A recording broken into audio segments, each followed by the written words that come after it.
Good morning, ladies and gentlemen. Give me just a few minutes and we'll get started.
All right, so good morning, ladies and gentlemen. Trying to get everything situated. Bear with me for just a minute.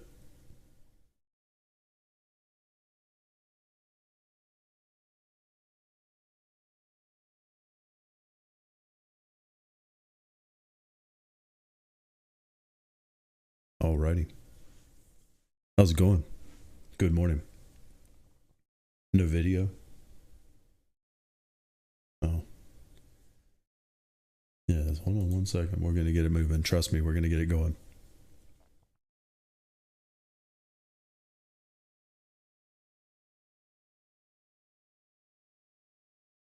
Taking a look at some stuff and we're going to get moving.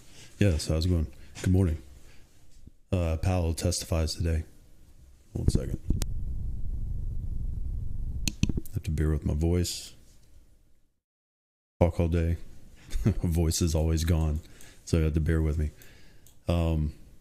Just keep it moving here. We never quit. Something's always going. So yeah, so we got Powell today at, I believe it was 10 o'clock. 1 second.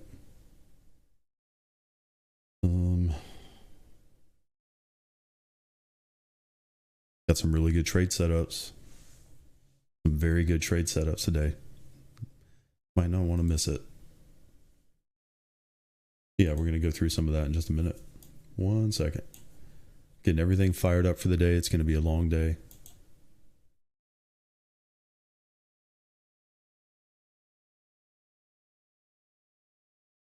Hopefully it'll be an excuse to trade. Be an excuse for people to move some money, hopefully. We're going to get it today. There's a whole bunch of stuff setting up.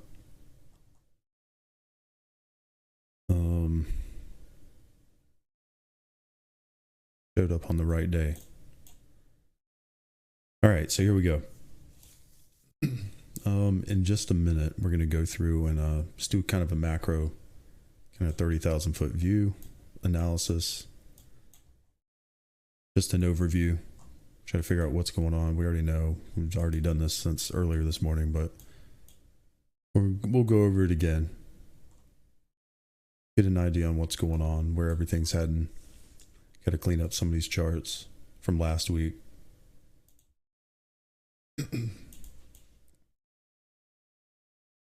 Other charts already ready to go. Yeah, watching some stuff here. That dollar rejected. Got a possible high of the day on the dollar. Wouldn't bet on it yet, but there's a possibility. So we'll talk about that. Gold's way down, obviously, but this may be getting close to potentially looking for some longs here soon. Euro Aussie.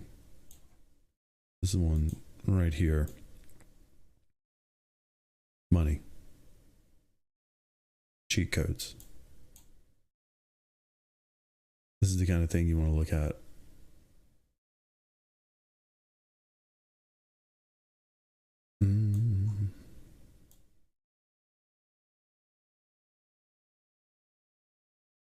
Inching that position up into there. See how that goes today. I see some structural things happening on like EuroCAD. Hold on, let me get this set over here where we can watch this. 1 second.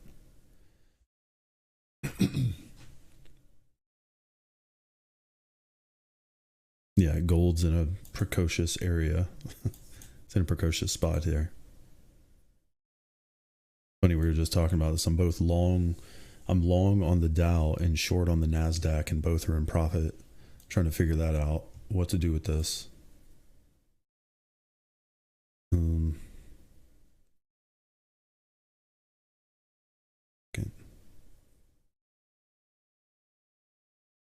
Yeah. I'm ready to get this going today. I'm waiting for this news to come in. Hopefully people start moving some money this week. We got a lot going on this week. I've had 2 very choppy weeks in a row, just overall in the market. Some things that have moved.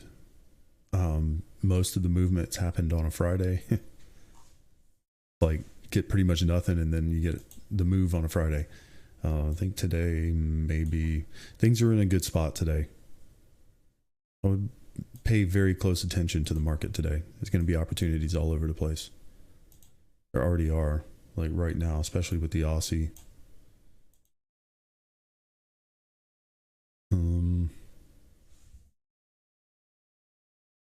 Euro pound, whatever.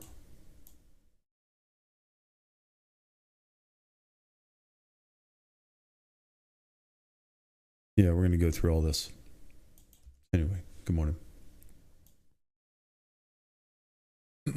Natural gas, man, there's one I figured that was coming. I'm actually curious about that. We'll take a look at that actually. It used to be Nat Gas on Awanda. I think they changed it. Yeah, anyway. I know this was way down. Like way down. Yeah. Okay. Yeah, when this thing goes, that's going to be something when that one goes. This is going to be one of those like oil, like I can't believe I didn't buy it. When oil went negative, it was like negative $23 in futures that time, like a year and a half ago, 2 years ago, whenever it was.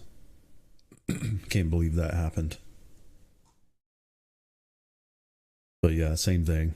Eventually, when this market stabilizes, you know, a lot of this probably has to do with the war. I don't need to get into all that, but good candle coming right there. Yes. Anyway, I know this one's down on the macro. It's like a longer term bias kind of play here. Yeah.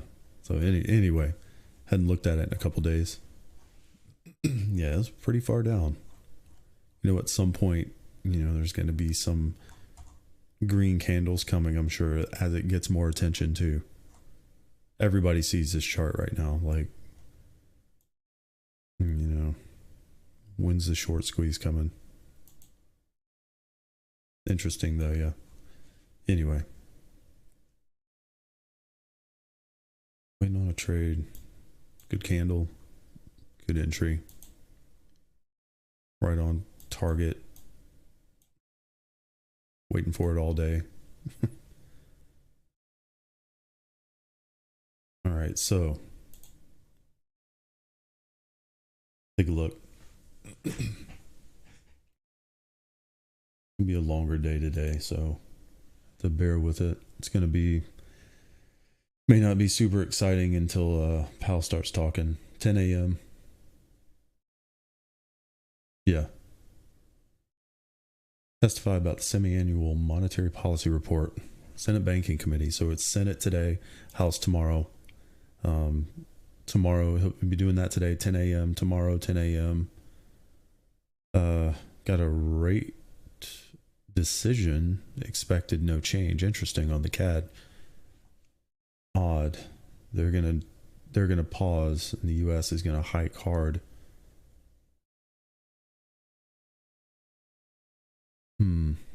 Yeah. So CAD rates tomorrow at 10 a.m. But again, Powell will be for the House tomorrow. Senate today, House tomorrow. So we're going to listen to that. We're going to check that out. Try to figure out what's going on with it. Talk about world events.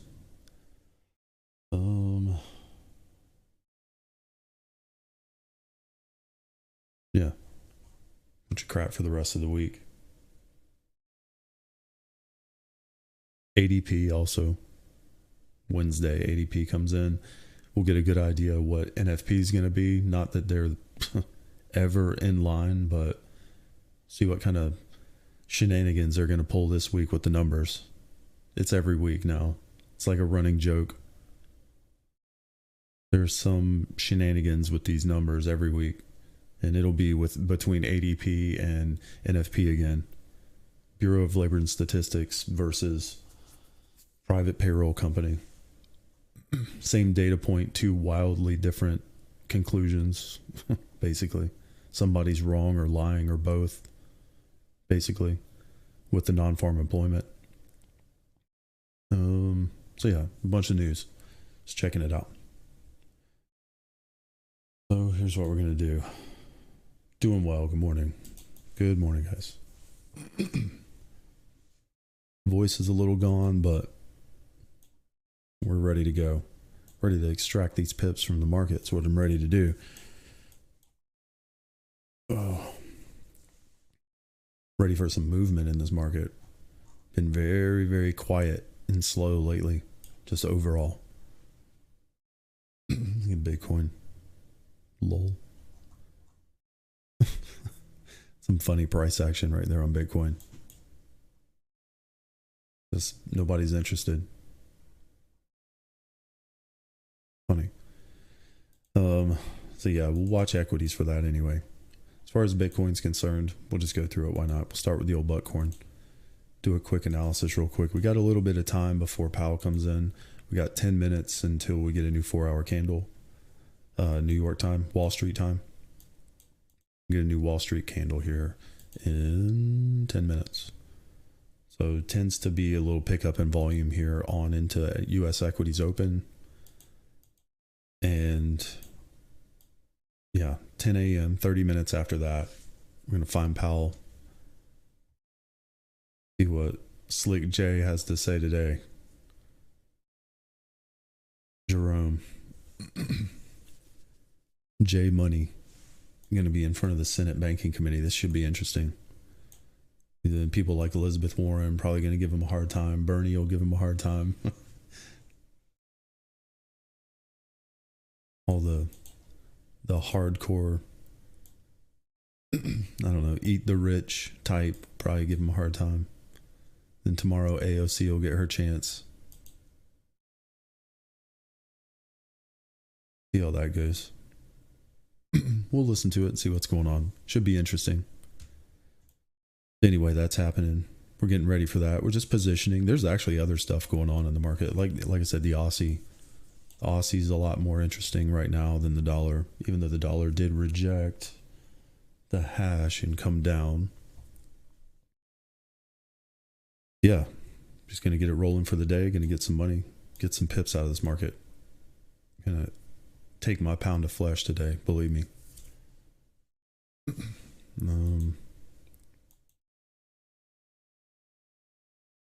Dollar.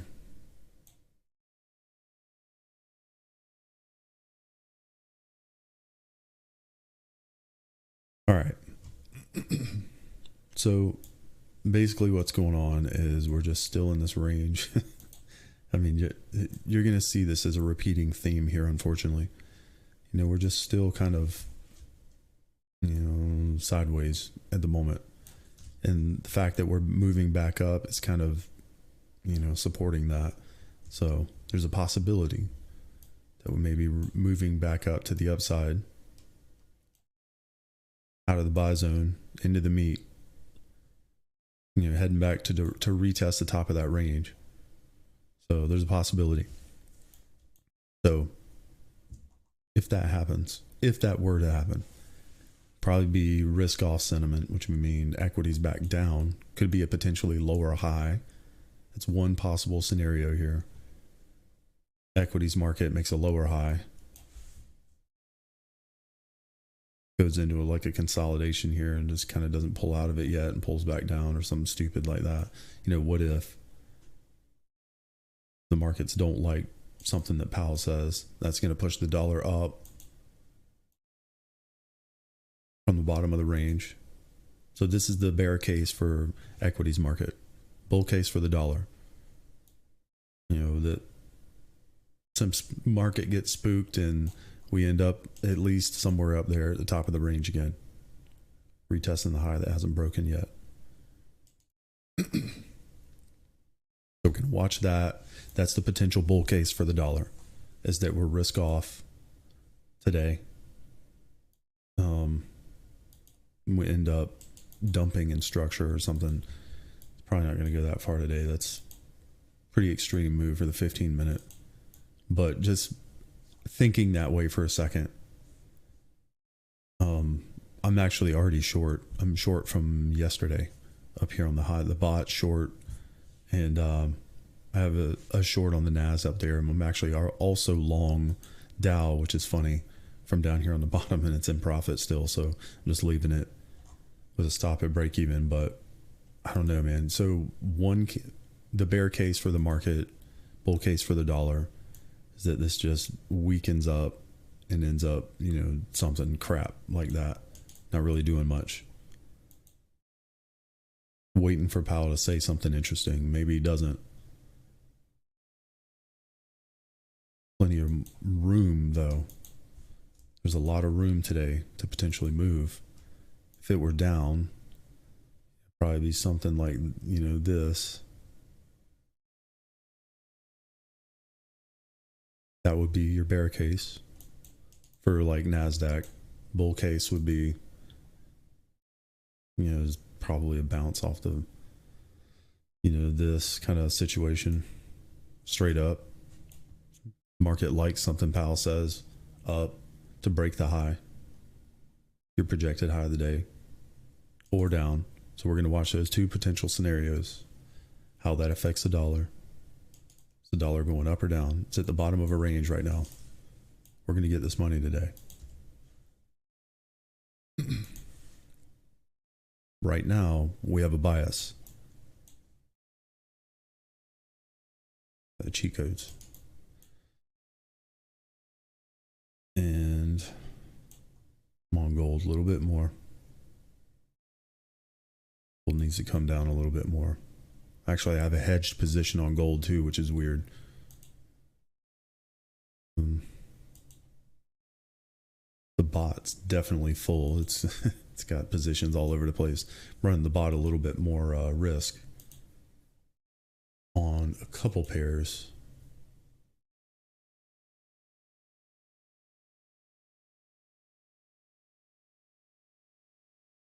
Yeah.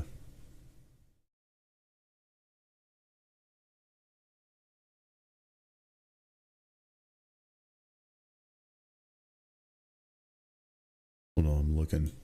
Yeah, I still have a limit that hasn't filled on Euro Aussie. Got one more higher.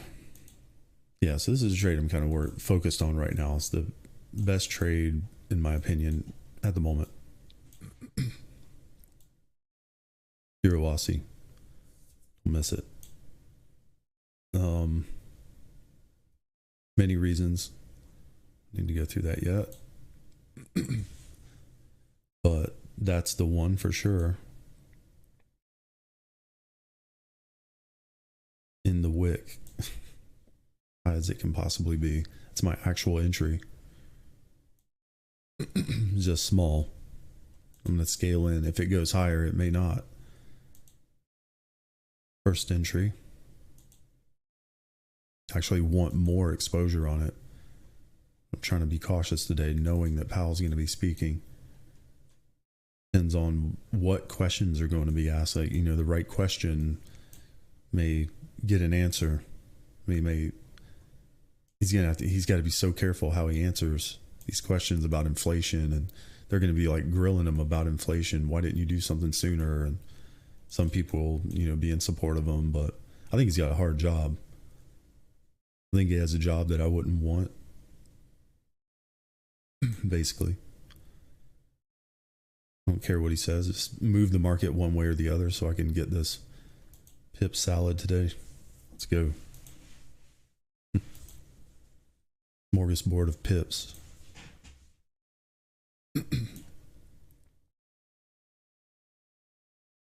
Dollar CAD. More to go. Yeah, so there's going to be some good stuff today. The Aussie is the most obvious. A lot of really good opportunity coming on the Aussie.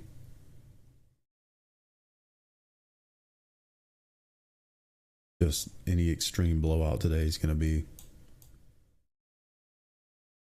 bruh. Just squeeze the chart in to see how low it is.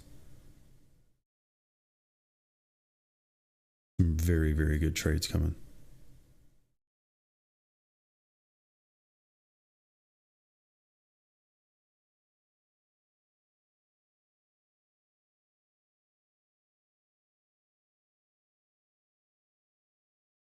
You know, that kind of stuff.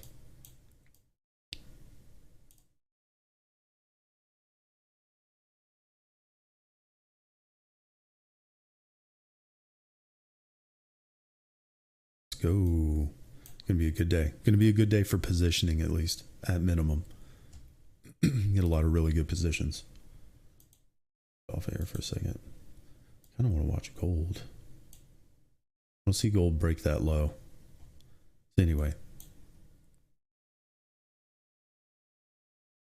what are we looking for today? The obvious answer is we're going to watch what's happening right now, which is a little bit of strength in the dollar and some mild weakness in equities pre-market. Now we just got our 9 a.m. candle here. Just got our close. This is kind of what we're waiting for a second. All right, so now we got our 4-hour close. We have one job right now between now and stock market open. Figure out what the next 2 4-hour candles are going to look like. What are the next 2 candles going to look like? We have 2 more. Our 9 a.m. to 1 p.m. and 1 p.m. to market close. So what are the next 2 4-hour candles going to look like now that that one just closed? That is what we're looking for right now. What's the most likely outcome of the next 2 candles? Directionally, up or down, to where?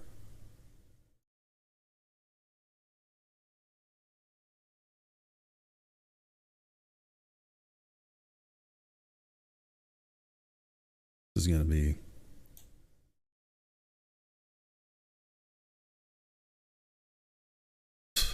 bruh. Get first position in the zone, second position below the low in liquidity, just in case they want to do something stupid. And when this thing goes back, you know, it's going to be a 400 pip monster.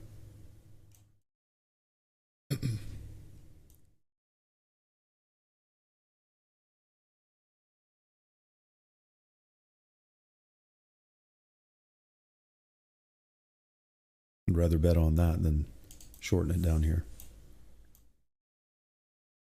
Back to retest the top of the range. All kind of stuff going on, like really, really good opportunities.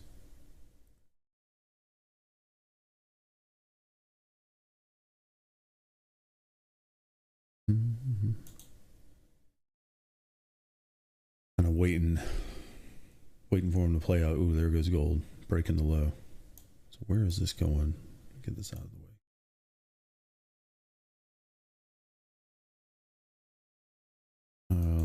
Like right here. Hold on 1 second. Gold's doing a thing here. Need to be ready for this.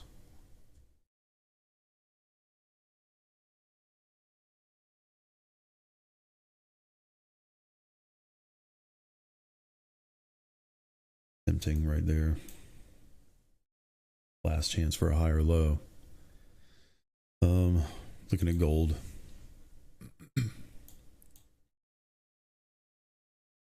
Even on the 4 hour here, you know, we're just last point where your buyers were in and have not been stopped out. Sorry guys, voice wrecked. Liquidation on voice is what's going on. Yeah, so is it likely that we're going to get a small bounce here on some lower time frames? Probably. Refine that down into the 1 hour. You know, we'll call it, you know, here. Last point where somebody was right and hasn't been stopped out at break even yet. Down a little bit. Boil it down a little. Yeah. I call that right there on area.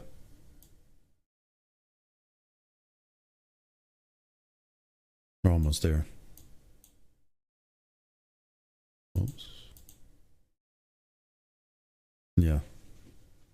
Put us at an overextension right at the extreme. I'll take it. You know, try it once there. And if it goes and breaks the low significantly, then it's probably going down quite a bit. You try it again way down lower. There's a trade here. We're at the projected low now. Magical range tool. Got it figured out.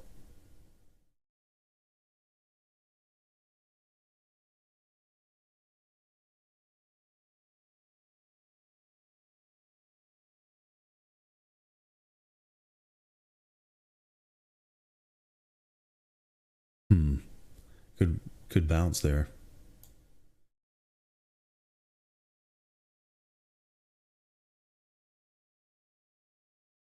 Off the 4 hour level.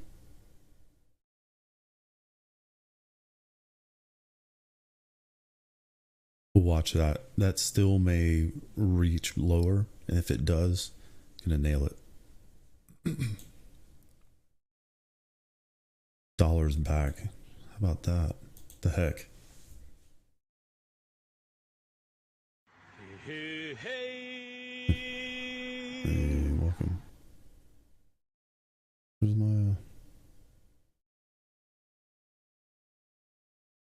my animation? Turned off. All right. On now. Funny.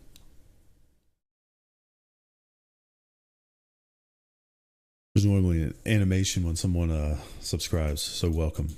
Whoever it was, I didn't see who it was. Welcome, welcome. Anyway, back to it. What can we do today? It's kind of the question.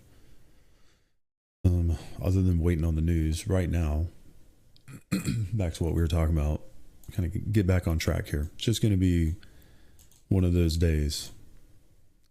Trying to figure out what the next 2 4 hour candles are going to look like. What's likely to happen within the next 2 candles? Our 9 a.m. to 1 p.m. that just started, and then our 1 p.m. to 5 p.m. market close is the next one after it. So what's likely to happen? Is it going to stall there and go up? It might. Kind of stopped,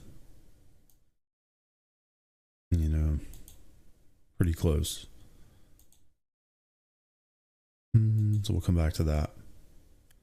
Yeah, the dollar, this may pull back a little bit, but I think after it pulls back, it's going to end up going some more. We'll watch this. The dollar's in an interesting spot for sure. So is gold. You know, if this were to, you know, just made a strong candle, it's a lot to ask, and it may have to cool out and consolidate a little bit, but end up eventually higher coming off the bottom of the range. It's looking like that's what's going to happen. So stronger dollar potentially inbound. I wish this Aussie dollar would hit just a little bit lower. This is going to be a ridiculous trade. The retracement.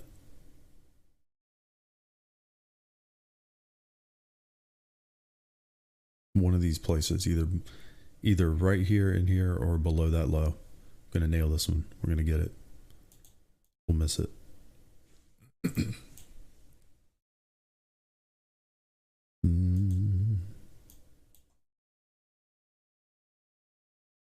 Euro yen also waiting. We're poked in. Man, if it makes it above that, yeah, there's just a zone of selling up here. You know, what's likely to happen over the next couple candles, basically. Kind of what I'm looking at, looking across the whole field. Euro dollar, like where's euro dollar likely to go?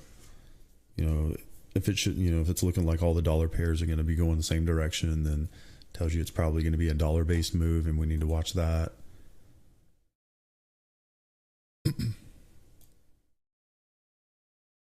About to get a really good entry on Aussie dollar. About to get a really good entry on gold.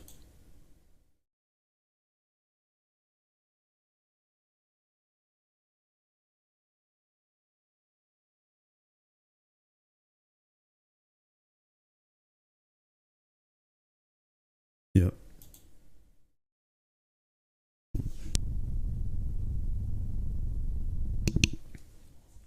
Yeah. Kiwi yen. Sorry, I just saw the chat. That's set. Kiwi yen. Let's take a look. Do a little quick look. Man, I need my charger for my keyboard. All right, it's Kiwi yen. What do we have? I run the bot on it.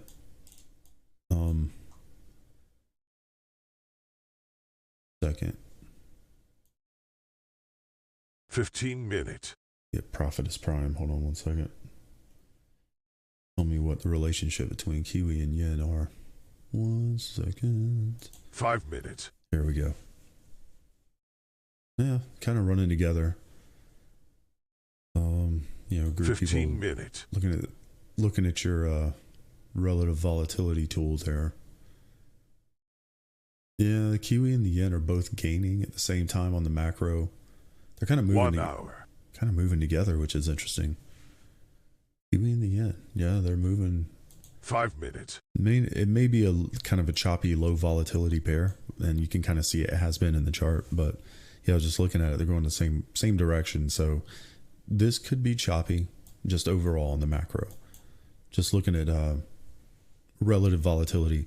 What is the Kiwi doing? What is the New Zealand dollar doing relative to the Japanese yen?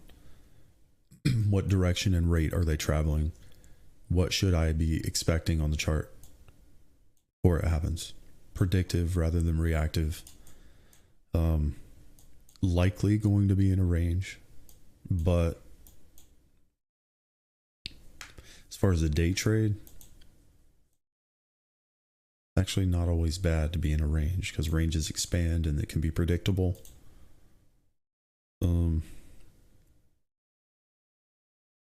Yeah, I'm watching this whole situation right there for one thing.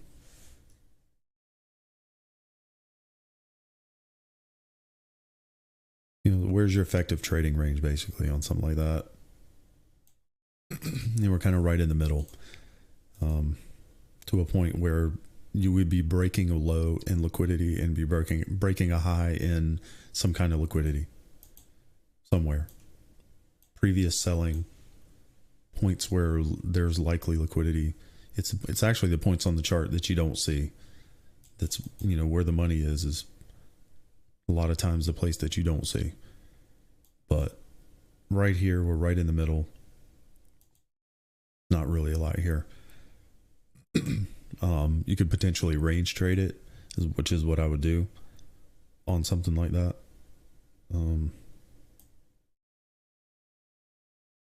You watching whatever the heck happened right there. Yeah.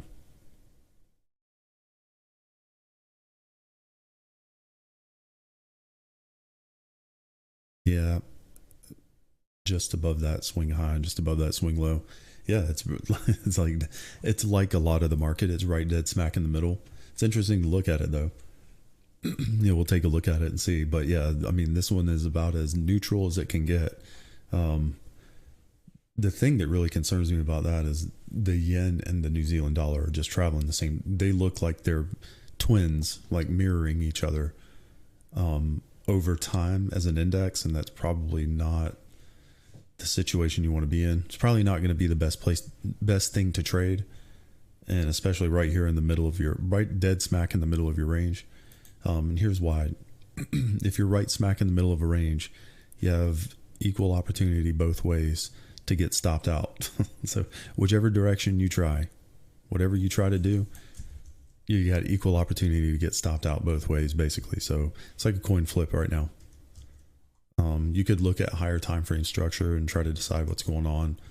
You know, I think what's probably happening here is it's, you know, some kind of a range like this that stepped down from a previous consolidation, and at some point I'm sure it'll grab lower. Now whether it goes up or down first, who knows, but something like that. It's probably going to go both higher and lower than the current price. So maybe we'll come back to this one. We'll come back to it. Right now it's dead smack in the middle. I honestly wouldn't do anything. It's if I had to choose, I would choose long, just because, like, a scalp. There's probably, that's the crazy part, is there's really no, yeah, I would choose long, but it's just kind of right dead smack in the middle of a range. There's not really much you can do. But yeah, if I had to choose a direction, I would say take a bounce off the bottom of the opening range, back up to the top of the range. Yeah. Interesting. Yeah. Right. And it's just one of those, like, yeah, this is one I would just immediately skip it. But, you know, just to take a look at it objectively, you know, what would you actually do? Like, if you had to decide. But yeah, I would do nothing because we're right in the middle of the range. And that's the exact reason why. But yeah, interesting where it is. Dollar's still pushing. Yeah, just closed a green candle on the dollar. How about that?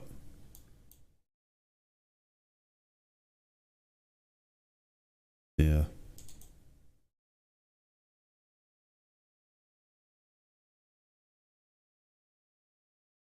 Hmm.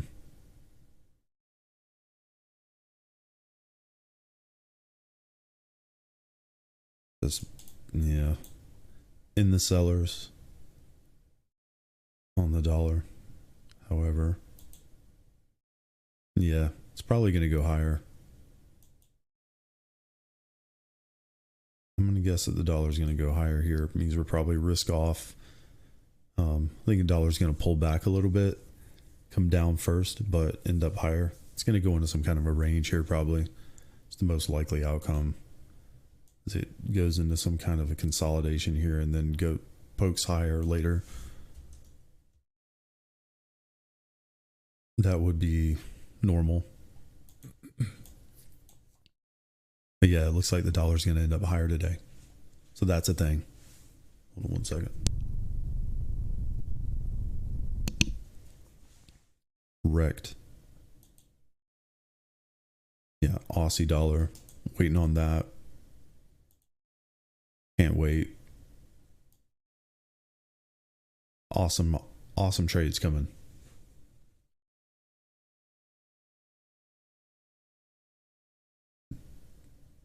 Dollar. Yeah, let's watch that. Yeah, so it looks like we're getting a little bit of movement. Got some in the right direction, but dollar up. Probably start hearing some cha-chings here soon on the bot.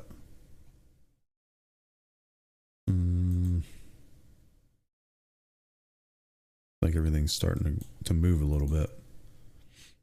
Yeah, dollar pushing. Waiting for some of these Aussie pairs to get down here. We had rates overnight on the Aussie. Just pushed it down. Big overextension, looking good.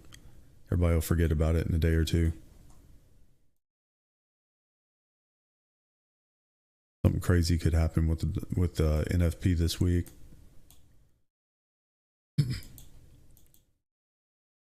Get a big, huge move off the low on this Aussie dollar, Euro dollar, a couple of them, pound dollar.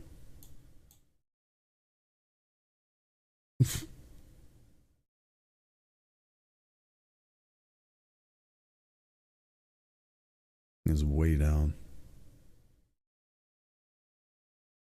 Time to start watching that.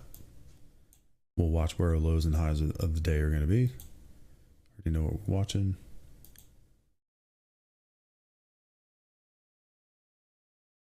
Start situated. Yep, a little bit more. Oh, sucky now. We're going to be shooting for down here. We're almost there. Here's what I need to do.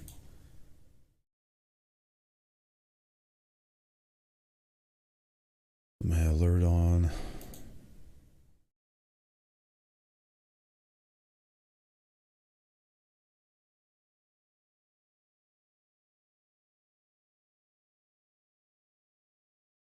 Put this down here.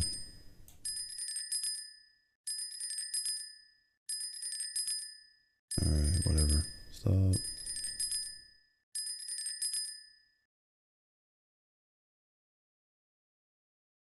That definitely needs to be changed.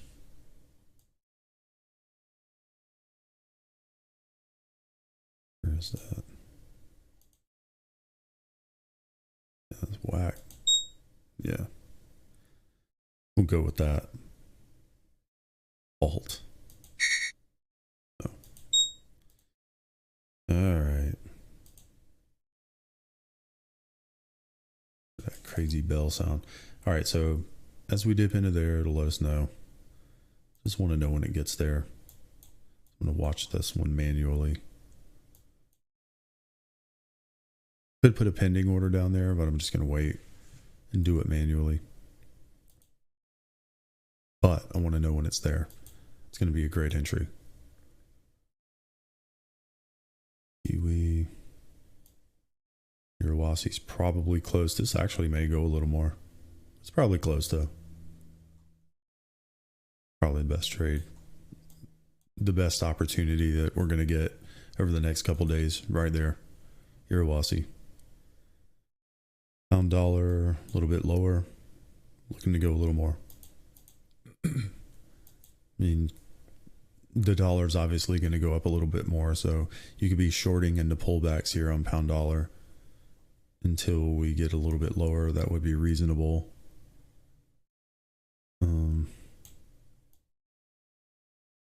Yeah, that higher time frame level is still there.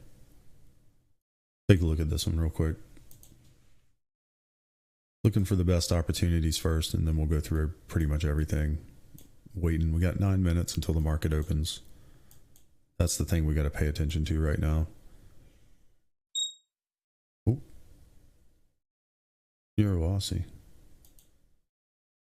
Oh, yeah, we don't need that anymore.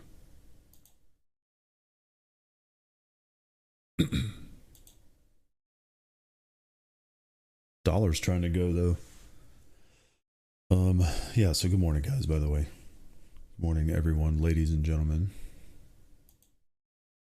Gonna be slowly going through this. We're getting ready for the NYSE Open. Let's go. Come on down, NASDAQ.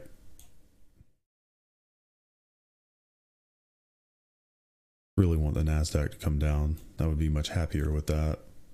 Short, like, got a crazy entry on it.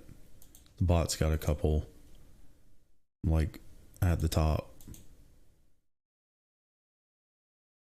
from the other day. Like, the top. And do have the bot's got a couple shorts on lower too, though, so gonna have to get out of that one. Just looking at it real quick, 1 second. A lot going on. Yeah, the thing is, it's short, way at the top.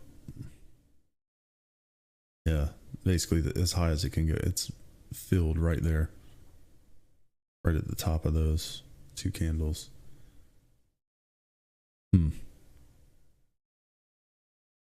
Got 3 micros. That's not bad. You know, it'll be worth, you know, a couple $100 if it drops. A lot of potential. A lot of potential downside today.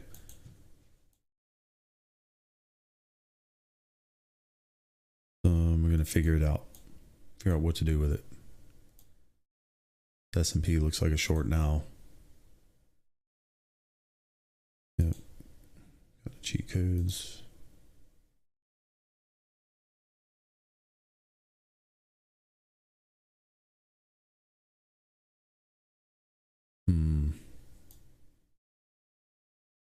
Bitcoin's a mess. Rid of this. We don't need these lines. They don't really mean anything. Just really to kind of make a point that the dollar is in a range and it's lifting up off the low of the range currently. It's on the way up. A little bit more. Let it break the highs. Previous selling here. Yeah, it's going to need to run up a little bit. Go reach for that previous equilibrium right there, which is also at the top of the day, so that makes sense. Dollar's probably going to be going higher, which means we're probably going to be risk off. Means equities are likely going to be going lower. So, early warning system going off. Be down today in the stock market till Powell says something. He'll say something crazy. We're going to find it in a little bit. We're going to watch the equities open first, and we'll get ready to listen and see what Powell has to say. And it's just going to be one of those days, man. I mean, we'll fight through it, and we're going to come up with some good trades today. I know we're going to get some good entries, so might not want to miss that. There's some very good entries coming, especially on the Aussie. We're going to get a hold of some really good trades, and probably tomorrow and the next day we'll be closing out hundreds of pips from the entries that we're going to get here today. So remember in a couple days that be like, remember that day that the Aussie was setting up? It's going to be like that. So a little bit more and we'll start getting those opportunities where you can just send one, launch it, Falcon 9, let it ride out.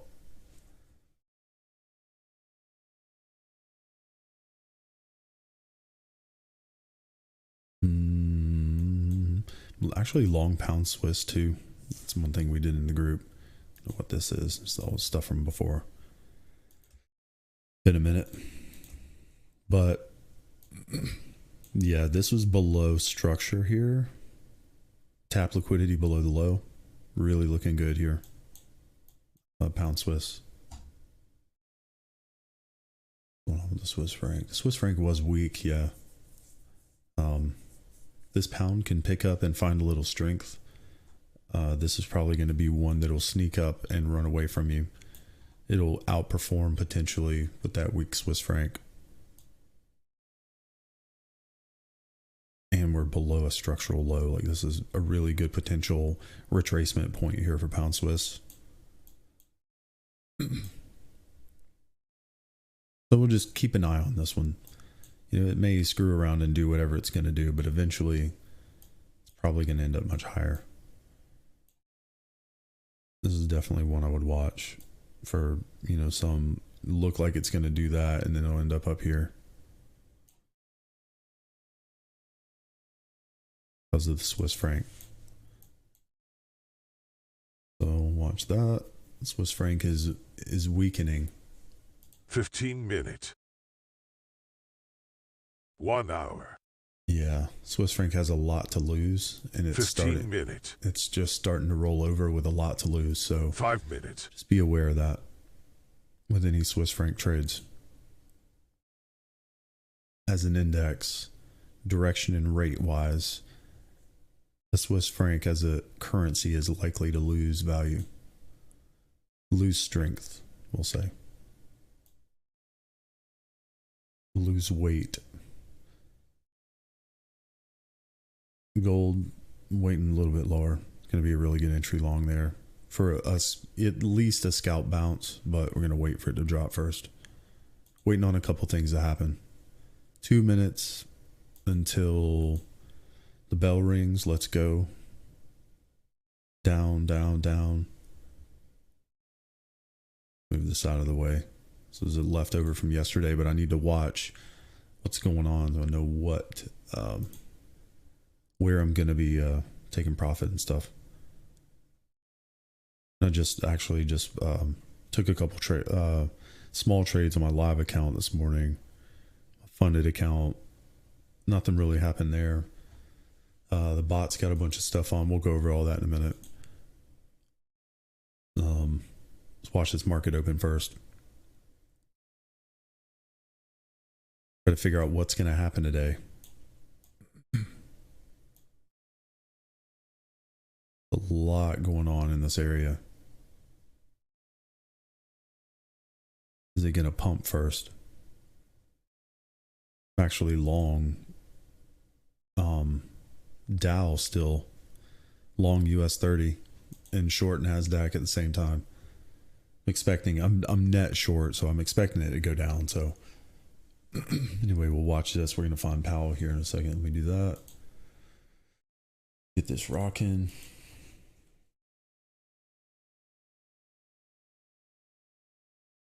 I'm going to listen to see what he has to say. I'm interested to see how they question him. How is this going to go today?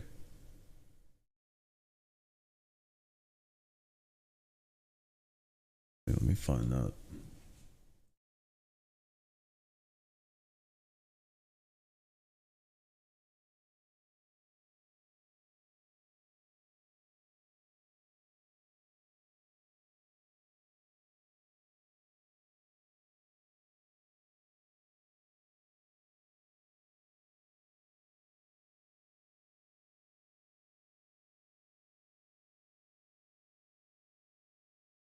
Yeah, so it's going to be one of these.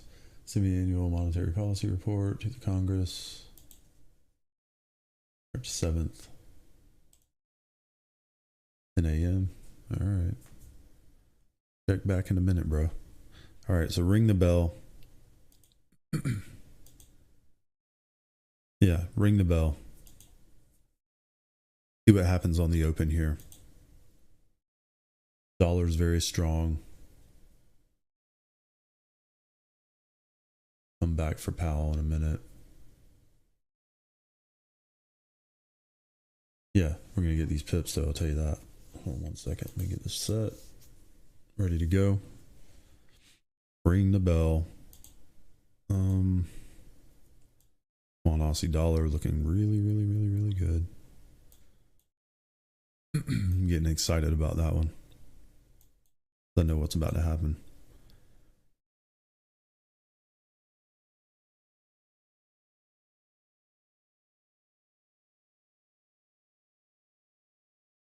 Let's go.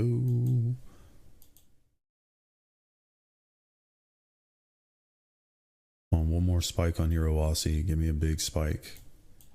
Give me something. Gold almost there. Once everything gets lined up today, yeah, there's definitely going to be some very good entries. I'm really looking forward to this. Come on down. Come on, NASDAQ. I can feel it. It's going to be a strong week this week. A lot of it's going to come off of what's going to happen today.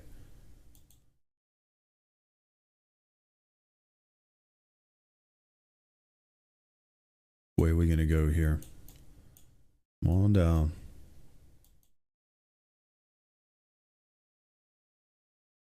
Come on down. You can do it. Yeah, so we'll see again what's up with these first couple candles. Put Powell on in just a minute.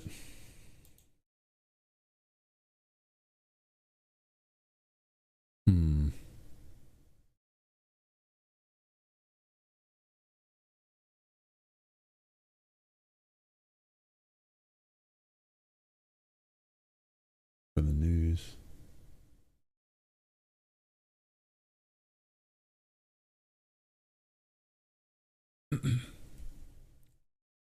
Oh yeah, turn this on. Boom, what's going on? Good morning. Forgot about that. Yeah. Come on, Powell. So we're going to watch these first couple candles here. Yeah. Which direction are we going to go? What's going to be our directional bias here? Cover dollar yen? Sure. Trade whatever.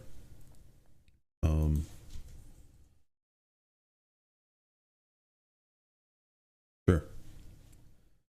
Yeah, so dollar yen.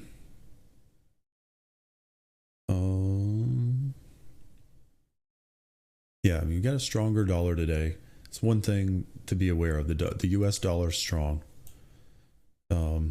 So crazy that Swiss is dying like that. Yeah, US dollar strong. The yen is kind of flat. I'm assuming dollar yen's up, obviously because the dollar's caught a little bit of strength. It looks like it's got more to go too. So it would make sense for this to go higher. Let's see what we got on the yen. The yen is an index. It's kind of flat right now, but yeah. Let's say if the yen would get a little weaker, yen's kind of going the same direction. The yen's kind of gaining too. Yeah, we'll see which direction the yen goes. My guess would be up on this. If I had to choose a direction, I mean, you could take a trending trade. There's still some room left on something like that, in my opinion. Yeah. Yeah, there's still room left structurally and statistically, if you want to think about it that way, within a range, which is kind of how I look at it. Look at things differently than most people do. I watch a statistical range. I want to know where things are relative to what their statistical highs and lows would be. How to figure that out. How to get very accurate results. Like a trading algorithm would. Come on, Aussie dollar. I want this to go up. I'm actually already in this, but I'd really like it to break that low and go somewhere in there. Give me a good first position here. Here we go. Gonna get it. Gonna get this right now, actually. 1 second. It is time to trade. I need to get my controller out. Crap, I forgot to charge it. PlayStation controller. Aussie dollar. Hold on 1 second.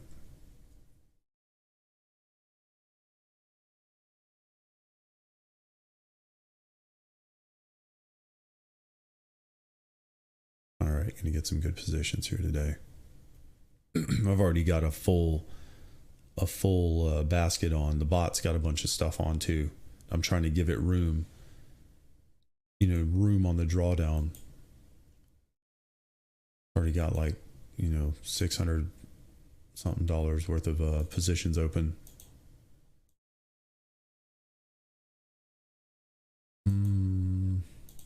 Waiting to come back as soon as we get the reversal. Dollar, yeah. So the bot's gonna get that. Just looking real quick. 1 second. I'm gonna be all over the place here. Aussie dollar.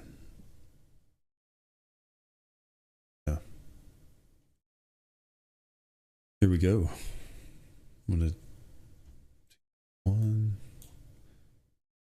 pending orders.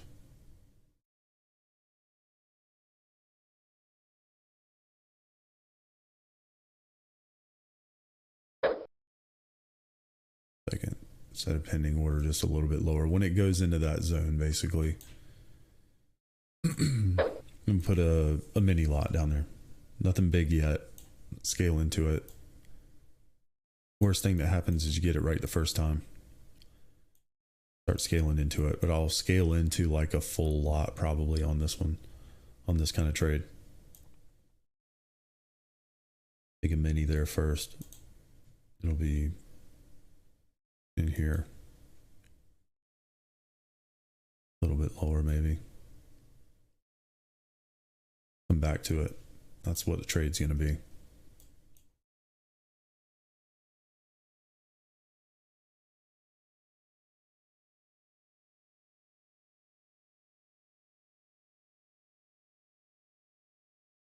Monster. Easy. Easy 100 pips. Whoops. So wherever this is going to go for, if I gotta try it twice, I'll try it twice. But I know I'm about to nail this trade. So I'm going to wait for that. Pending orders down there. See what happens. I'll scale into it as it goes down, just in case something crazy happens on the news, which we need to find here real quick. So potential trade there. And the dollar's probably got more to go. But anyway, back to dollar yen. If that yen would get a little bit weaker, I could see dollar yen running up. I would rather be long on dollar yen.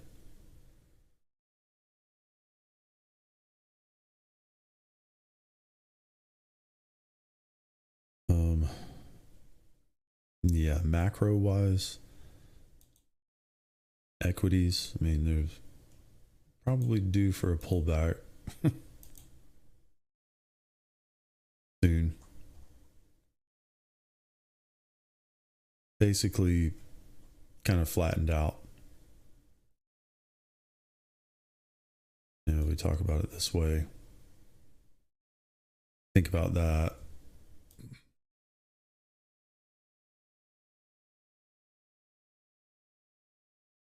And then, you know, what if it just drops all the way back down to the low? We've been talking about this. What if it just makes a lower high up here and we end up risk off for a while? We end up in this crazy, oh my God, the sky is falling. Some housing report came out bad. Oh my God.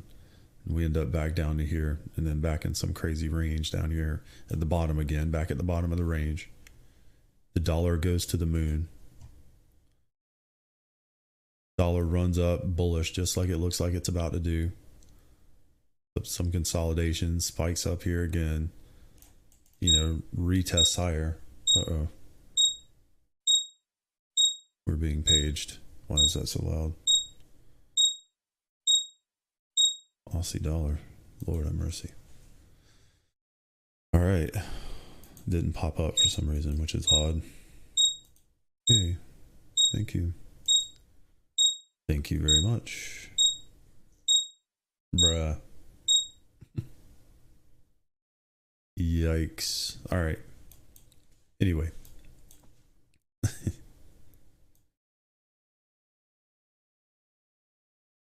Aussie dollar. Hitting the level. About to be tagged in here. Pretty close. Close. Like 1 pip away, yeah. I'm tagging in.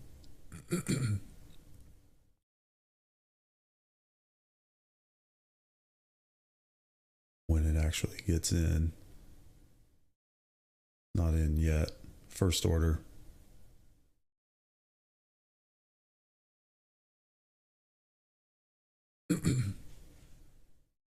Ding. All right, there it's in.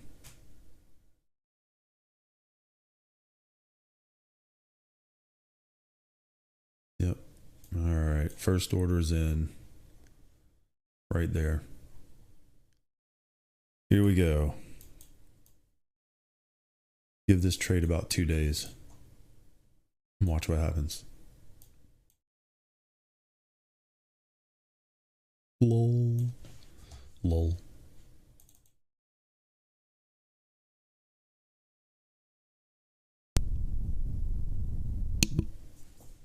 All right. Boom. Gray vision.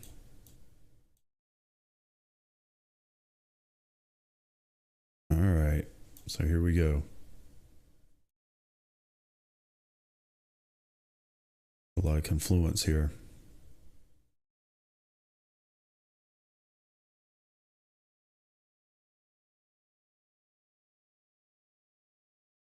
Aussie dollar, bruh.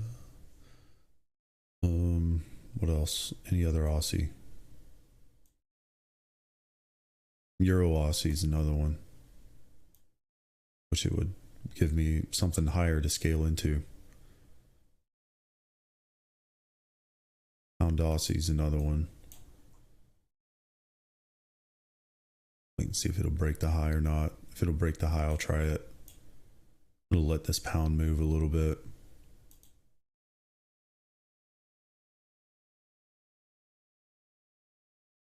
Wow, S&P's down, the Nasdaq's up. Dang it. I wish it was the opposite. I wish the Dow was up and the Nasdaq was down. Come on down, you turd.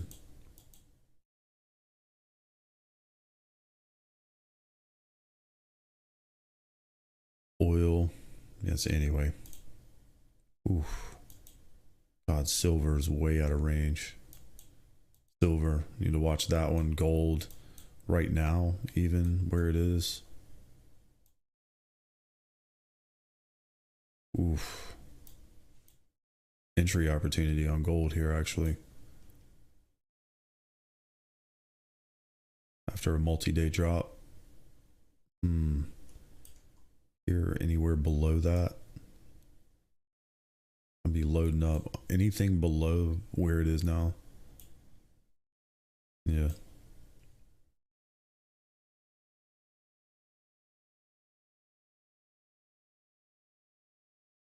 There's a possibility that this is a range that hasn't developed yet, and you could just be at the bottom of it right now.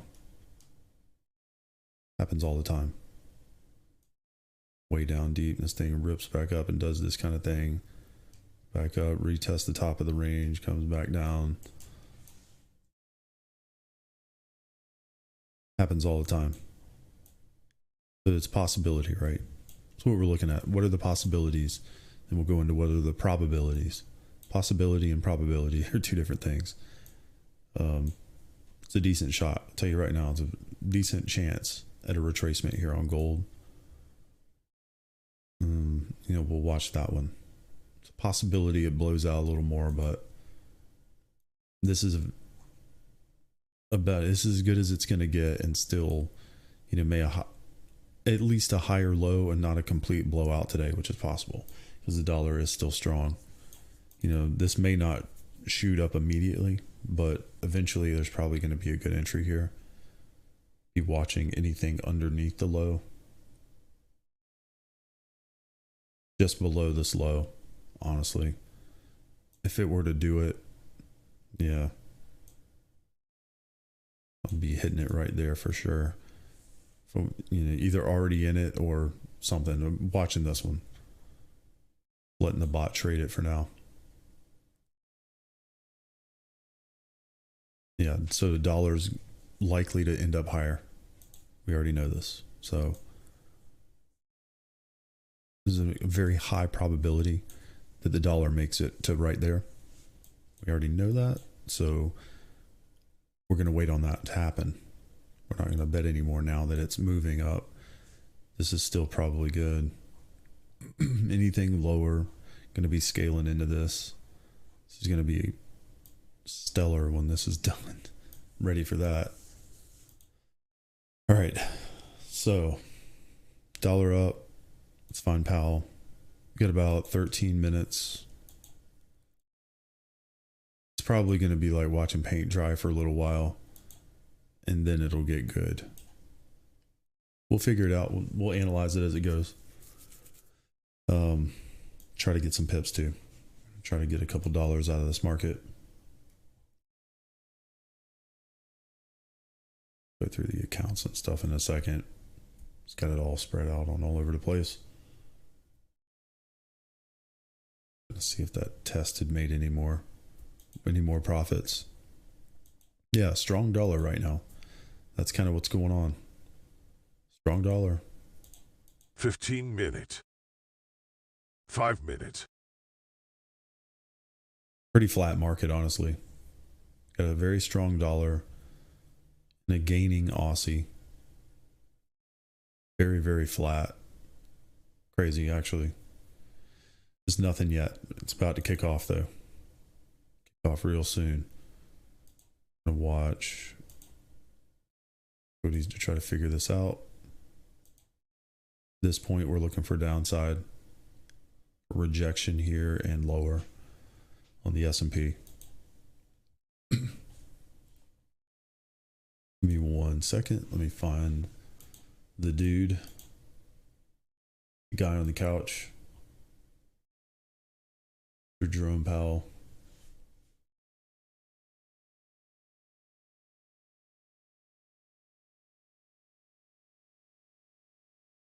Yeah, that's bright in my face. All right.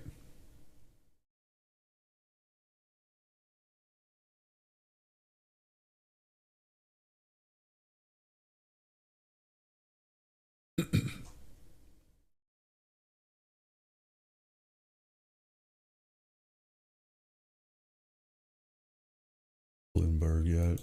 Doomberg. Meta planning a fresh round of layoffs. Bloomberg reported the company is looking to cut thousands as soon as this week. This comes on top of a 13% reduction to its workforce. Facebook announces job cuts right before Fed gets on. What they want to hear. Fed wants to see job cuts. Backwards as that is.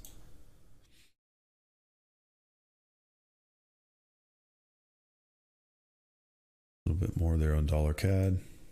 Yeah, so slow open. Didn't really get any big movement here. I guess everybody's sitting on their hands, waiting for Powell. We're going to get into it here in just a minute. It's going to be a long day. Analyze what he's got to say here.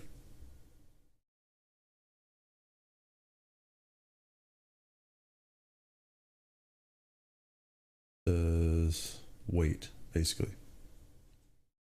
Coming soon.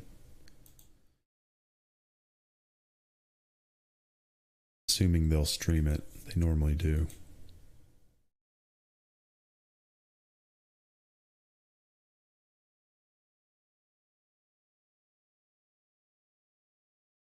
Dow's up. Actually still got a long on the Dow. Nothing's changed. My drawdown's like it's like in the high 500s, just kind of chilling. I changed my profit targets on the bot, though. It's taking $1 at a time instead of 50 cents. It's been doing really good with that, actually.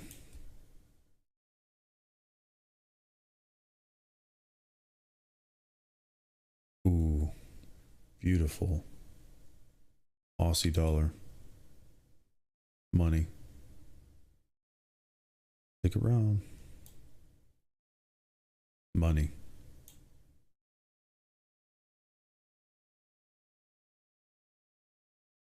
Money, baby, let's go. Come on.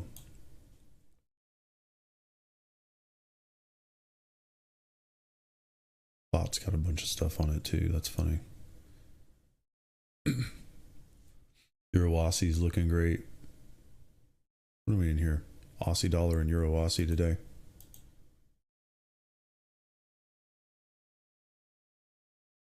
Go.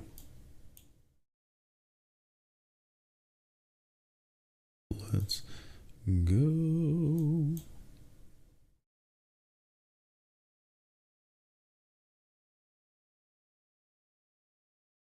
Second position on this one. Damn it. It's all right. Take one here. Whoops. I didn't set my pending order on there. Filled on one account, not the other. Come on. Copy trader on is what I should do. Should just use it for that.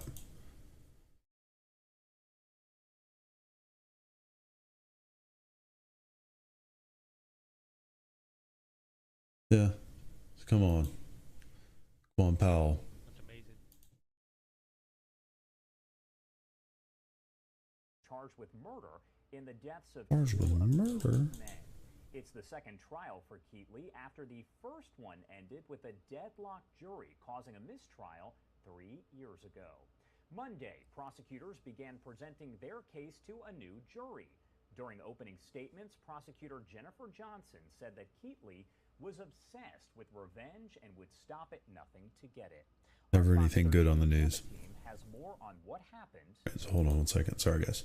Michael All right. Prosecutors say was obsessed. Come on, Aussie dollar. Let's get this. Told you we're going to get these pips today. Is what was on the defendant's mind. Not playing around today. Here to get these pips. Come on, Euro, Aussie. They say suddenly turned into a vigilante killer. When he shot and killed Every break of the low. 2 innocent victims. Gonna 2 try it again. Keatley is accused of a horrific shooting spree that left 2 brothers dead and 4 others severely injured Right. in a case of mistaken identity. Taking identity. But you can Up next, your training diary, Chairman Powell, 6 or 7 minutes away. Yeah, let's go. 6 or 7 minutes away.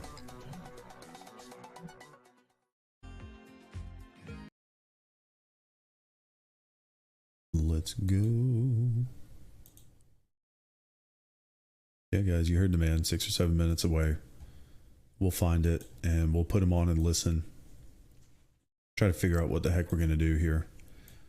Gold's in a good spot. Silver's approaching a good spot. Silver's in a really good spot, actually. It's going to be. As soon as it breaks the low, silver looks good. So yeah, we're gonna get this today. Wait and see what Doofus has to say. He's gonna talk about all his tools and labor force participation. You have to take a drink every time it says labor force participation or tools. When it says tools, you gotta take a drink. None of us will be walking out of here.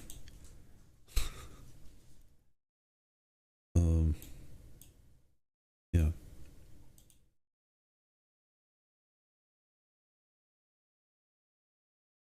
We're using all of our available tools to curb inflation, but we still have a ways to go.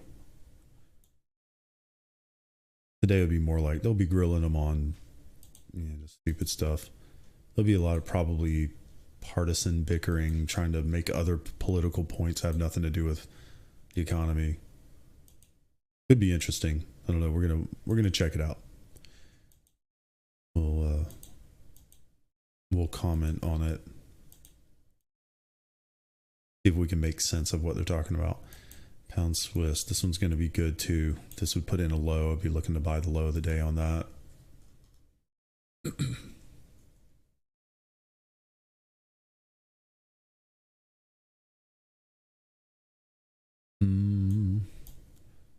Pound Aussie. That's another one that may put in a crazy high today. If it'll break the current swing high, I'd be watching that one too. Pound's been strong. Pound may gain a little bit, actually. That's why I don't really want to go short Pound Aussie yet. But some other things against the Aussie. Aussie CAD is another one. Whatever happened with that? No, we're in it. Aussie CAD is another one. Might want to watch that. I know I'm in it from this morning on both. Yeah. Yeah, it's in the green. Small piece, but yeah, I remember taking that one like way early this morning. Yeah, both accounts in the green. Good game. Come on, Aussie CAD. Another one that looks good.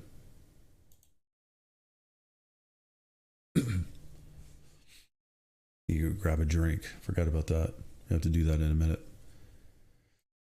All right, come on, Mr. Powell.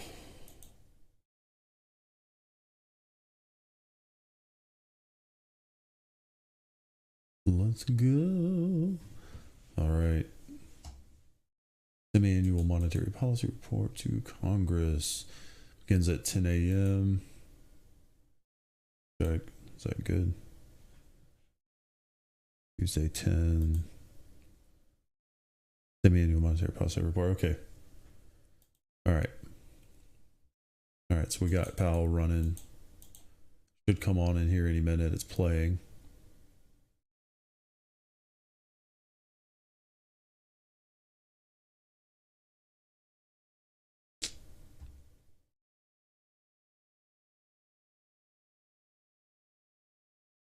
Come on.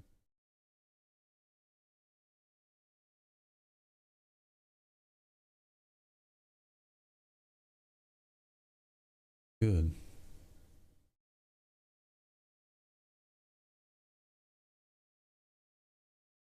Live video. We'll see.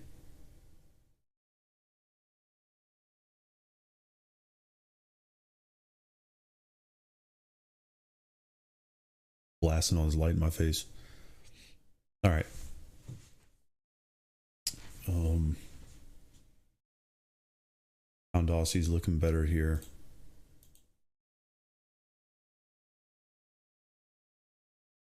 Set up. Let them come on. All right. So we'll listen to what Powell has to say. It's playing.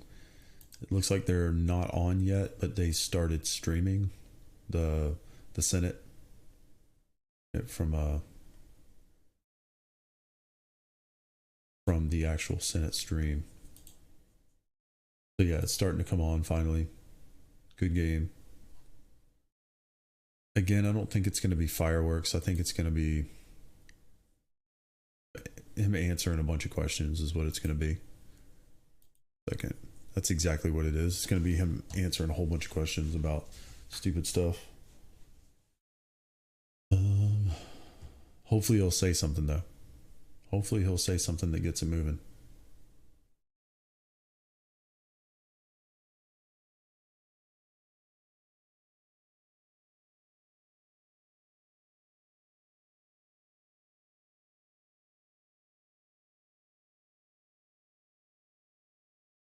Ooh, something's dollar pumped hard. Hold on. Hard pump on the dollar. What's going on here? Oof. Drawdown came down. Something just closed out. Nice. All right. Hold on. Hold on. We got some stuff going on here. Hard pump on the dollar. Aussie dollar. Entering position. Lob. All right. Cha-ching. Come on, profit is prime. Let's go, baby. Here we go. Bitcoin, huge dump. Big move. Whoa. I was going to say that's going to put us even way lower. All right, getting these crazy opportunities here. Crazy opportunities. Aussie dollar. Yeah, all right. So I've already got one there.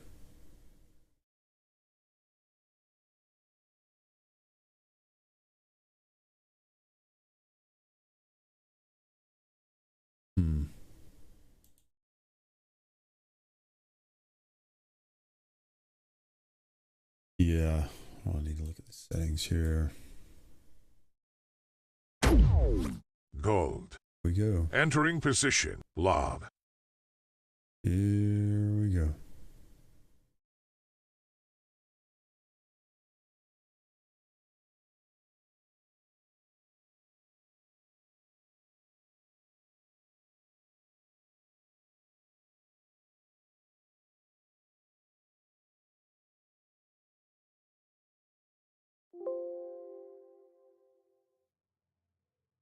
But lot size a little too high. Whoops. 15-minute. All right, hold on. I gotta swap this bot stuff out here. Give me 1 second. Gotta load a different configuration file for the bot. 15-minute. Had it trading 3 micro lots instead of 1 micro lot per entry. That's a little bit more than I should have on. 15-minute. I don't know. Saved that. 15 Was minutes. testing it yesterday. I remember that. I got busy. 15-minute. Let's go. Come on. 15-minute. Market's moving though. That's gonna get crushed. Hearing will come to order. Welcome, Oh, Chair here we Powell. go. Thank you for doing your duty and seeming to enjoy it when you come to our committee. Thank you. Seeming to enjoy it. Here we go. Today we examine the Fed's actions to combat 15 inflation, minutes. whether these actions are actually working, including how those actions affect American jobs. 15 minutes. Prices are Yeah, still how too they high affect American across many jobs. Parts of the economy. We know that who feels it the most when the cost 15 minutes. Holy cow, man! This is a crazy run here. Pundits and politicians who lecture us about All right. discipline. Well, I mean, we're there on the dollar now. Who pretend they're I didn't making think that was gonna happen today. Aussie Swiss. Hold on. Entering position. Lob. Profit increases quarter after quarter in doing more and more stock buybacks. It's the people working hourly jobs to make ends meet. It's seniors on fixed income and Social Security. It's everyone who gets their income from a paycheck each month, not an investment portfolio. It's those same Americans Crazy. who stand to lose All right. the most if the Fed's actions to curb Now inflation my go too far. entry is way lower. Wrong in our economy, a global pandemic, a war, I'm gonna stop here. weather disasters. Cops don't live here. I'm scaling into this. Manage to go up. Workers are left paying the price. The dollar. As you noted, Chair Powell, the Fed's tools Completely gone. one element in. All right, so now I'm just gonna wait for this to do its thing. It's a complex problem. Interest rates are a single. We Yeah, know might as well just be down here. raising interest rates can't rebuild Basically, supply chains. all the lot size I put on it's basically down there. Only had a tiny little micro lot up there. Raising interest rates won't end Now, here we Russia's go. brutal invasion of Ukraine. Raising interest rates won't prevent avian flu from devastating 1/3 of our egg supply or weather disasters Here we from go. destroying key crops. And raising interest rates certainly won't stop big corporations from Yeah, I don't think that's what that was. strategies to jack up prices far beyond the increase in their costs. Oh yeah, come on, baby. Last year, It's gonna be corporate awesome. profits hit a record high. They break Corporate the PR low. chiefs assure Yep. us that these companies just have to raise prices. Their costs are going up. The workers just This is want great. to be paid too much. They have no other Really good choice. opportunities here. Yet when you look at their Watch what happens over the next their couple days. executive salaries and their stock Yep, buyback breaking the low. plans, sure doesn't look like Things wrecked. corporations have exhausted every available alternative. It's so brazen. Even global bankers called in the Fed. Next to decision, be it identify this profit weekly sharing low. is one of the biggest drivers of inflation. Paul Donovan, chief economist of Global Wealth Management at UBS, wrote, So the Fed should make clear in, that gonna raising wait until profit down here to margins make the next will decision. inflation. RCN. Companies have passed Entering higher costs on position. consumers, Lob. but they've also That's taken what's gonna do all kind of stuff. here. Euro Aussie. circumstances to Entering expand position. profit margins. Short. The broadening of inflation Oh, I beyond see short, commodity no prices doubt. is more profit margin expansion than wage cost pressures. Think about that. Nothing to From do now chief but watch. economist at UBS. I'll say it again. They've taken advantage. These companies have taken advantage of circumstances to Let's go. expand profit margins. The broadening of inflation beyond This is what I commodity wanted on Euro prices Aussie. is more profit margin expansion than wage cost pressures. Unquote. Now my other entry is Fed, in. understandably, somewhere the in- Fed in the can't middle of the force two. corporations to change their ways or rewrite the Wall Street business model on its own. But the Fed can talk about it. High interest rates, falling wages, increasing unemployment are all hallmarks of failed policies that end up helping Wall Street, the Failed largest corporations in policies. the country, the wealthiest people in the country. Because let's be clear what we're talking about when people use the economic speak that can cloud this conversation. Cooling the economy means laying off workers. All right. Lowering demand means workers get fewer raises. Of course, there are Okay. times when the Fed must act. We can't allow inflation to become entrenched. We've seen encouraging trends that isn't happening. And there are other ways we can bring prices down instead of lowering demand. Again, making people poorer, laying people off, denying worker raises. We can speed up and strengthen our supply chains. We can bring critical manufacturing back to the U.S.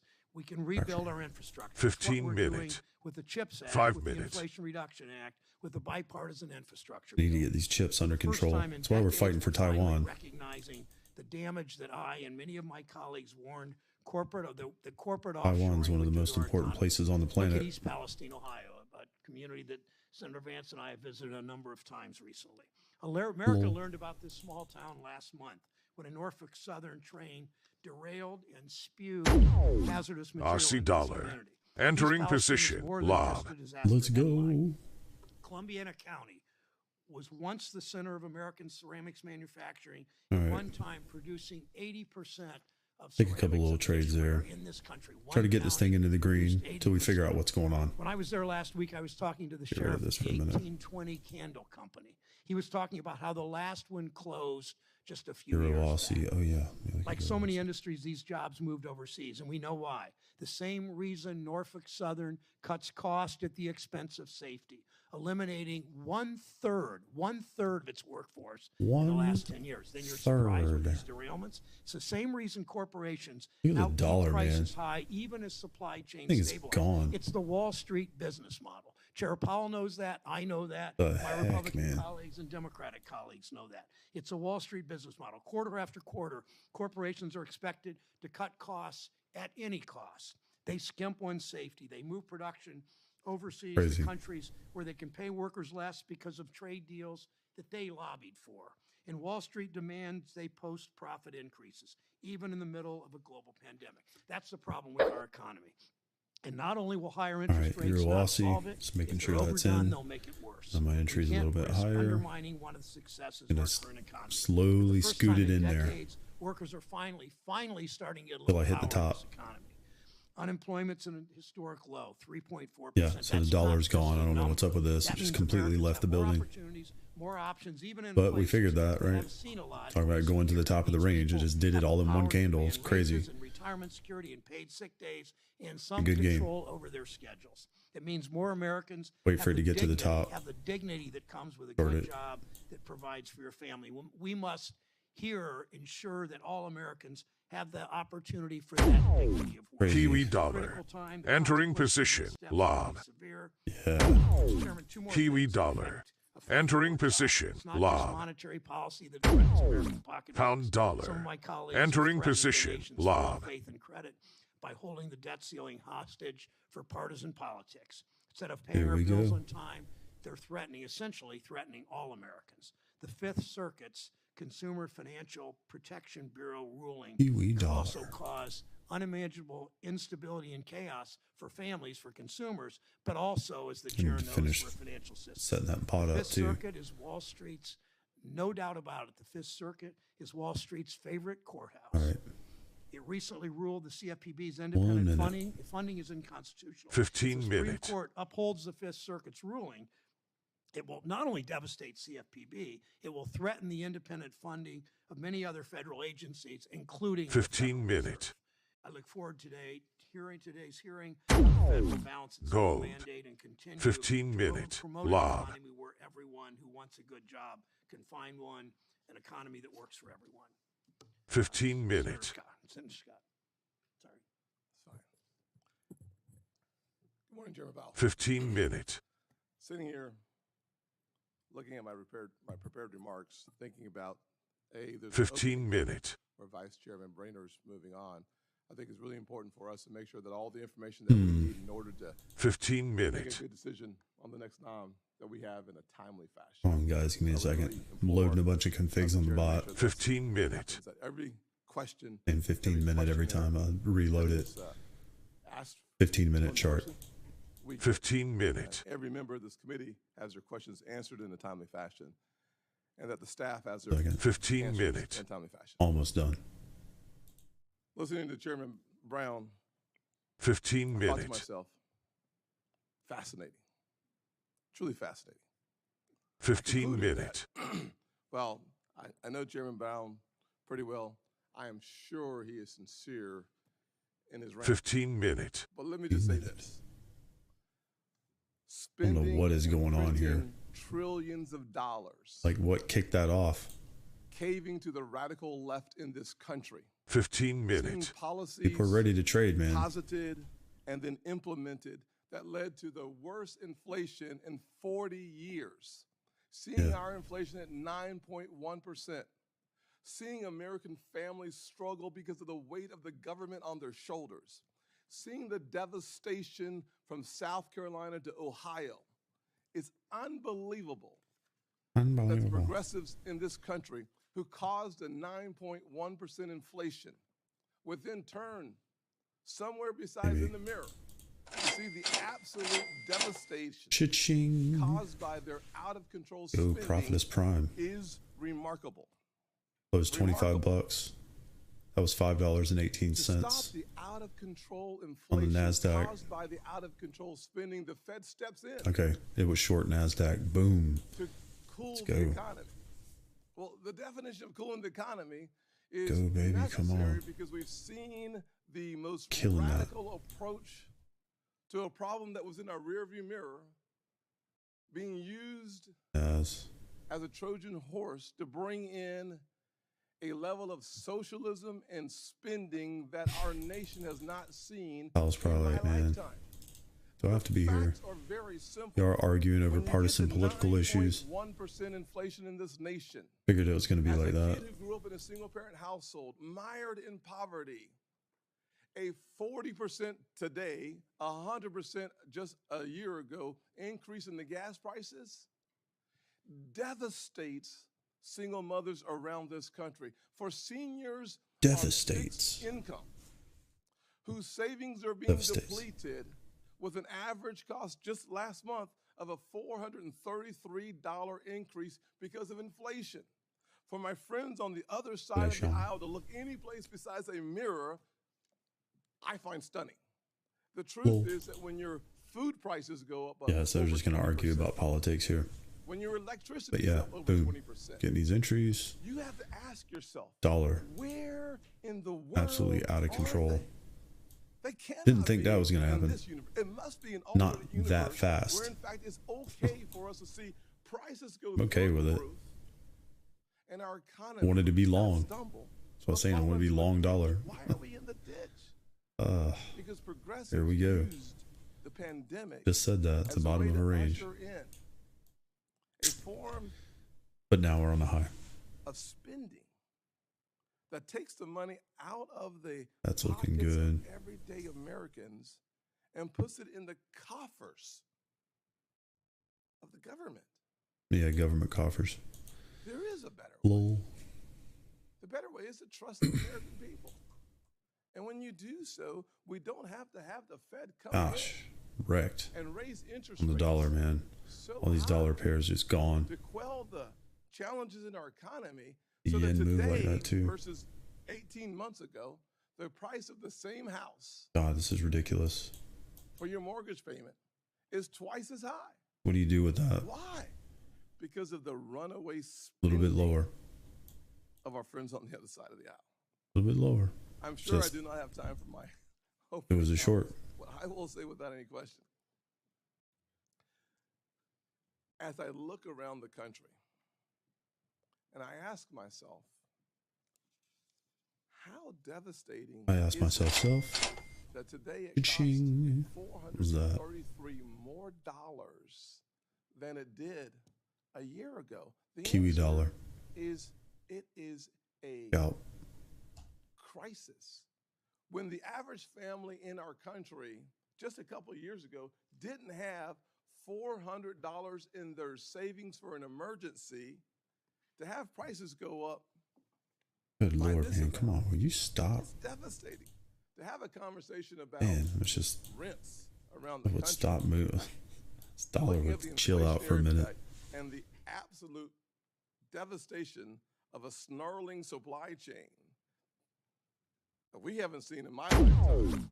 Euro Run by dollar. friends of Entering progressives. position. Lob. Makes Unbelievable. sense.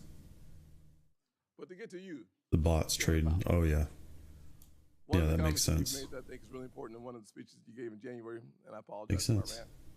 I just wanted to make sure my rant was consistent with my friend here. It is Well, essential, you said, that we my rant stick was to our consistent with my statutory goals friends. and authorities and that we They got to get their rants on the same page. to broaden our scope to address Their other political important social agenda issues of the day. had nothing to Taking do on with new anything goals, about the however economy. worthy, without a clear statutory mandate would Complaining undermine during the election base season is all they're of our doing. independence. You further noted that, and I quote, without explicit congressional legislation, it would be inappropriate for us to use our monetary policy or supervisory Let's tools go. to promote a greener economy or to achieve other climate-based goals. Old crazy We are move. not and will not be a climate policy maker. Do you still Jesus, stand by dude. those comments? Do about that. Thank you. Finally, Powell's like, are you talking to me yet?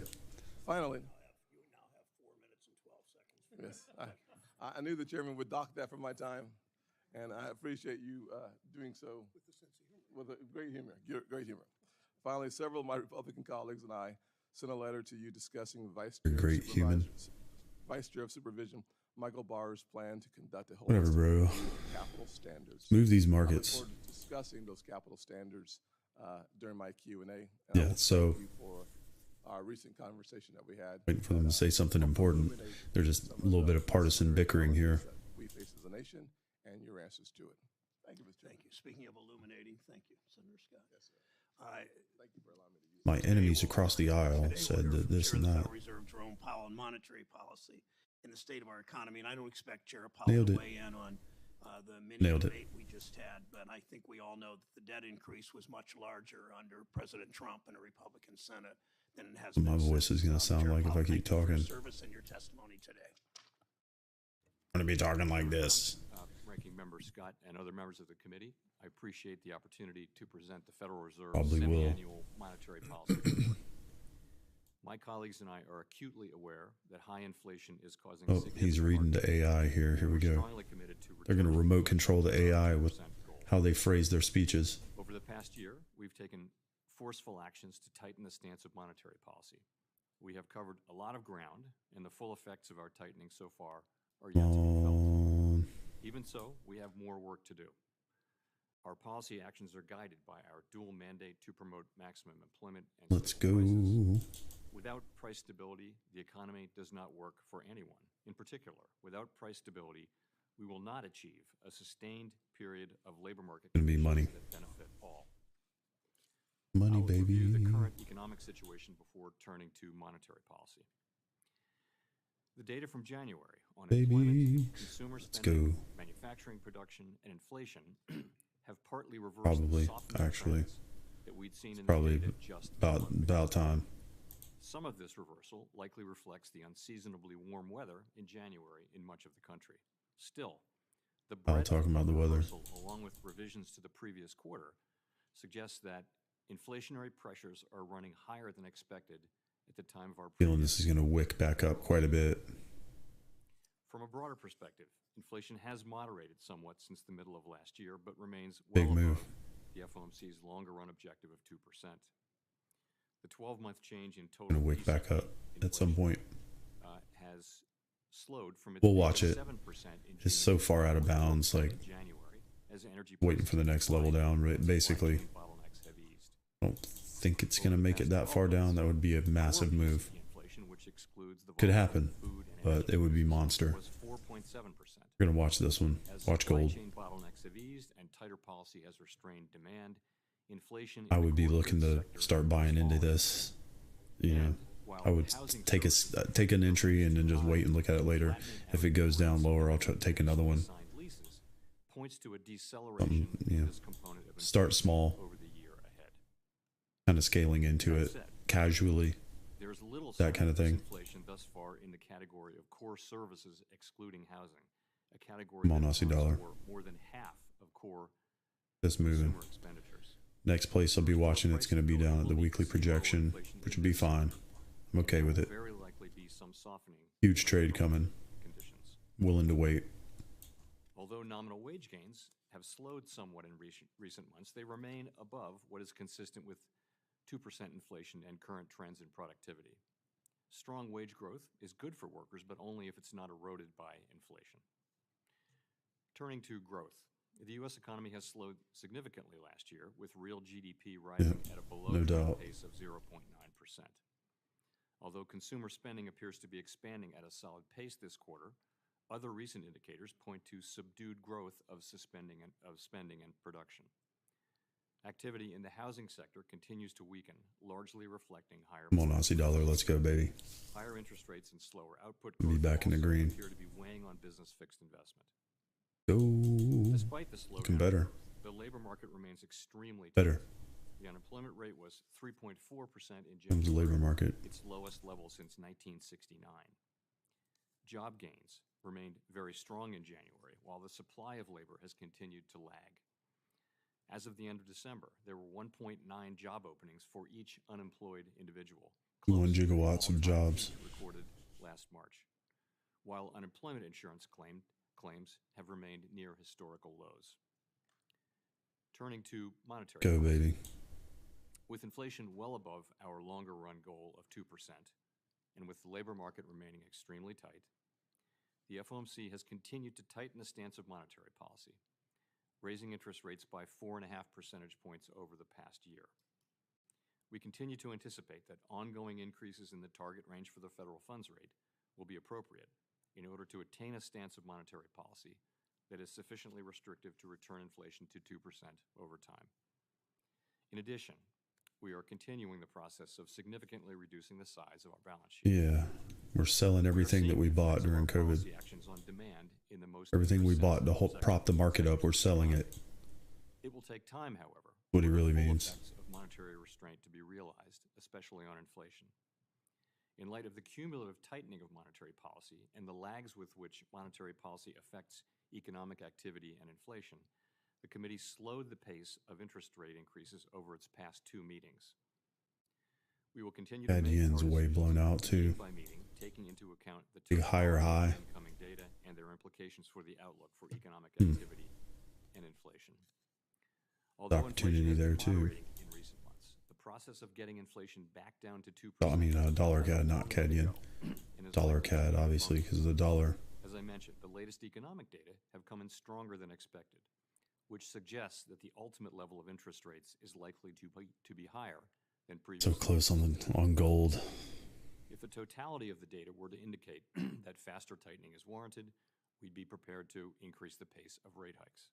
Gotta be close. Restoring price stability will likely require A huge dump. maintaining It's crazy, restrictive stance of actually. monetary policy for some time. Bitcoin, that's a funny Our move on overarching Bitcoin. focus is using our tools to bring inflation back Oh, down to our said 2% tools, take a goal drink. and to keep longer-term inflation expectations well anchored.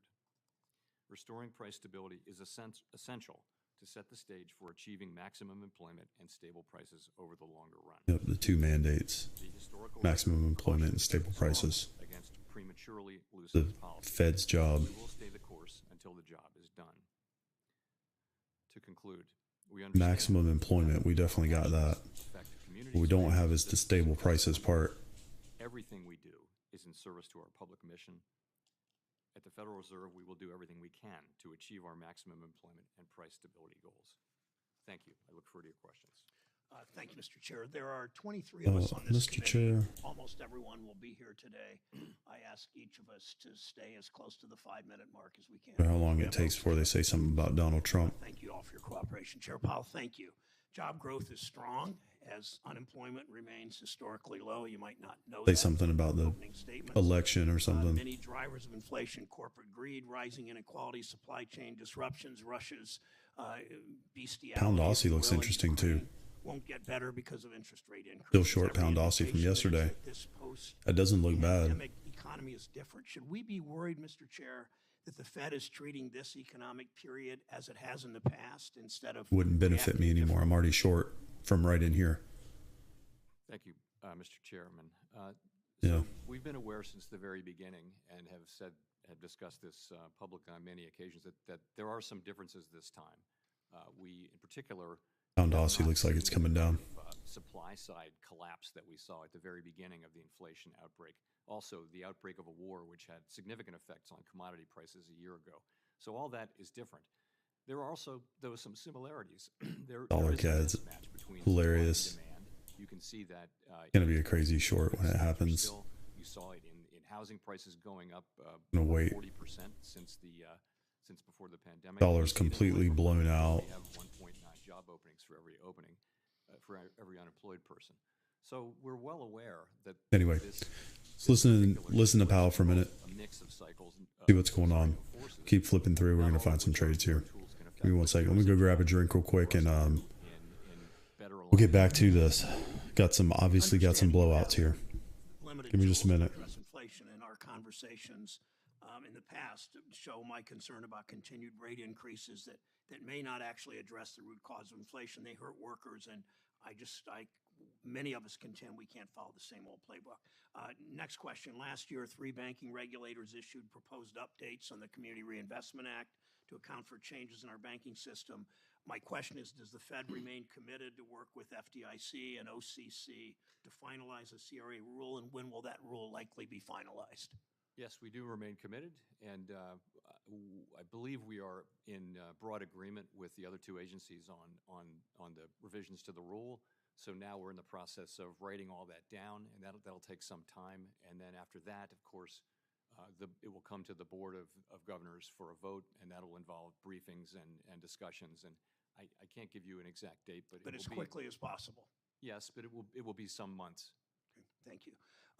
Banks weathered the shock of the COVID-19 shutdowns mostly because of the fiscal response provided by Congress. We now see a spike in loan delinquencies, an increase in overall risk. Banks are again plowing billions, as many other corporate leaders, always defended by people on that side of the aisle, into stock buybacks, which makes me concerned that there's a downturn in the economy. Banks could end up with too little capital. That's why I'm worried about any potential rollbacks of safeguards or regulations. Can you assure me that the Fed will keep capital requirements strong and exercise more long-term forward thinking than corporate CEOs that seem to be focused on the short term? I can assure you as to the first part that we'll keep capital requirements strong. I didn't expect you to comment on give me an opinion about you're looking more forward than companies that look at the short-term benefits of stock buybacks. Mr. Chair, when you last testified, I asked you about the risk posed by crypto assets, stablecoin, the Fed, and other regulated possibilities. How's the Fed evaluating the risks of crypto-related activities by your supervised institutions? So this is something we've been quite active in this area, and I'll say that we believe that innovation is very important over time to the economy. We don't want to stifle innovation. We don't want regulation to stifle innovation in a way that just favors incumbents and that kind of thing. But like everyone else, we're watching what's been happening in the crypto space, and what we see is quite a lot of turmoil. We see fraud. We see a lack of transparency. We see run risk. Lots and lots of things like that. And so what we've been doing is making sure that the regulated financial institutions that we supervise and regulate are careful, are taking great care in the ways that they engage with with the whole crypto space, and that they give us prior notice. And we've issued, along with the FDIC and the OCC, a number of issuances of notices to that effect. Thank you, and I will close with this. I've long pushed for the Fed to prioritize workers and for the leaders of the Fed to reflect the diversity of our country. We've made progress, but our work is not done. We have a new opening. Understand, it's not your job to appoint the new Fed member. We have a number of upcoming vacancies at the Reserve Banks. I support Senator Reid from Rhode Island, Senator Menendez from New Jersey, and other colleagues who are pushing for more diverse voices at the Fed. Senator Scott. Thank you, Chairman. Obviously, the chairman and I both have strong passions about the challenges that we face as a country. The one thing that I do believe that we agree on is the importance of having a strong capital markets as it relates to making sure that Americans have the ability to continue to grow their businesses and to solve their challenges. And frankly, I hope that we get there. Building on the same comment that the chairman had around capital standards is where I'm going to go with my thoughts today. When I think back on these last few years, it's hard not to recognize the extraordinary efforts our financial institutions of all sizes, frankly, undertook to administer a program like the PPP, all while weathering a shutdown of our global economy. I welcome your thoughts, but from my viewpoint, our banking system was resilient. Our financial institutions stepped up and delivered aid to support families and businesses every single day. That's why Vice Chair Barr's broad comments around holistic review of our capital trouble me so much. We should be laser focused on our economy and addressing the needs of everyday Americans trying to forge a new future and helping them open the door to opportunity. As you and I both know, capital and its quality must be continually scrutinized, but increased capital does not necessarily provide an increased benefit, and requiring banks to hold capital that is not risk-based and appropriately tailored to a bank's size, scope, and activities can cause more harm than good. At a time of record inflation, where everyday needs are more expensive, we should not be pursuing actions that are harmful. Rather, we should be supporting the engine of our economy, small businesses.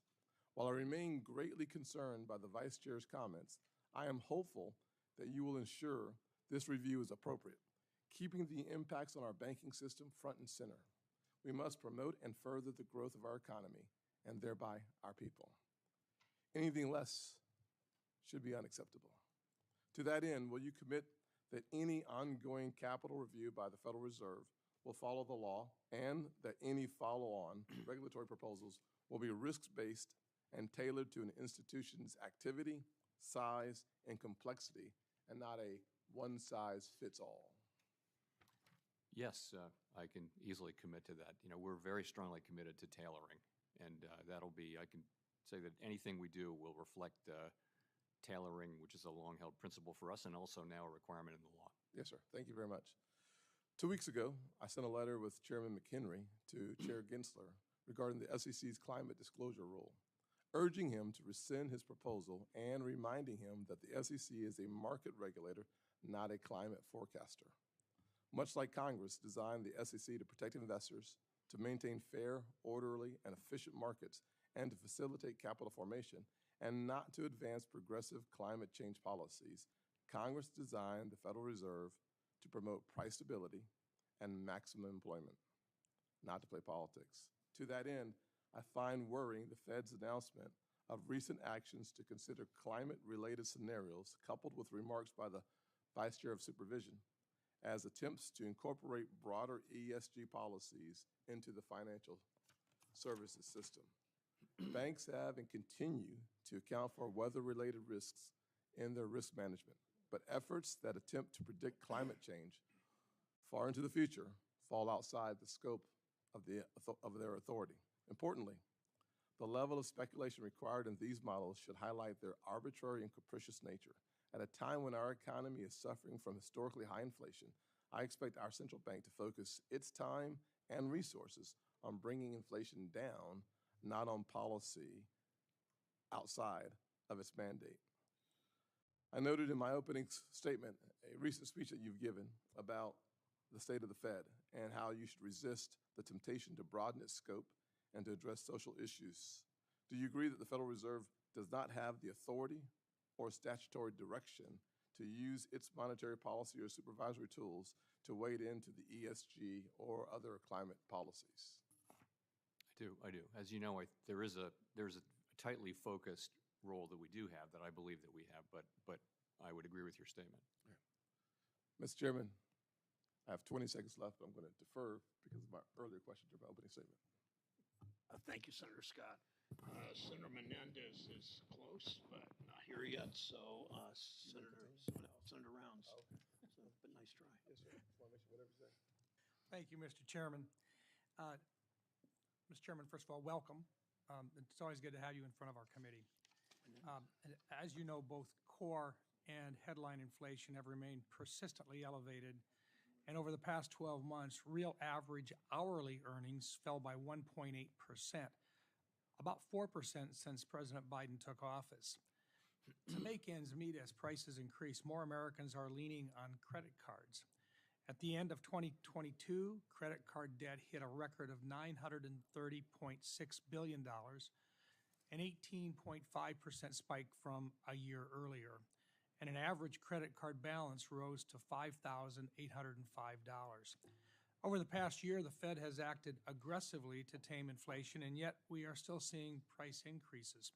As we've discussed this several times, but I recognize that it's been an ongoing discussion, but I believe that this further proves that we have long been feeling the effects of a policy-induced inflation resulting from decisions by the Biden administration, primarily cutting off the resources necessary to improve and increase domestic energy production. I continue to be concerned that if you attempt to use the tools that are available at this time for the Fed, then I believe that we're going to have a challenge of not being able to address specifically the challenges brought out when you have a policy is promoting higher prices with regard to energy, as opposed to what you're trying to do, which is to bring down the total overall cost. And I just wanted to ask, I guess, and you're going to think this is something that we've heard before, but do you believe that you currently have the monetary policy tools to actually reduce inflation? And I just put it in this perspective. In January of 2021, the CPI was 1.4% when the Biden administration began.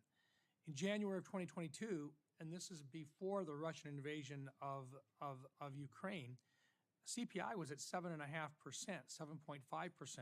Today, March of 2022, CPI is 8.5%. Wouldn't it be fair to assess that a lot of the policy or the inflation that we've seen here may very well be due to policy decisions by this administration? Senator, not for us to point fingers. Our job is to use our tools. You asked whether we have the tools to get this job done, and we do over time. There are some things that we can't affect, but over time we can achieve 2% inflation, and we will.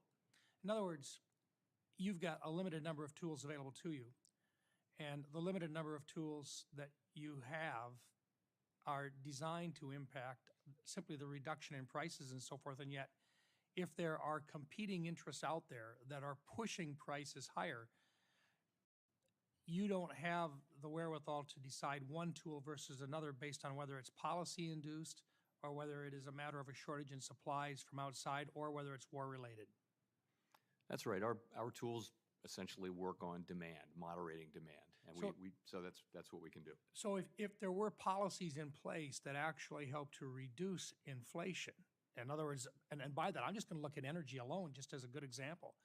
If policies were in place that were actually allowing energy prices to come down in the United States, then you would have less of a need to use the very blunt tools that you do have right now with regard to increasing rate increases. Is that a fair statement, sir?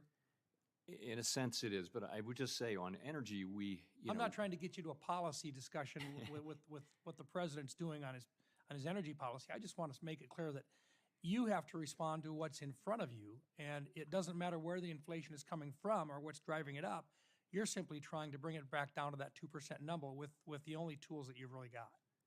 Yes, but I will say on energy, energy has tended over time to fluctuate up and down, and it's not mainly affected by our tools. So the things we look at are really things that are tightly linked to demand in the U.S. economy. Those we can affect. And I think just the fact that you've been increasing interest rates, and yet inflation continues to ride up, would suggest, just as you've just indicated, that when you have high energy prices, it's tough to impact that part of it with the monetary policy that you've got available to you. So we focus on everything, but we also focus on core in particular, which doesn't include energy prices. And what's happened is core inflation has come down, but nowhere near as fast as we might have hoped, and it has a long way to go. Thank you. One last question. Last June, Vice Chairman of Supervision Michael Barr testified before this committee that he would defend the use of the aggregation method as an alternative approach to the insurance capital standards, the ICS, proposed by the IAIS. As the final compatibility criteria set to come out later this year, can you confirm that you share Vice Chair Barr's views on this AM? I will confirm that, but I'll have to get back to you on the status of that. Okay, thank you. Thank you, Mr. Chairman. Thanks, Senator Round. Senator Menendez of New Jersey is recognized. Thank you, Mr. Chairman. Mr. Chairman, I want to take this moment to remind my colleagues that there are more than 62 million Latinos that call the United States home. We are the largest minority group in the country. We account for nearly 20% of the United States population. We contribute almost $3 trillion in GDP. Yet Latinos have no representation in the Federal Reserve's leadership. In the 109-year history of the Federal Reserve, there has never been a single member of the Board of Governors or regional bank president who has the lived experience of being Latino in the United States. And in practice, that means that the voices of nearly 1/5 of our country's people are repeatedly drowned out when the Fed is making critical decisions on economic policy. Decisions that affect whether a Latino family can afford their first home, find a job that pays a living wage, send their children to college, save for a comfortable retirement, or get a loan to expand their business. Right now, the Biden administration has a clear opportunity to make history with its next nomination to the Board of Governors. It has identified a number of highly qualified Latino candidates who have dedicated their careers to the fields of economics, who are committed to the Fed's dual mandate, who will preserve the independence of the central bank. The administration has rightly nominated and advocated for a number of diverse candidates with similar qualifications, both at the Fed and elsewhere. But despite having 5 opportunities over the past 2 years to nominate a qualified Latino economist to serve at the Federal Reserve, this administration has repeatedly chosen not to. Representation, or lack thereof, does not happen by accident. It is a choice, and I hope the administration makes the right choice with this nomination. Mr. Chairman, would you say that it is a truism that the United States dollar is the reserve of choice in the world? Yes, I would. And that brings us enormous benefits, does it not? Yes, it does. Now, 12 years ago, a Republican House brought us to the brink of defaulting on the debt for the first time in history of this country, jeopardizing our credit and the world economy. I'm getting a sense of deja vu because, once again, Republicans are recklessly demanding draconian spending cuts to programs that hardworking U.S. families rely on in exchange for allowing the Treasury Department to pay for spending that Congress, including most of them, have already voted to authorize. If you want to talk about spending cuts, it seems to me that the budget is the time to do that, but not to put the full faith and credit of the United States at risk. Chairman Powell, can you talk about the catastrophic damage a debt default would inflict on the economy? So I guess I will start, if I can, by saying that these are really matters between the executive branch and Congress. We do not seek to play a role in these policy issues. But at the end of the day, there's only one solution to this problem, and that is Congress. Whatever else may happen will happen, but Congress really needs to raise the debt ceiling. That's the only way out, in a timely way that allows us to pay all of our bills when and as due. And if we fail to do so, I think that the consequences are hard to estimate, but they could be extraordinarily adverse, and could do longstanding harm. Well, I think that's a mild statement of what would happen. I understand. I didn't ask you to engage in the congressional executive branch roles. I asked you about the abstract question of what happens if you have a debt default. Isn't even this constant fight putting into question the possibility that the United States will not honor its full faith and credit have consequences within the economy? In principle, it could. I think markets tend and observers tend to watch this and tend to think that it will work out, and it has in the past worked out. So it needs to work out this time too. Now, seeing your testimony before the committee, is it fair to say that you'll do whatever is necessary to tame inflation? We serve a dual mandate, and we will do what we can, everything we can to restore price stability while also serving maximum employment. And primarily that means additional rate increases, would it not? What other tool do you have? That's what we have. The balance sheet, the shrinkage of the balance sheet will continue too, but it's principally rate hikes. So the question is, when does that part of doing anything necessary to tame inflation, come into conflict with your other mandate of maximum employment? Not now, when we have the lowest unemployment in 54 years, and where we have a labor market that is extremely tight, extremely. So, but in that time could come, but it really isn't now, where we're very far from our from our price stability mandate, and in effect, the economy is past most estimates of maximum employment. Thank you, Mr. Chairman. Thanks, Senator Menendez. Senator Kennedy of Louisiana is recognized. Thank you, Mr. Chairman. Chairman Powell, thank you for being here. Thank you to you and your team for helping to save the economy during the pandemic meltdown. For what it's worth, I'm generally supportive of the actions of the Fed right now, and I'm not going to ask you today to blame anybody. When Congress spends money, it stimulates the economy, does it not? Well, it would depend on whether that's funded by tax increases or not. But so, if there's a spending that's not accompanied by taxes, would have a net at the margin stimulative effect.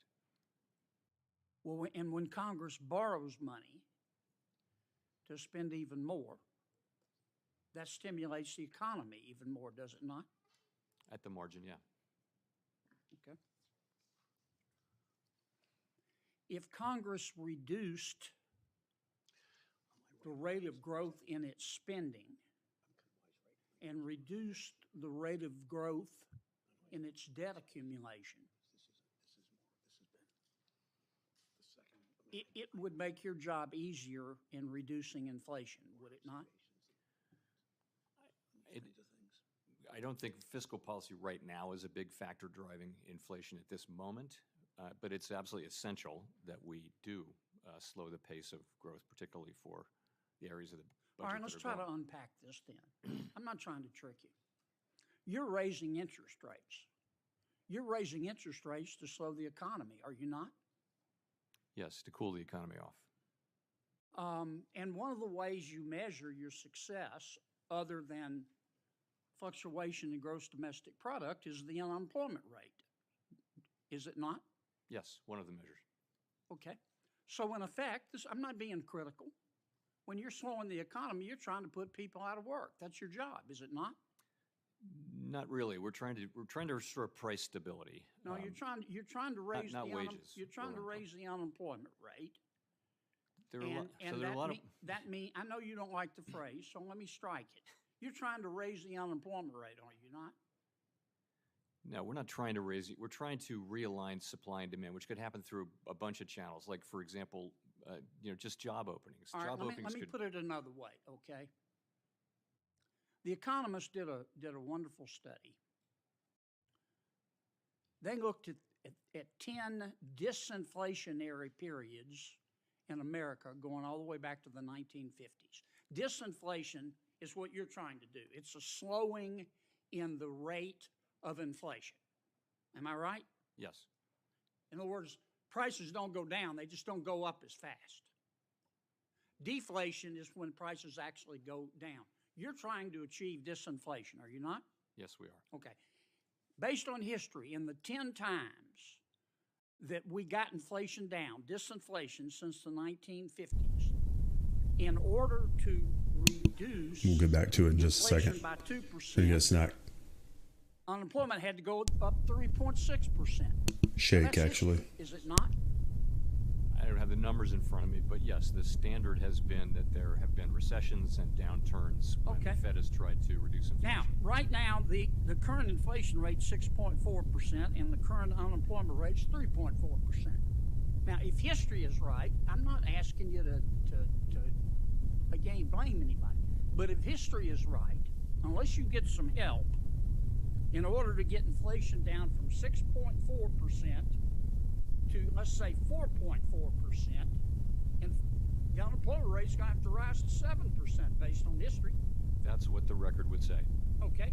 And to get inflation down to 2.2% based on history, an immutable fact, unemployment would have to go to 10.6%. Would it not? No, I wouldn't. That's what the record shows. That's what the history shows.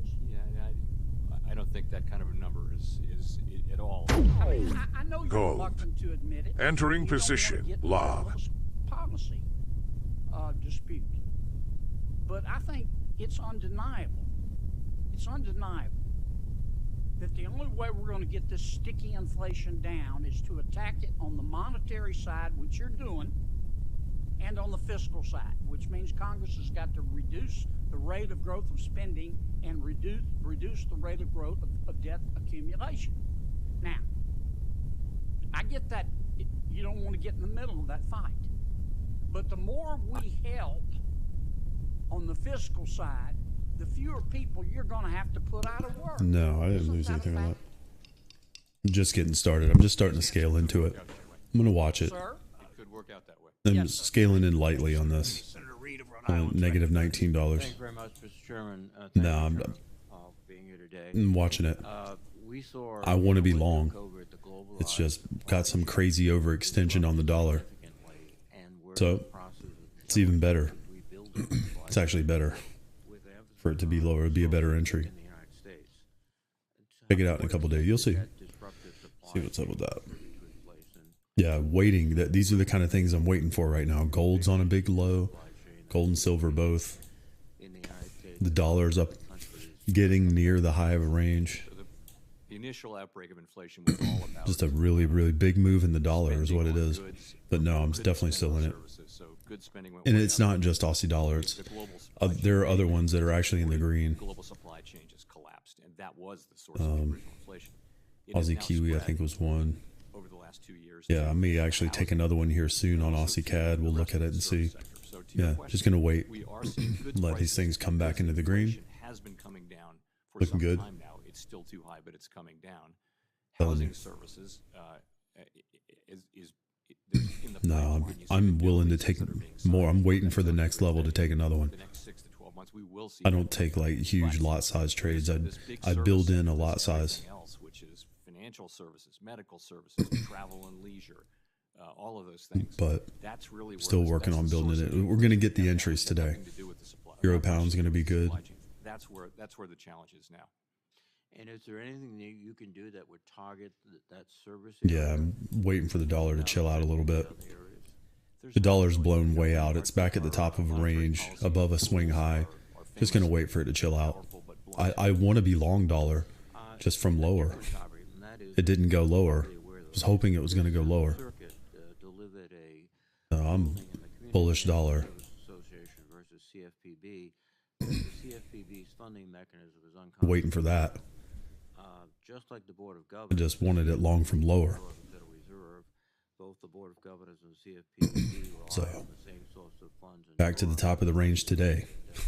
Changed plans. It just went early. Was looking for that to happen over the next couple days. Just did it straight in one candle. So there you go. Well, it would be. You don't want to buy the dollar now. We have significant. It's done 2 days worth of movement in an hour. To comment on a case that's before the Supreme Court. But it is a. Yeah. It is certainly something. Yeah, so there's going to be some stuff setting up. Gold and silver setting up with some really crazy, very deep potential retracements coming back. Going to set up some really good trades. This is kind of what I'm looking for today. I knew there was going to be some setups. Let things chill. Let this candle close here on the dollar, see what happens. Aussie dollar's probably close. We're almost there to the next point to make a decision. I'm going to inch this down every time I take a position. This is ridiculous. Can't wait for this to go. It's going to be awesome. Is there any way It's going to be a really, really good trade. Euro Aussie is too. Of course, is very low unemployment. Same thing. Have been moderating. Yeah, just got to get the dollar under control. It'll be all right. Softening in the labor market without rising unemployment, really, and that's a good thing. So we really don't know. The current situation is a combination of more typical supply and demand issues, but also just things that we haven't seen before, like the war in Ukraine, like the supply chains that you mentioned. Right. So we have many unusual factors, and I don't think anybody knows with confidence how this is going to play out. Thank you very much, Mr. Chairman. Thank you, Chairman. Thanks, Senator Reid. Senator Brett, Alabama is recognized. Thank you, Mr. Chairman. Chairman Powell, it's great to have you here today. Over the past 2 years, we've seen the highest inflation of my lifetime. driving up costs for American families across Right, the yeah. board. According to the U.S. Department of Labor, the annual Yeah, we're probably inflation looking at two different time frames here too, but yeah. On the macro, yeah, I think the dollar's going to go up. Yeah, like a higher time frame, like 4-hour chart kind of thing. Yeah. I think it's going to retest a little bit higher in structure, like in its market cycle. I was looking for it. I wanted it to go a little bit lower though, so I could get long. I wanted to be long dollar, but from lower.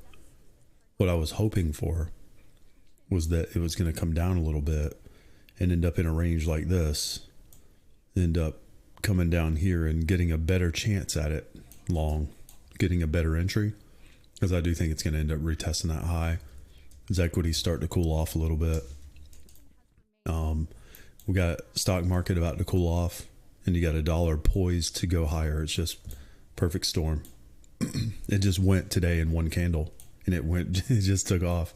So good game. I was going to try to catch it a little bit lower, scale into it lower, but it just went. So cool.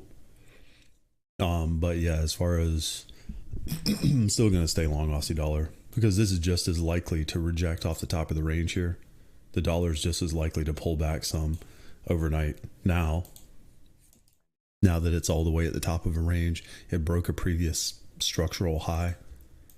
It's just as likely for this candle to close and put in a big red candle pullback or a multi-candle pullback. It's just likely to happen at the top of the range. It's going to, over the next couple hours, it's likely to, you know what I mean? So as that pulls back down, Aussie dollar get a chance to get out of that. And just structurally, this is like we've broken all the lows down here. This thing is ready for a pullback. This is definitely buying the blood right here. Love it. I love this kind of stuff. So anyway, that's just about Aussie dollar specifically. Yeah. Yeah, I'll be in that trade. Be trading out of it. A very specific set of rules as far as entries go. That I'm gonna take the same entries every time, every single day when they line up. I already know what levels I'm willing to make decisions at, and I look at confluence when it gets there. I wait for price to get to levels, take the trades, go to the next day, kind of thing. Yeah, pound dollar is another one. As this starts to bury into the low, it's almost there. It's getting there. That's another one that's going to be just a lower low, lower high. Lower high, lower low. It's just time for it to retrace. Pretty soon, this thing is going to start popping back up the other way. It's in the stop hunt dance right now. Let's let it settle in. Drop, consolidate, drop, consolidate, drop, consolidate. Shift off the low. Pull back to make a higher low and gone. Look at silver, man. This thing is just gone. Absolutely out of here. This is a huge move on silver. Gold too. Dude, I cannot wait till this gets down here. Buyers rejoice. Let's get down here. That's what I'm talking about right there. To make that sharp of a run all at one time, the retracement that comes off of that, it's going to let it fall. Make me a deal I can't refuse. Give me that way down there. Give me that 1808 again. Just take it again. Boing, right off the bottom. That's a ridiculous drop. There's no way that's going to sustain. It's then 2 days worth of movement in a couple hours. No. If it were to get down there, I'm going to back the truck up. Anyway, let's listen to Powell for a minute. We'll keep going through everything. And I know out of respect for the chairman and trying to stay in my time, I will just end by saying I heard what you said. Obviously, as you have said, the Federal Reserve is not and will not be a policymaker. I just want to thank you for your public statement on that. I agree. I'd rather be getting long here on gold soon. Policymakers and financial regulators, and I'd try it here and then wait for the next one lower. Senator Warner from Virginia. Thank you, Mr. Chairman. Chairman Powell, it's good to see you again. Let me start by saying, depending on who's asking questions, we're either pounding you for how quickly we're going to drive that inflation back to 2%, or pounding you on making sure that we don't push the economy into a recession and drive up unemployment. I got to tell you, and it's these are maybe not the cheap seats, but I actually think you've done a pretty good job in terms of both ratcheting up rates and then starting to tail off a little bit. I think we all were concerned by the January numbers where it popped up a little bit protein more. shake. I wish, Mr. Chairman, we're actually having this hearing 2 weeks from now, because we're going to have a lot more data later in this week and next week. But I want to net. We've still got ways to go, and the January numbers were concerning. But I do think your tailored approach.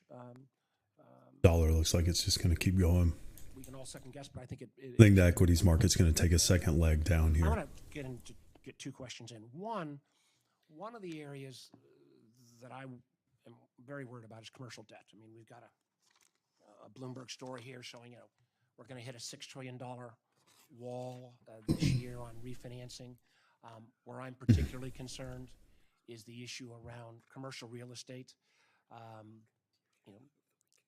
As we recover from COVID, a lot of things are getting back to normal, but clearly the transformation of where people work is going through a fundamental transition, and I hope people do return more to the office, but lots of folks prefer working elsewhere. Let's go. That's going to fundamentally change the real estate market on the commercial side, and I do believe we're going to hit potentially a cliff here of a totally unexpected problem in terms of commercial real estate. How are you looking at that issue and recognizing there's lots of bumps coming out of COVID? This one seems to be more unique in nature, and how are you thinking about that issue?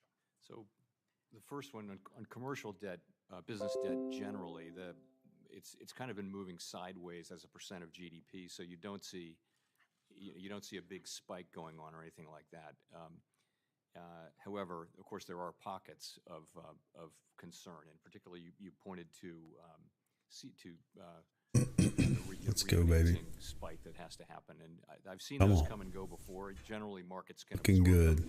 I want to see that second leg down in the stock market. Something that we were well aware of and watching carefully. In terms of CRE, I would already know what we're looking for. The occupancy of office space. Make decisions when it gets there. Cities is just remarkably low, and you wonder how that can be.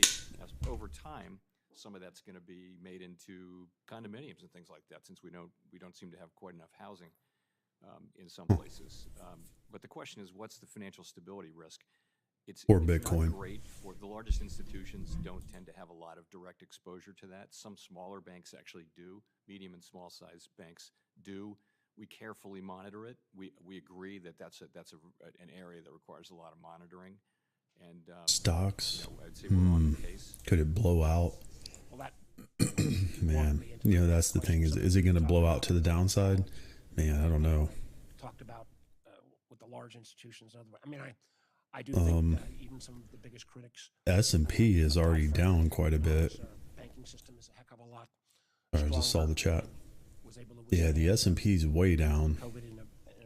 Trying to figure this one out. I'm watching it right now. We've also seen evolve is a vast amount of financial still long Dow, but net short NASDAQ.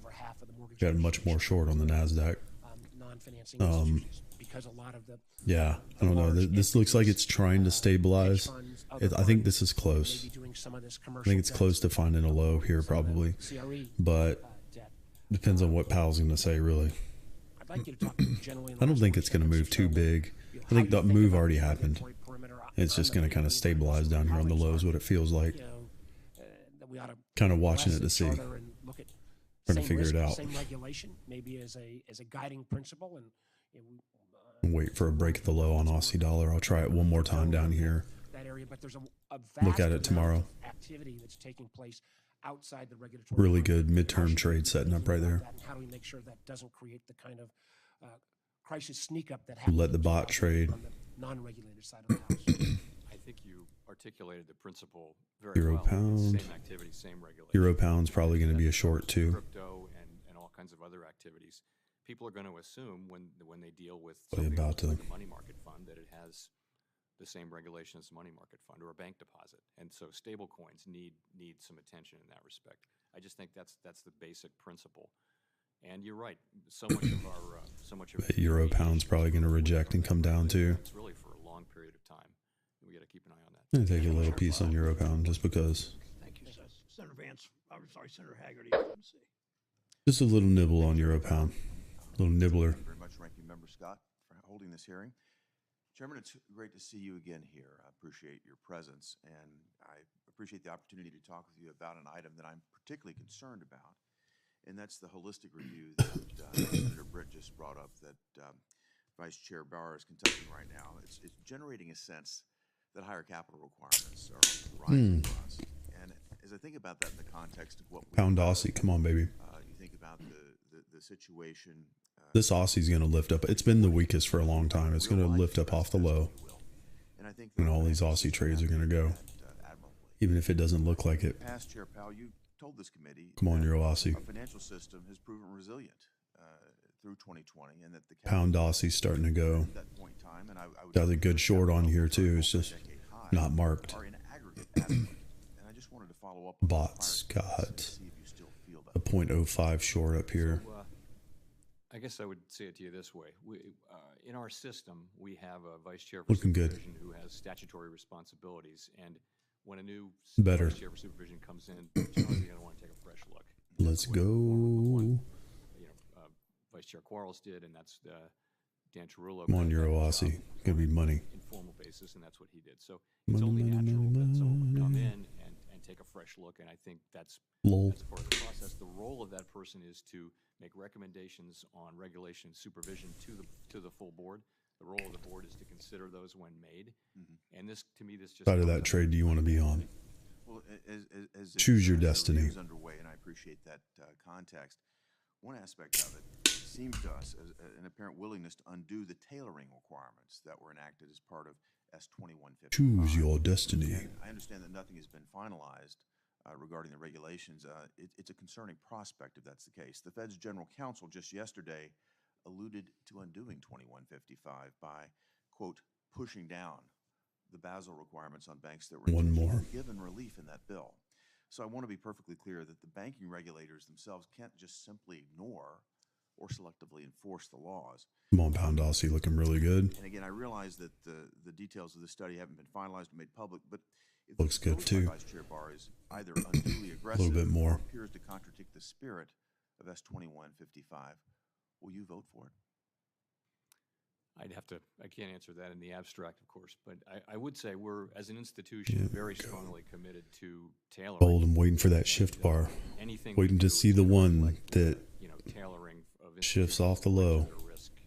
And You'll know when it hits. You'll know it's the right one. I think it's quite important, again, given the legislative intent here and the Go, baby. the concerns that we maintain. Gonna be in the green. In the face of what General Counsel said just yesterday, I appreciate your perspective in terms of keeping that in place. Euro pound too.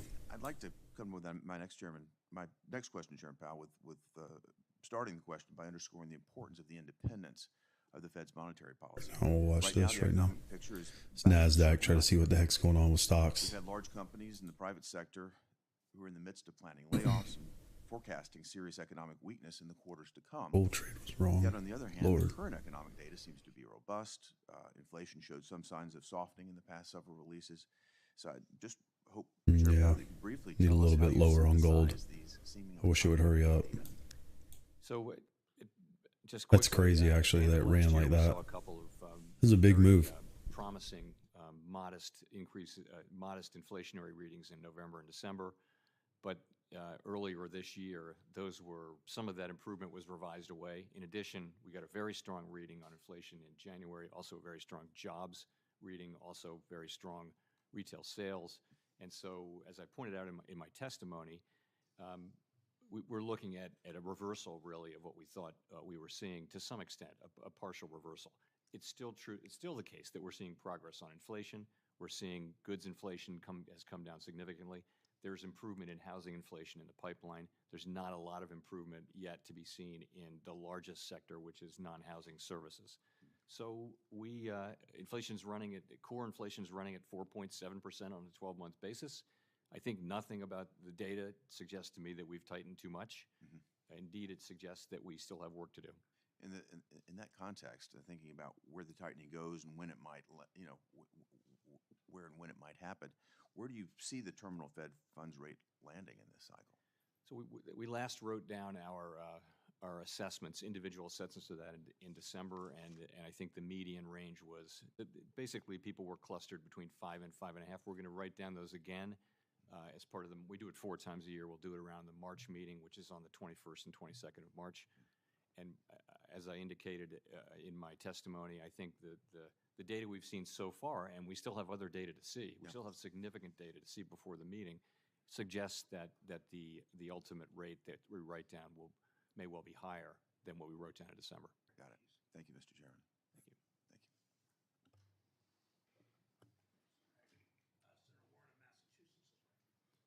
Thank you, Mr. Chairman.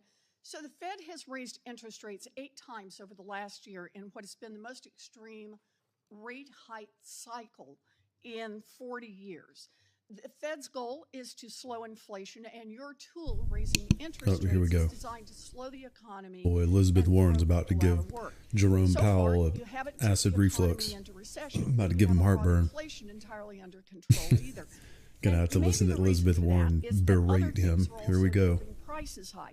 Eat the rich. With high interest rates, things like price gouging and supply chain kinks and a war in Ukraine. But you are determined to continue to raise interest rates, so I want to take a look at where you're headed. In December, the Fed released its projections on the state of the economy under your monetary policy plan. According to the Fed's own report, if you continue raising interest rates as you plan, unemployment will be 4.6% by the end of the year, more than a full point higher than it is today. Chair Powell, if you hit your projections, do you know how many people who are currently working, going about their lives, will lose their jobs? I don't have that number in front of me. I will say it's not an intended consequence. It's well, not. But it is. I don't have that number in front of me. That was a hilarious answer. That was savage.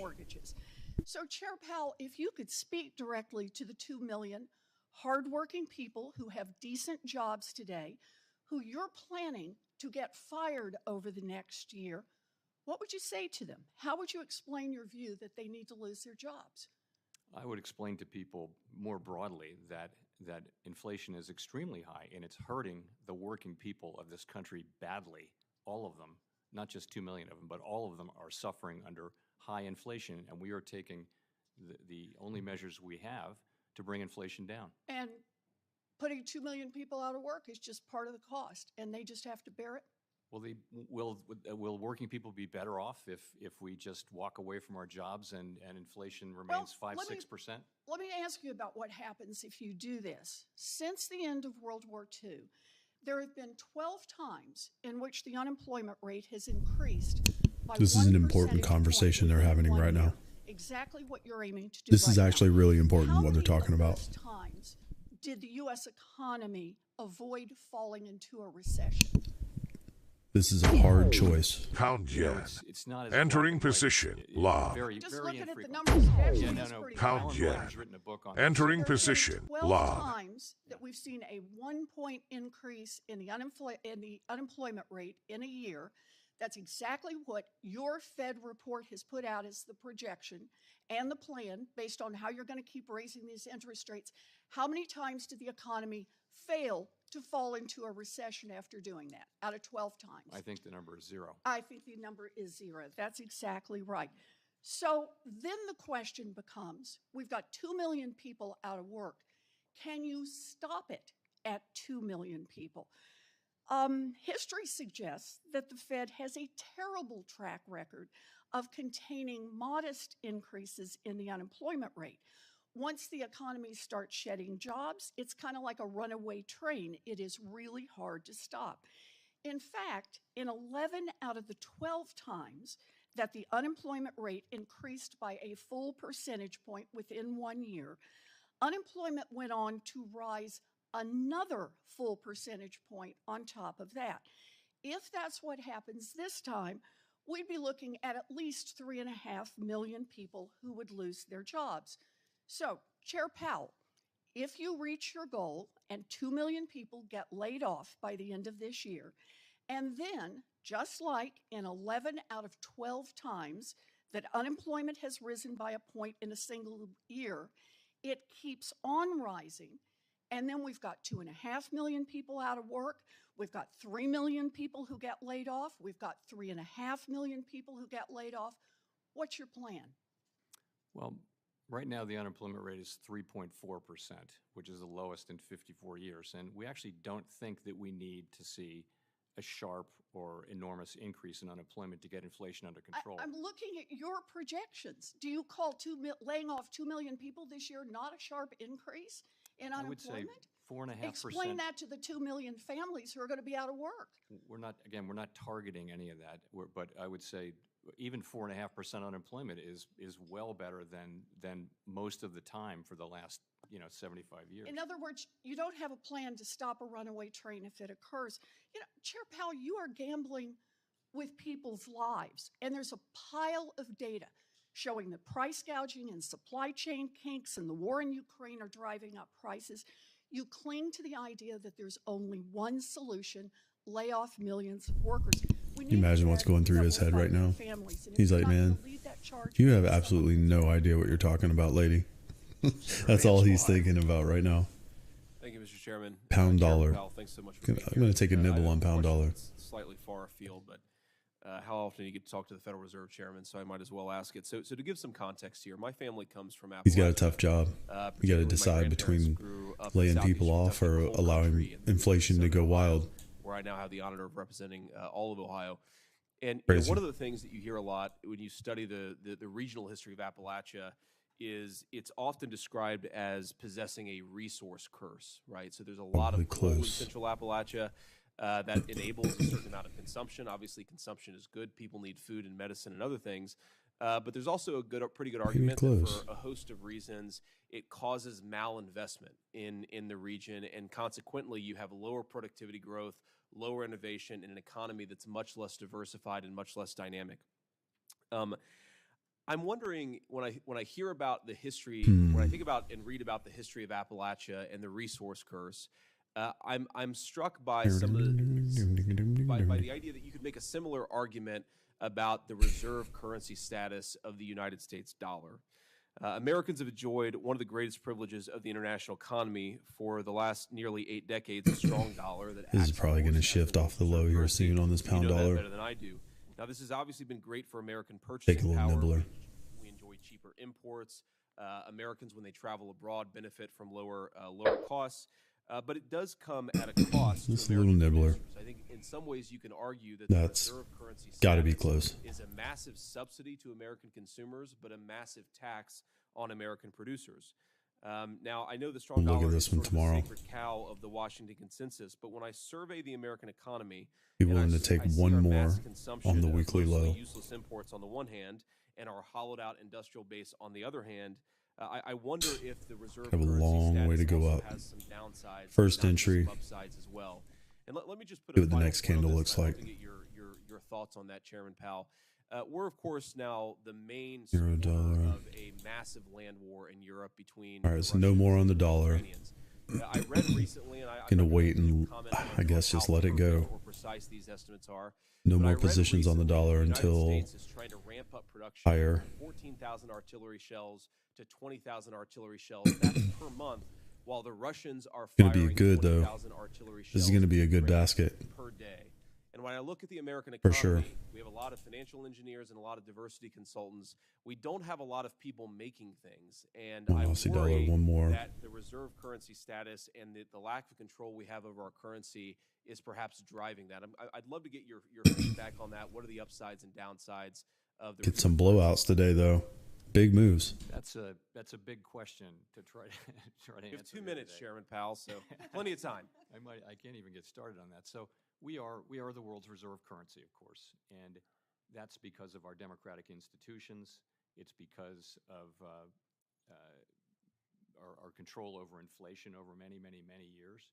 The world trusts the rule of law in the United States, and those are the things. So once you're the world's reserve currency, it's used in all over the world in transactions, and it's the place where people want to be in times of stress, is in dollar-denominated assets. Now, is it so? Of course, we benefit by being able to pay for our goods all over the world, pay for everything anywhere in the world, mostly with dollars. That's an advantage. There's some economic theory around that it also has burdens of various kind, but I can't call it all back to mind. But the other thing is, it's a very stable equilibrium, but it's not a perfect one. It's not a permanent one, rather. So there isn't any obvious candidate to replace the United States right now, where you can have free flow of capital in and out of the country, where you can really trust the rule of law and democratic institutions, and keeping price stability, which you can here. Do you think it gives us less control over our own currency, the fact that it's become the world's reserve currency? Control over our currency. I'm not sure. So essentially, what we try to control is price stability, and no, it doesn't make it harder for us to keep inflation under control. The United States has a smaller external sector than most large economies, where it's only about 15%. So mainly what affects inflation in the United States is domestic supply and demand. Do you think it makes it harder for us to affect and to fight back against currency manipulation, to control the export and import flows in a way that stabilizes our own manufacturing sector? Well, I mean, what's important there is really the level of the dollar, and when the dollar is stronger, obviously our wares are more expensive abroad and that kind of thing. But we don't have an opinion on. Matters of the level of the dollar really matters for the Treasury Department and the elected government, not for the Fed. Thank you, Chairman Powell. Thank you, Senator Vance. Senator Van Hollen of Maryland's recognized. Thank you, Mr. Chairman. Chairman Powell, thank you for being here and for your service. I know the Fed is experiencing lots of challenges these days. I've got a couple questions that are just, I think, basic yes or no's, and then some longer questions. Would you agree that changes in the size of corporate profits can be one of the factors that affects the inflation rate? Yes. Right. Now, recently we saw that the Employment Cost Index, which, as you know, measures the growth of wages and benefit costs, grew at roughly 4% on an annualized basis in the fourth quarter of 2020. Kind of stalking some stuff here, watching. That's my recollection, yes. So if corporate profits were It'll be a big reversal eventually. It's going to happen quick. High levels, You're either going to be in it or not. It's exactly what's going to happen. And if we end up blowing out lower on something like gold, or the dollar goes higher and just keeps scaling in, waiting on some levels to hit. What you mean by extended period of time? So you would not, without Ready to very clean large up this increase in profit. productivity, which would be great, but that we don't It's expect. going to be a good profit coming. I can feel it. Wage inflation over the longer term. Going to get the entries today that are going to pay out really well tomorrow. So over the shorter term, Guarantee that it. would not be a justification in and of itself for raising rates. Is that right in the short term? Well, I think wages affect prices and prices affect wages. I think we do think that some softening of labor down low. conditions will happen as we try to get inflation under control, and will need to happen.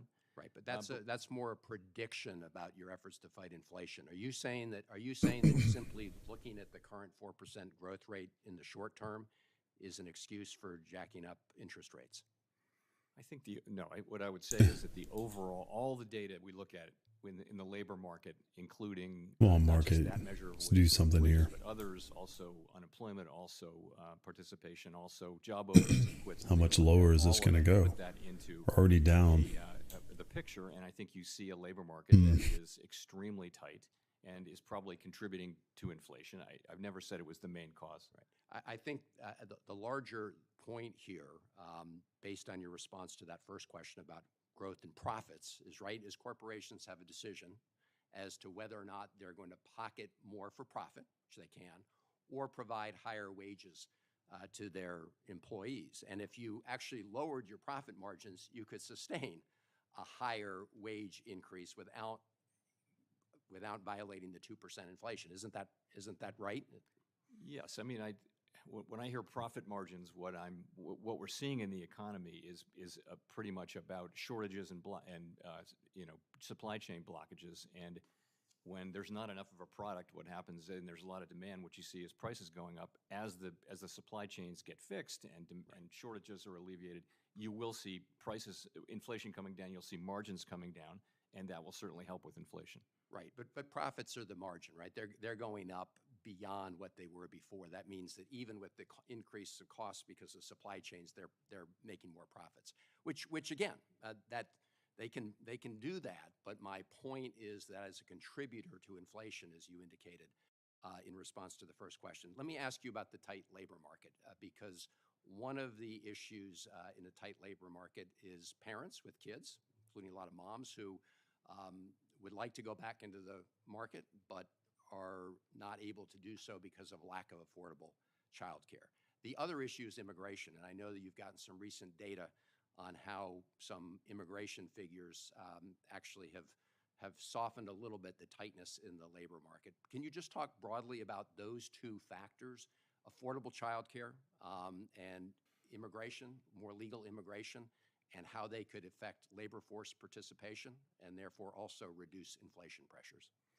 So on the first, we don't make recommendations or evaluate fiscal policy, but I will say there's research that shows that it helps keep women in the workforce when there's childcare available, which is, I think, kind of self-evident.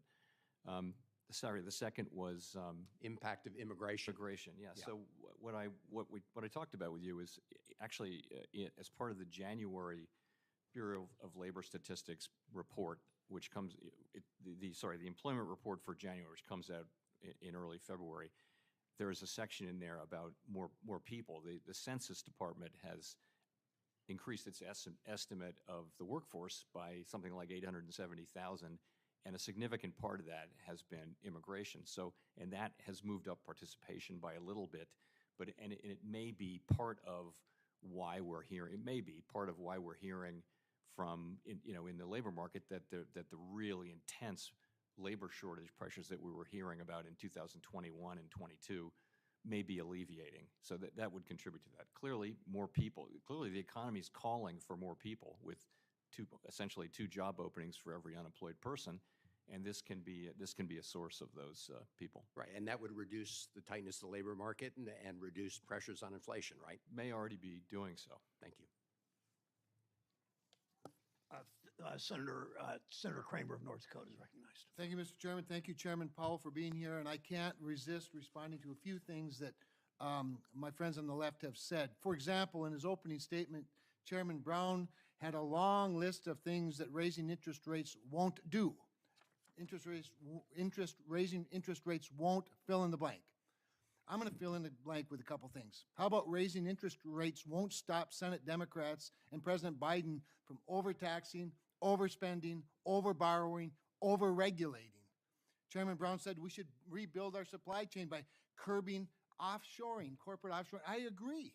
He talked a lot about corporate greed contributing to inflation. Okay. But how about regulatory greed contributing to corporate greed?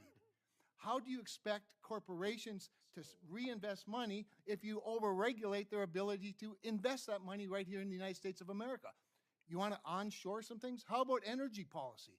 How about instead of looking to Venezuela or Iran for oil supply or Russia, or rather than looking to China for electric vehicles and chips and solar panels, how about we have a strategy that onshores those things by reducing regulation, reducing taxes, and letting those corporations reinvest their profits rather than stock buybacks or dividends?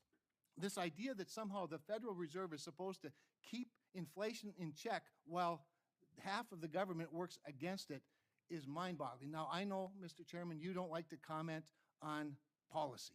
You and I have been around and around about this. You were anxious to advise us to spend lots of money during the pandemic. I don't think a lot of people blame you for that. you wouldn't respond to efforts by the Biden administration after we were in a robust recovery from not spending so much money. Okay, I can appreciate the change. But now we're in this debate between Republicans and Democrats, between particularly the House Speaker and the President, on how to raise the debt ceiling. And you've made some pretty strong comments about raising the debt ceiling, absent from structural reforms that would actually help us get back to a reasonable growth. So I warn you again, if you're going to make political comments, if you're going to advise us on policy, be consistent with it. Now, I want to get back to the greening of the Federal Reserve and these I call them stress tests. You can call them whatever we call them. But I'm concerned that now the Federal Reserve is starting down this path. Maybe it's slightly at first about climate stress testing. I just want to ask you this. If we're going to go down that path, if the Federal Reserve is now going to become part of the Federal Climate Police Force, are we going to consider the ramifications of having entire communities and economies, factories and manufacturers, whatever, energy entities, large server farms, leaving them susceptible to a very unreliable, very expensive energy source? Is that part of the stress test? No, those are considerations for elected people, not for us. We have a narrow role to play here, but it's a real role, and I can talk about that if you'd like. Well, yeah, I would like you to, because again, if we're gonna start doing stress tests for the 6 largest financial institutions related to climate, which really is more weather than climate, then are we going to consider the effects of an unreliable energy source? I can turn the volume up a little bit. I've just got it down a little because I don't want the bot is really loud sometimes, so I don't want it to blow everybody's ears out. That they run in their business model. That's our only goal. We're not looking to be climate policymakers. Climate policy Look real quick. is clearly going to have effects on regions, on companies, on individuals, on countries, disparate effects, and that is not for Yeah, it can be quiet, I guess. People like us who have a narrow mandate, but I think it does touch One climate. second. You're right to be concerned that we find ourselves on a slippery slope, but honestly, I think the climate scenarios are something that the banks are already doing and themselves, and the climate guidance is something that they're looking for. They want to know how we're thinking about this, but we will try really hard not to get on a slippery slope and find ourselves becoming climate policymakers. It's just not appropriate for an independent agency. Okay, and I completely agree, and I hope you stick to that. And I think you ought to, ask the banks to consider what the overreaction might, what kind of vulnerabilities that might expose. With that, with regard to what Senator Warren was saying on her monologue, Be a little bit better. One thing about ideologues, they have the luxury of binary choices. You have a really big job, and you have a single, in my mind, one and a half, maybe two missions. I think the first one handles the second one okay, but it's got to be tough when the White House is working against you and you don't have to comment. Yeah, just kind of listening today, though. That's kind of what's going on. We're just kind of listening to the press conference or to thank you for being here the Senate hearing. And thank you for serving it in this. Listening to see what Powell's going to say. Just kind of watching the markets, waiting on some levels to hit. Aussie dollar's finally getting down to the low. Cannot overstate. Good game. I can't believe that ran all the way down. I said That's, it in the previous man, administration. I say it now. We that's a cannot crazy be playing move. Politics with our economy. I cannot believe that made it all the way down there. Huge from a blowout. climate standpoint, I would just tell you It's going to be time to get back in it. right now anyway, because if you look at the hundreds of billions of dollars Right this again. country puts out every year in disasters due to climate instability, we ought to be asking our question. Wait for it to break the is that low. Sustainable? Because quite frankly, it has to be done, and I don't think it's sustainable. So we've got to start looking for some solutions on the climate side sooner rather than later. Eventually going to catch it. Reserve has a tough job, and I really appreciate how you've done it. Reasonable, working together, making hard decisions. We can get there. Go to the economy. We have to get Come on, this Euro right. Aussie. So the question is, how much has inflation decreased since it's? One more break of the low on gold. It depends on the Watching the measure, but it's NASDAQ. Meaningfully, at least a couple percentage points. Okay. I want to and- know if and has unemployment if we're going to be moving on gone risk. down Are we as going anywhere inflation here? has gone down? It's annoying. Unemployment has gone down. Yes, it has, to Okay. now a 54-year low. Yes. So the question Come on, becomes, it's $1. and I always think back to in 1998, I bought some property, and the interest on that property was 10% in 1998, and I thought I got a hell of a deal. By the way, I thought it was just great. But the truth is interest rates have been artificially low for the last 20 years, probably. And the question becomes, as you look at the economy and as you try to make the determination whether the inflation is caused by demand or supply, where does all that fall in to you, your decision making moving forward? Well, you mean the level of interest rates. So in theory, there's this thing called the neutral level of interest, and we know it only by its works. And neutral is the level that neither pushes the economy up nor pulls it down. And it changes over time. This is the thing about these important variables in economics. So what's happened until now was that the neutral level of interest went down and down to the point where, many countries had zero interest rates and very low Some inflation. shifts off of these Now lows. we have this series of shocks Come on. associated with the pandemic, and we have rates at 4.5%, our policy rate, and we have the labor market Pound very CAD's strong, getting down and there. inflation reacting somewhat, Almost. and it does raise the question of where's the neutral rate.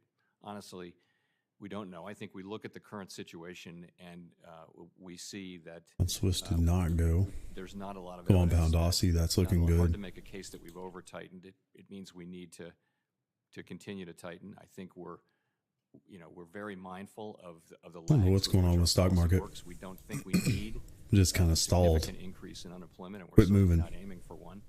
But we do think there'll be some softening in labor market conditions to get to 2% inflation. The NASDAQ quit. The Dow kept dropping. When you're looking at interest rates, I know we talk about energy prices here and the price of gasoline, and then if you go over and Europe is much higher. Are we comparable? I'm just curious. Are we comparable with our interest rates here as Come with, on. say, Europe? We're very close to where Canada is. We're a little bit higher than where Europe is. Europe's traditionally had much lower inflation. They now have very high inflation, and they're still increasing rates, but they're a bit lower in terms of rates. So if we do not get the inflation under control, and like I said, I think the steps you've taken have been reasonable and measured. If we don't get it under control, what are the impacts of that? Well, the social costs of failure is one way to think about it, are very, very high. So if inflation were to continue, at some point that will become the psychology. People will come and businesses will come to expect high inflation, and that will make it more self-perpetuating. That will mean an up and down economy. It'll mean it'll mean something that looks more like what we've seen in periods of high inflation. Capital allocation is difficult in a world like that. It's not a good time for the economy. What we want to do is restore price stability firmly back at 2% so that we can have the kind of strong labor market for a sustained period that we had before. Once again, thank you for your work. Thank you for your independence. Senator Daines. Thank you. Thank you, Senator Tester. I'll be handing off to Senator Cortez Masto when I'm finished up as well. So, Mr. Chairman, good to have you here today. When I am back in Montana, the number one issue I hear, certainly across the state, is the high cost of gas, the high cost of groceries, and overall how their paychecks are shrinking because of inflation. It's a crushing blow. It has real-life impacts. It's a top-of-mind issue for Montanans. It's also important to note the devastating impact it's going to have on our nation's economic future.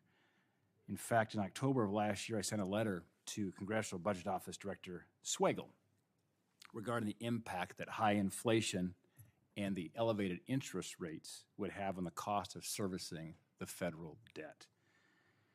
His response painted a less than rosy picture, but then we got the CBO's updated 10-year baseline forecast in February, and it confirmed the truly dire situation that we find ourselves in.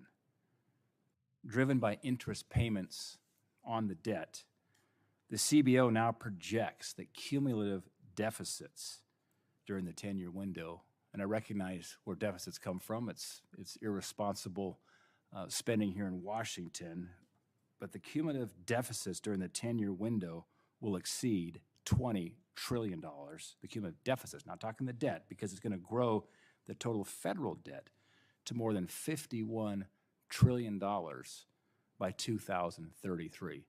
Now, 2033 used to sound like a long ways away. We're 10 years away.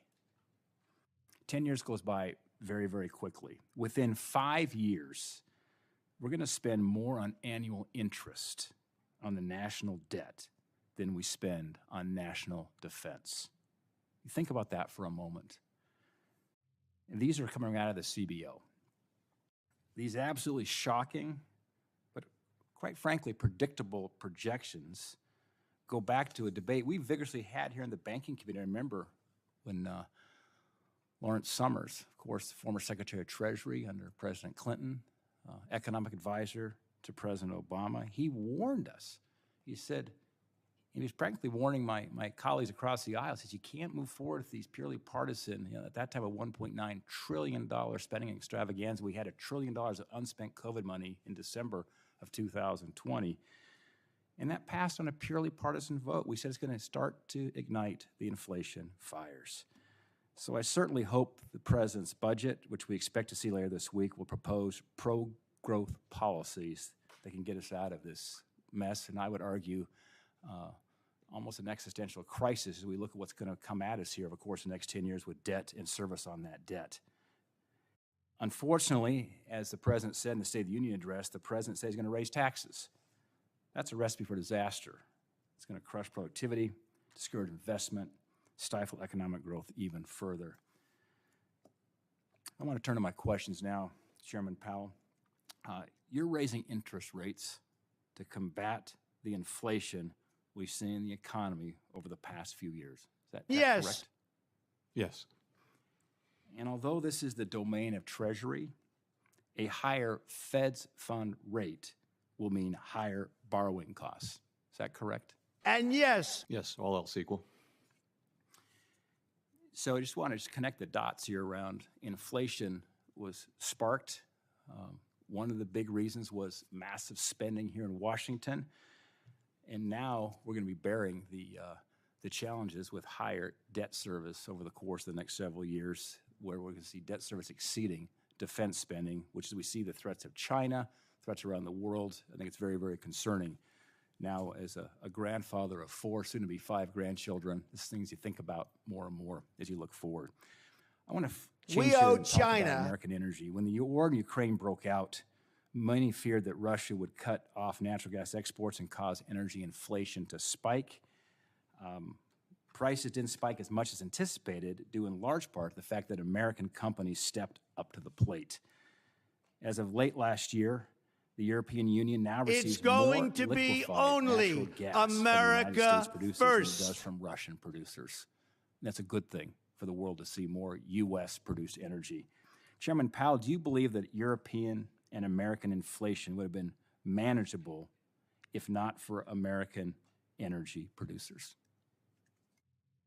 I certainly think we have a particularly our president. natural gas assets have helped Europe make the transition. Any sense of how much worse the global energy picture would be if you would imagine a world where we're not producing and shipping energy to other countries? It'd be hard to estimate. Probably worse. Yeah, I mean, I think it's been clearly Europe has managed better than expected, and a part of that story is just U.S. energy exports. Also, the winter wasn't as bad, and the Germans made some good decisions. Yeah, we made some prayers that says we need to pray for a warm winter for Europe, and I think they got one, which was something that's been helpful. I'm out of time here. I'm going to send this back over to Senator Cortez Masto. Thank you. Chairman Powell, it's great to see you. Thank you so much. I know it's been a long morning. Always appreciate you coming to talk with us here on the committee. I want to first align myself with the remarks from Chairman Menendez supporting a Latino nominee to the open seat on the Federal Reserve. It's been more than 100 years And a Latino has never served on the Federal Reserve Board. And I know there are many strong Latino economists and economic experts who would capably serve. So I want to put that out there. Chairman Powell, I also sit on Senate Finance. Right across the way, we are talking about affordable housing. I think for purposes of so many of us across the country, including in Nevada, when we talk about affordable housing, it's also about workforce housing. It's about making sure families that are working so hard have an opportunity to keep a roof over their head. Right now in Nevada, if you're making minimum wage, you have to work 75 hours a week just to be able to afford maybe housing. 4? And so I want to talk to you about this. I was distressed to see in the report that that activity in the housing sector has contracted as a result of the elevated mortgage rates, and you've been talking about that. I often hear from Nevadans who say, I don't know if I'm ever going to own a home, and many feel resigned being stuck in a cycle of renting. So, Chairman, how do the Federal Reserve economists and leaders think about the balance between keeping interest rates low to spur that affordable home building and home buying while addressing inflation? And it only makes common We have sense. a dual mandate from Congress, as you well know, which is maximum employment and price stability, and that's really what we take into account. We don't, and of course, interest-sensitive spending is the thing that gets the most support when we cut rates, and the thing that is most affected when we raise rates, and that means housing to a significant extent.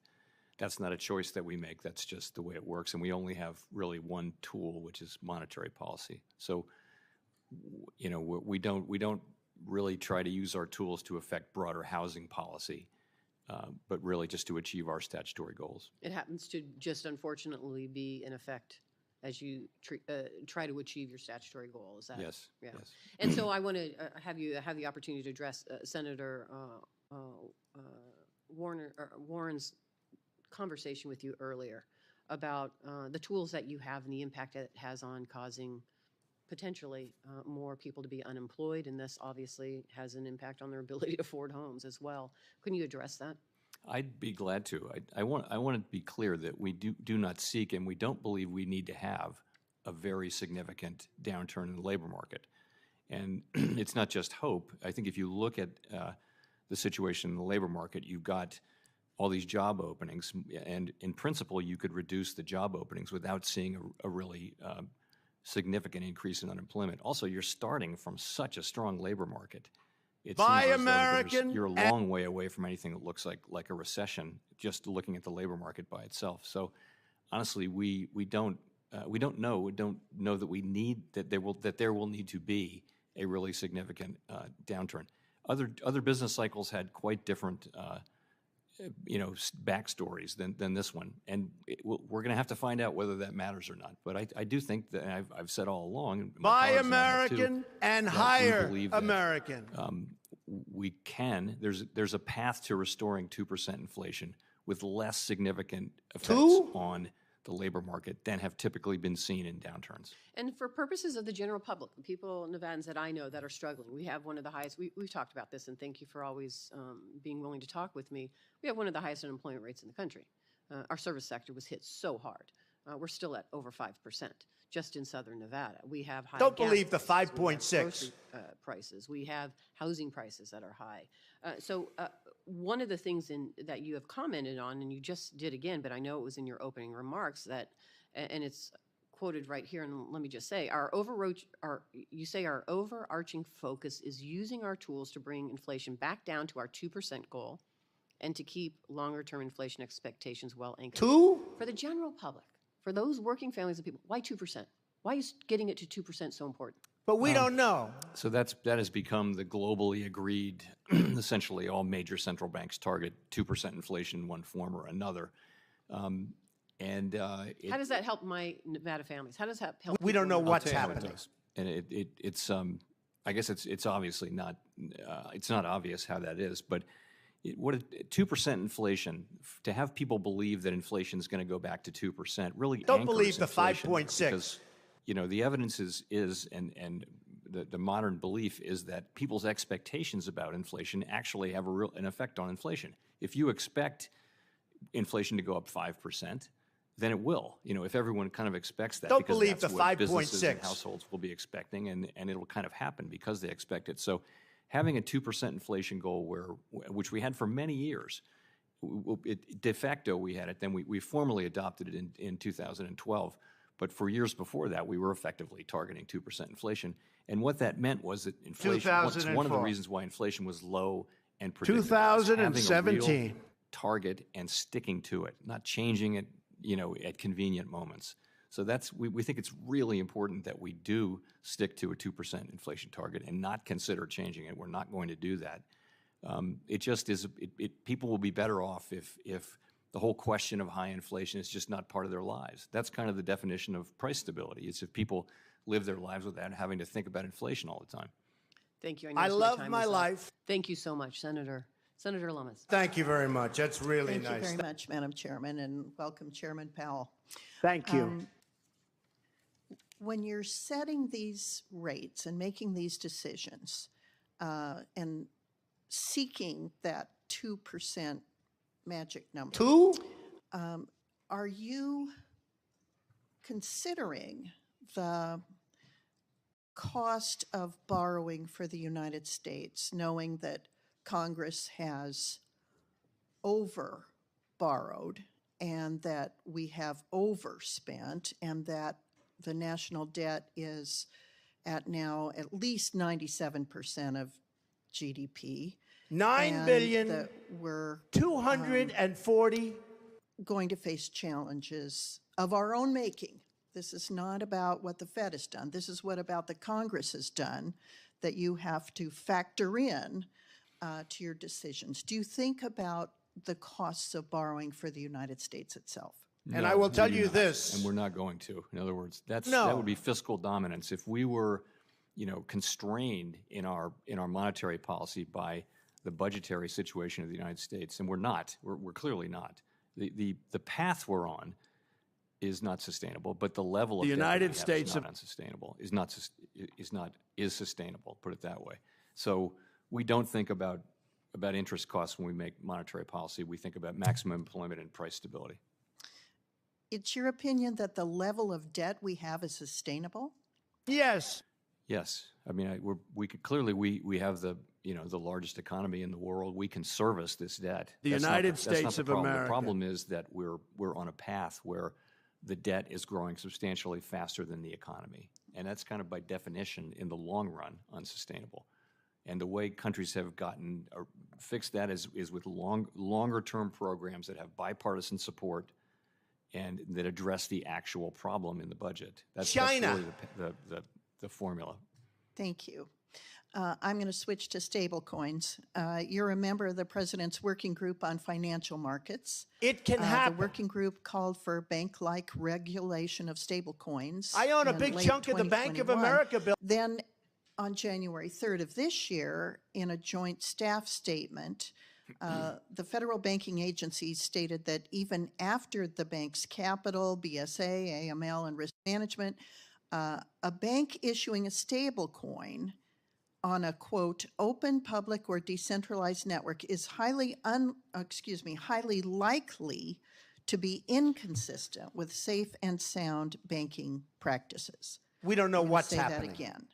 Even after a bank's capital, BSA, AML, and risk management, a bank issuing a stablecoin on an open, public, or decentralized network is highly likely to be inconsistent with safe and sound banking practices.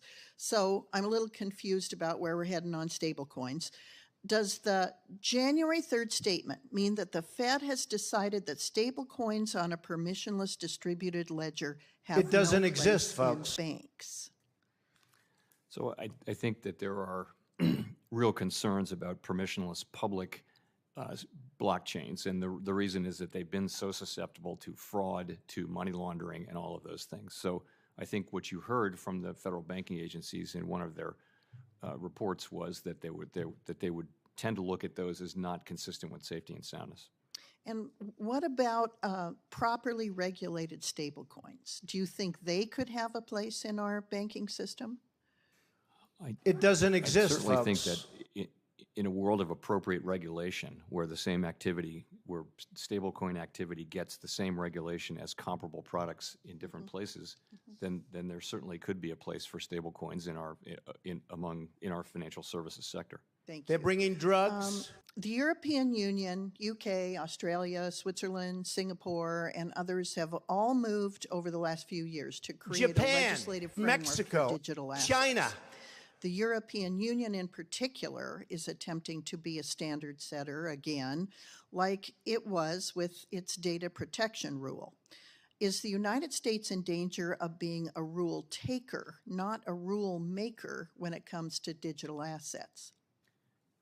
I do think it would be important for us to have a workable legal framework around digital activities. I think that is important, and something Congress, in principle, needs to do, because we can't really do that. Yeah, You're not a Senator nice person. Gillibrand, and I agree with you. One area we've already seen is in the Basel Committee on Bank Supervision. They propose prudential treatment for crypto assets framework, setting forth banks' capital standards for digital assets. The Basel Committee's framework does not impose a capital charge for digital asset custody, whereas the SEC's Staff Accounting Bulletin 121 imposes a prohibitive capital charge through the back door and places consumers at risk in bankruptcy. Similarly, the Basel Committee framework allows banks to issue or hold digital assets on their balance sheet if the requisite capital is set aside. So back to January 3rd, 23, the Fed and other bank regulators have said that it is forbidden for a U.S. bank to conduct these activities no matter the capital. So my question is, what does the rest of the world know about digital asset regulation that we do not, that the Fed does not? So It doesn't exist. This is an SEC staff accounting bulletin, and it's not something that the Fed issued, and I'd be loath to comment directly on it. The issue is, and what concerns me, is that the Fed and other federal banking agencies are not following international norms on digital asset regulation. That's just my comment. Thank you, Chairman Powell, for being here. I now recognize Senator Smith. Well, thank you. And Chair Powell, it looks as if Senator Britt and I are the last people standing at this committee hearing. Thank you. Thank you for passing on the gavel to Senator Lummis.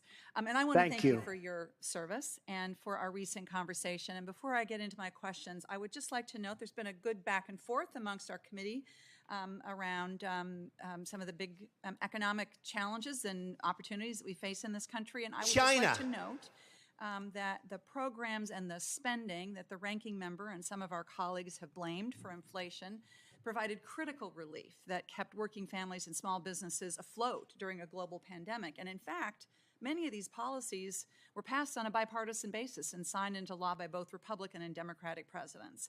And I also just want to add that the laws that the Democrats passed to lower prescription drug costs and healthcare costs and to lower energy costs for Americans are helping to lower basic costs for families, all of which, by the way, was fully paid for.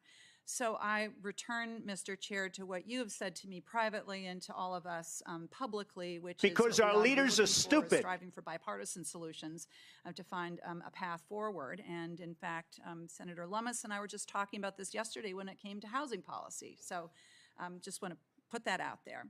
When you and I spoke yesterday briefly, we talked about the Community Reinvestment Act, and I know that I appreciated the chair raising this point earlier in the hearing. But I want to just return to that briefly. I am very glad to see, it's been about a year since the Fed and the OCC and the FDIC issued their proposed rule to modernize implementation of the Community Reinvestment Act. I don't think that the proposal was perfect by any means, but it does make really important improvements to how, through the CRA, financial services organizations can serve and meet the needs of communities that are full of assets but lack the resources to make it happen like wealthy communities can. So I think, Chair Powell, you indicated that you expect this new CRA rule to be finalized in the coming months. Is that what you indicated? Yes, that's right. And can you just tell us, with the departure of Dr. Brainerd, who will be spearheading the CRA efforts? So I've President asked, Trump. Vice Chair Barr to be responsible Donnie, for Don. moving the project forward. Of course, it has to go to the whole board, right? And everyone gets a vote on that. But he'll be pushing it forward. That's great. Thank you. I was glad to see that disaster preparedness and climate resiliency were added to the definition of community development activities that would be eligible for the CRA credit. And this is important, of course, because low and moderate income folks and the communities that they live in often face some of the worst impacts of climate change and extreme weather events. This isn't social engineering. This is dealing with the actual costs and challenges that people experience because of climate change. So, Chair Powell, can you talk to us a little bit about how you see that change and how it fits with the CRA's overarching objectives? I don't think it's going to happen. So I think it fits for the reasons that you said. Honestly, I'm a week or so away from getting a briefing on where the proposal lies, so I'm reluctant to touch on. I mean, I'd rather wait till after I'm fully briefed on where that agreement came out, after the FOMC meeting. So. Thank you. That's fine. I'll look forward to continuing this conversation with you and with Mr. Barr, and just appreciate this. I think, my view of this is that climate change and the economy are inextricably linked, and the reality is that climate-related action or inaction has a direct financial impact on people and our economy. I was wondering if you would just be willing to update us briefly on some of the next steps that the Fed is going to be looking at as you evaluate the resilience of financial institutions with respect to climate risk. There's this pilot project that just was started in January, I think it was, of this year, and I'm curious to know how you see next steps there. So we're doing really two things. One is we are doing a climate stress scenario, which the banks are already doing, the large banks, the 6 that we're working with, and that's really just to understand. I own a big chunk of the Bank of America. Understanding the risks that are associated with this over the longer term. They're already doing it, and it's something that there's a lot of learning going on around the world, actually. The other thing we're doing is providing guidance. The banks want clear guidance. They actually want one set of rules globally. The big banks that do business around the world, they're hoping that they aren't in a world where there's just different regulatory regimes everywhere they go. So we're kind of working on that as well. Great. Thank you very much, Mr. Chair. Thank you. Thank you, Senator Smith. Thank you. Senator Tillis of North Carolina is recognized. Thank you, Mr. Chairman. Chair Powell, thank you for being here. In your opening statement, I was here for that. I think you touched on some of the interest rate sensitive components of GDP and non-interest rate sensitive components of GDP. I think you said that we do have a concern in the latter group, inflation expectations, labor market tightening, et cetera. Can you tell me a little bit about how you're looking at the interest rate sensitive and non-interest rate sensitive readings, and whether the Fed, what sort of Fed actions can take place to avoid a zero landing? Our country is in serious trouble. The housing sector, of course, is intersensitive spending is the thing that they're very directly affected by our policies almost right away. And the poster child for that is housing. And so you've seen mortgage rates now go back up over 6%. You've seen housing starts come down. Activity in housing has declined as people are reluctant to get out of their the low rate mortgages they had before. So housing activity is slowing down. On the other hand, housing prices went up in the aggregate more than 40% since the beginning of the pandemic. So we may be seeing some price correction on that too. So that's coming along. And housing inflation, which is a big part of the CPI, a little bit smaller part of the PCE, the inflation measures we follow, or we rely on, that will be coming down because of the slowdown in the housing market. I guess I would say the service sector is probably less interest sensitive than that, and that's restaurants, it's travel services, travel and leisure, it's healthcare, it's financial services, healthcare services, all those services. And that's a big, big part of our economy. This sector is 54%, I guess, 56% of consumer spending on non-energy. Don't believe the 5.6. So it's very important, and it's about having a little bit softer demand and about having some softening in labor market conditions. We think our tools will work on that, but we do expect that will take time. Thank you. I know the chairman in his opening comments mentioned a belief, I don't want to misquote him, but a belief that we have too little capital in the banking sector. May be true of a couple of banking institutions, but how do you feel about the current capital that our broader banking sector, irrespective of where they are in size? What concerns, if any, do you have about the capital that we see out there already? So I supported all of the capital raising that we did. I joined the Fed in 2012, and we were in the middle of implementing all those Dodd-Frank increases, and I supported all of them after careful thought and discussion with my colleagues. I think the new vice chair is doing what new vice chairs do, which is to take a fresh look and ask the question, even though I think we all agree capital is strong, certainly the vice chair does.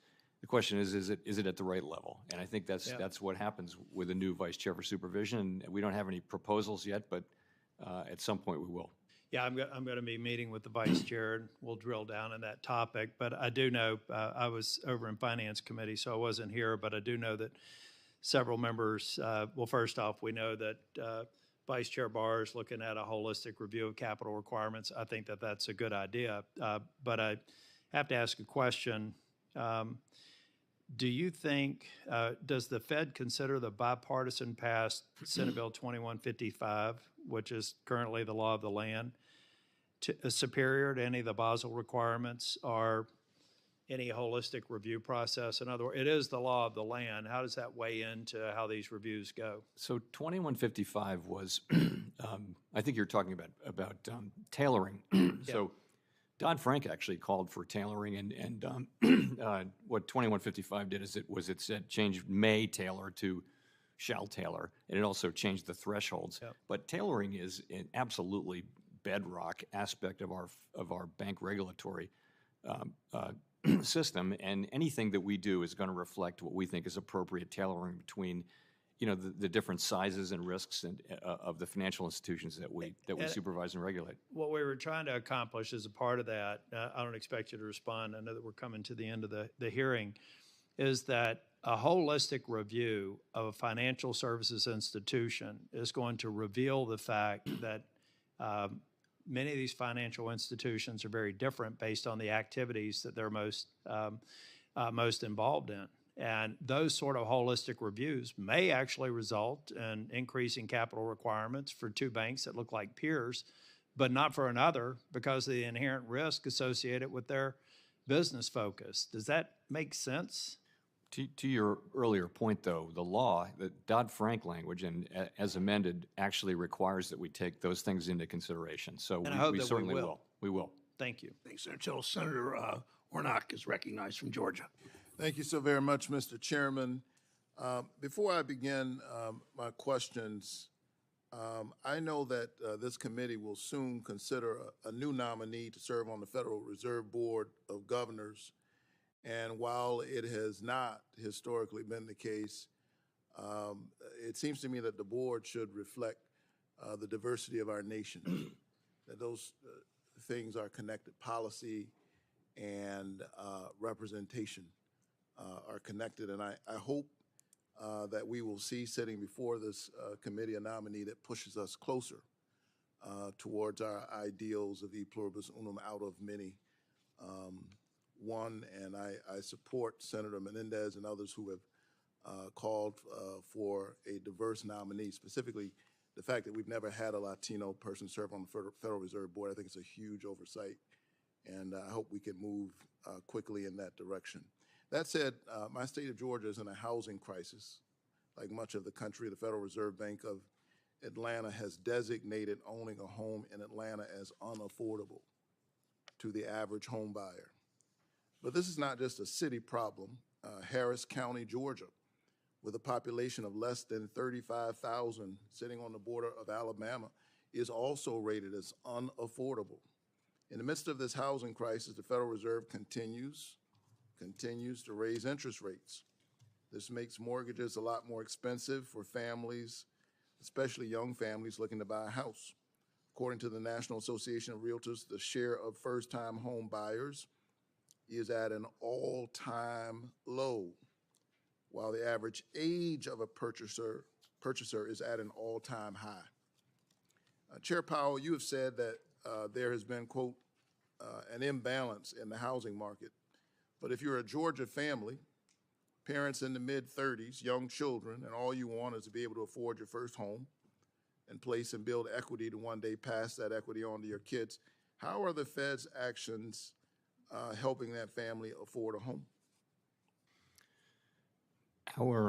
Our mandate is They're bringing to drugs. Provide maximum employment, use our tools to foster maximum employment and price stability. And we're using those tools really now to restore price stability at a time of the highest inflation in 40 years. I think that the same people who are having high mortgage costs, if they have a floating rate mortgage, are also experiencing high costs for all the basic necessities of life. And one of our most fundamental roles at the central bank is to keep price stability. So we have to prioritize that in what we do. Yeah, I understand the tools and the mandate, but my concern is that we could have a cure that's worse than the disease. It doesn't do families any good if we stabilize housing prices while mortgage rates continue to skyrocket. It doesn't matter to me why a house is unaffordable. Maybe the house is unaffordable. Maybe the mortgage is unaffordable. Unaffordable is unaffordable. How does the Federal Reserve consider the total price of home ownership, including costs of mortgages, in executing that mandate to keep prices stable? Housing inflation is a very important component of various inflation indexes, and the way that's calculated is the economists look at rents, and then for people who own a home, they impute a rent depending on the value of the home. So it actually does factor in, and I would say measures of new leases that are being signed and new housing prices show significant declines in inflation, not in price, but in inflation. And that will play through so that overall inflation over the course of the next 6 months or a year will decline. If we're seeing mortgage rates go up, yes or no, does this discourage folks who may have a low interest mortgage rate from putting their home on the market and then possibly paying double the cost on a mortgage for their new house? It certainly could. People who are in a low mortgage, a fixed rate, low rate mortgage, I would assume many of them are not moving. Yeah, does raising the federal interest rate change the cost of borrowing for a company hoping to develop new housing? Yes. Does it make it more expensive for suppliers to finance expanding production to meet supply needs? It does. Does it give businesses less wiggle room to offer higher wages and attract qualified workers? Indeed. Yeah. So all of these actions have to be taken into account. Federal Reserve does not control housing supply, but its actions do have a massive effect on housing supply. And some of these supply effects, it seems to me, will be felt for many years, well beyond when interest rate hikes have slowed or rates have even gone down. And I know you've got a difficult job and a tough situation, but I just hope that the Fed will think more about its actions and how they affect housing supply, even as it attempts to control housing demand. Thank you. Thanks, Senator Warnock. The last question, I believe, questioner is Senator Sinema is remote from Arizona. Thank you, Mr. Chairman. And Chairman Powell, thank you for being here today. In raising interest rates last month by 25 basis points, the FOMC cited Russia's war against Ukraine as a key contributor to elevated global uncertainty. How is the situation in Russia? For global energy and agricultural markets. And as you know, energy inflation in particular can appear in the form of higher prices of other goods and services. This feels like a substantial driver of inflation overall, and in my mind, you can't understand the global economy fully without assessing the range of possible outcomes in Ukraine. As we've also seen, the war created new supply chain problems overnight and has caused abrupt price swings in select committees. How is the FOMC assessing the economic impact of the war and the range of potential outcomes in order to inform how it sets monetary How's the situation in Russia? So the principal, I guess there are two things to say. One is that the principal way that the war has affected our economy is really through commodity prices, grain and particularly energy prices. That's the main thing. I think really, and those have both flattened out. Energy prices globally have settled down and they're at a higher level, and and food prices as well to some extent. So the second thing I would say is that it represents a significant risk. So the war in Ukraine, the outcome is uncertain, developments there are uncertain, and you have to think of it as a source of potential risk to the global economy and to our economy.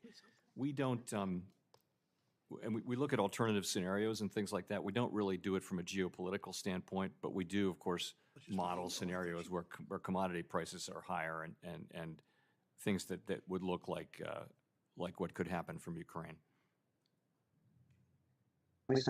Thank you. At home, Arizona families are struggling to navigate this economy. Higher prices are making it more difficult to afford groceries, gas, rent, and airfare.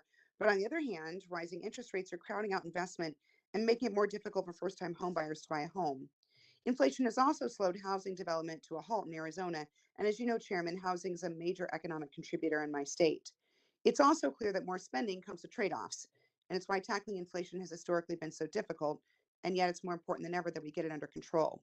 There's been much debate about a soft landing, where we get inflation under control without triggering a recession, versus a hard landing, where inflation comes down but triggers a painful recession. Some economists are currently saying they see no landing right now, that growth is actually accelerating, and that more aggressive Buy actions will be needed to get American inflation and under hire control. American. If true, that would be problematic. What do you think about that assessment? Well, as I mentioned earlier, I think if you look at the data that's been coming in since earlier this year, you have seen stronger labor market conditions, higher inflation, stronger consumer spending, and also we saw some of the low inflation readings from the fourth quarter of last year revised away. If you take all of those, maybe four, they kind of all they may be to some extent related to things like seasonal adjustments or a warm January, but nonetheless they all point in the same direction, and they do suggest that the possibility that we ultimately would need to raise rates higher than had been expected. Of course, we have 2 or 3 more very important data releases to analyze before the time of the FOMC meeting. Those are going to be very important in the assessment we have of this relatively recent data. We'll be looking carefully at that, and all of that will go into making the decision, which we have not made, but making the decision that we'll make about what to do at the March meeting. Well, thank you. On February 23rd, the Fed, the FDIC, and the OCC released another joint statement on crypto assets and liquidity risks posed to banking organizations. It's clear that regulators see undue risks for banks in the current environment and are taking a more conservative approach.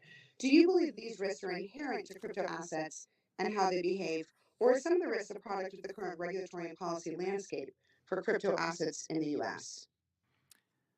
So we're seeing we have people that are morally really corrupt. In the last close to a year now, we've seen just a remarkable set of events in the crypto space. Lots of companies collapsing. We've seen massive fraud. We've seen all kinds of things.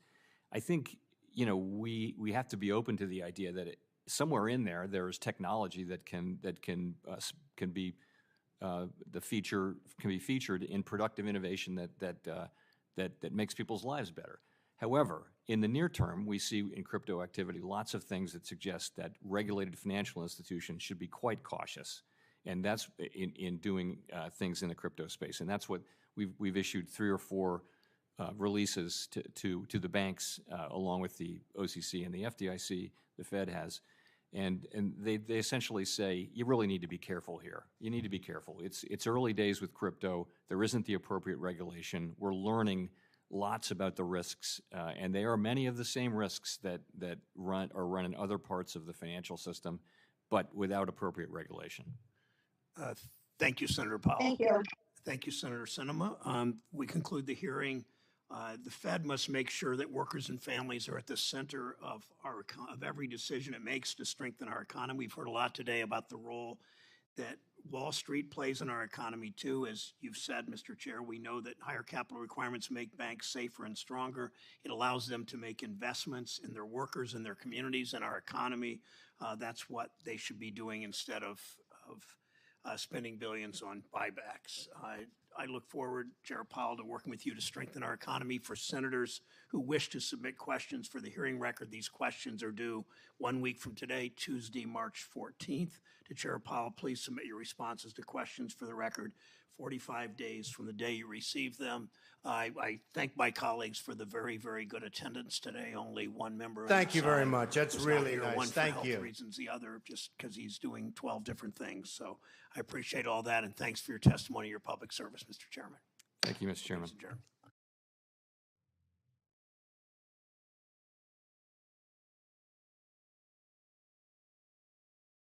China.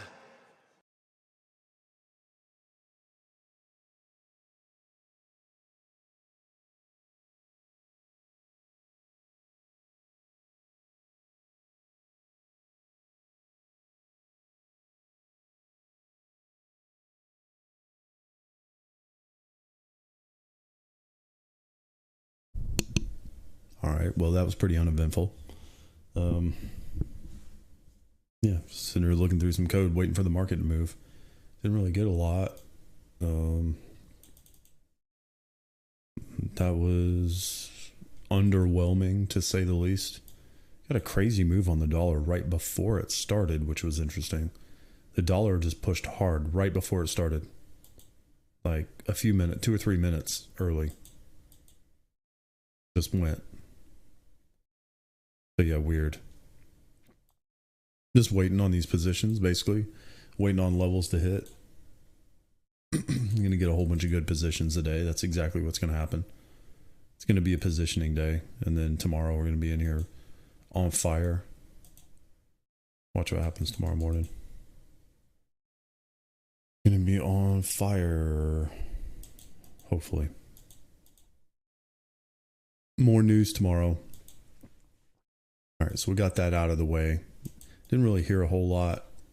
It was some political arguments, very little about the economy or the Fed. It was a whole bunch of red versus blue is all that was.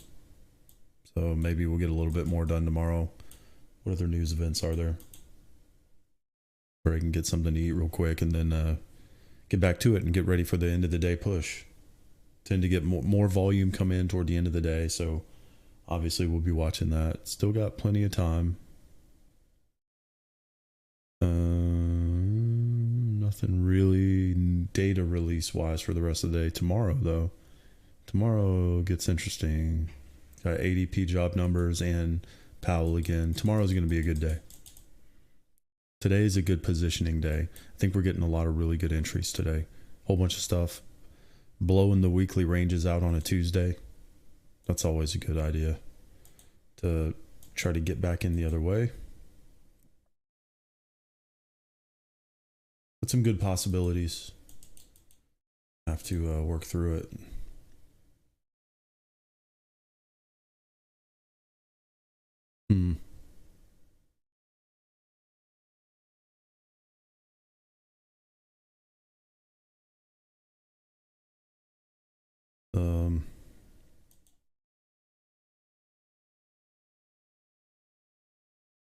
Yeah. Got a lot of crazy levels here. Pound dollar, pound yen. Huge big broken lows. All the Aussie stuff. Just about everything against the Aussie. Huge levels.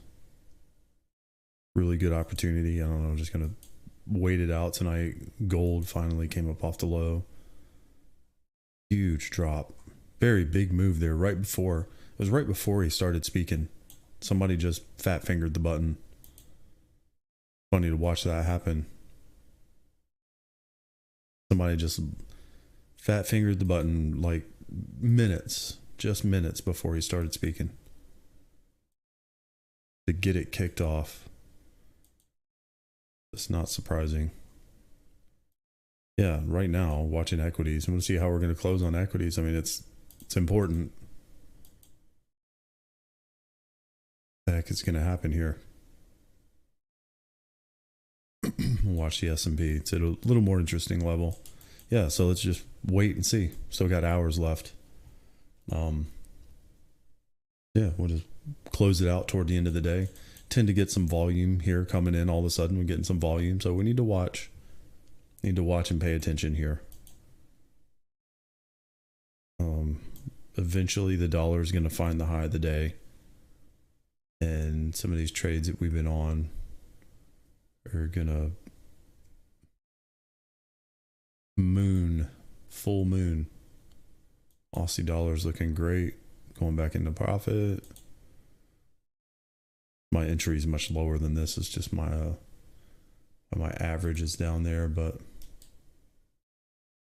actually about right where it is now. It's a little bit lower. It's just barely in profit. My average has changed.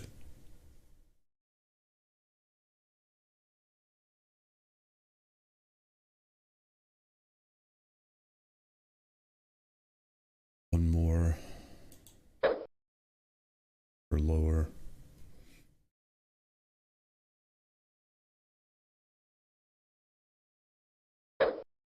Or down there. Just in case it breaks the low one more time, I'm going to get back in it. Looking good. Yeah, let's just watch it a minute. Try to make it through the day. Little less news than I thought there was going to be. I mean, little less not enough movement, basically.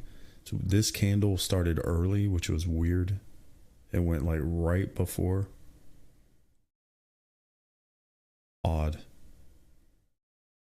Like a couple minutes early it started. The dollar went. Interesting. So, yeah, good game. Boom. So, weird. See what happens here, how this is going to stabilize. Are we going to continue down, or are we going to be in a range for the rest of the day, or what? I think this is probably going to end up ranging. It could be really slow here. We'll keep watching. We got about another hour until volume really comes in toward the end of the day. Still got plenty of time. Going to end up in the green.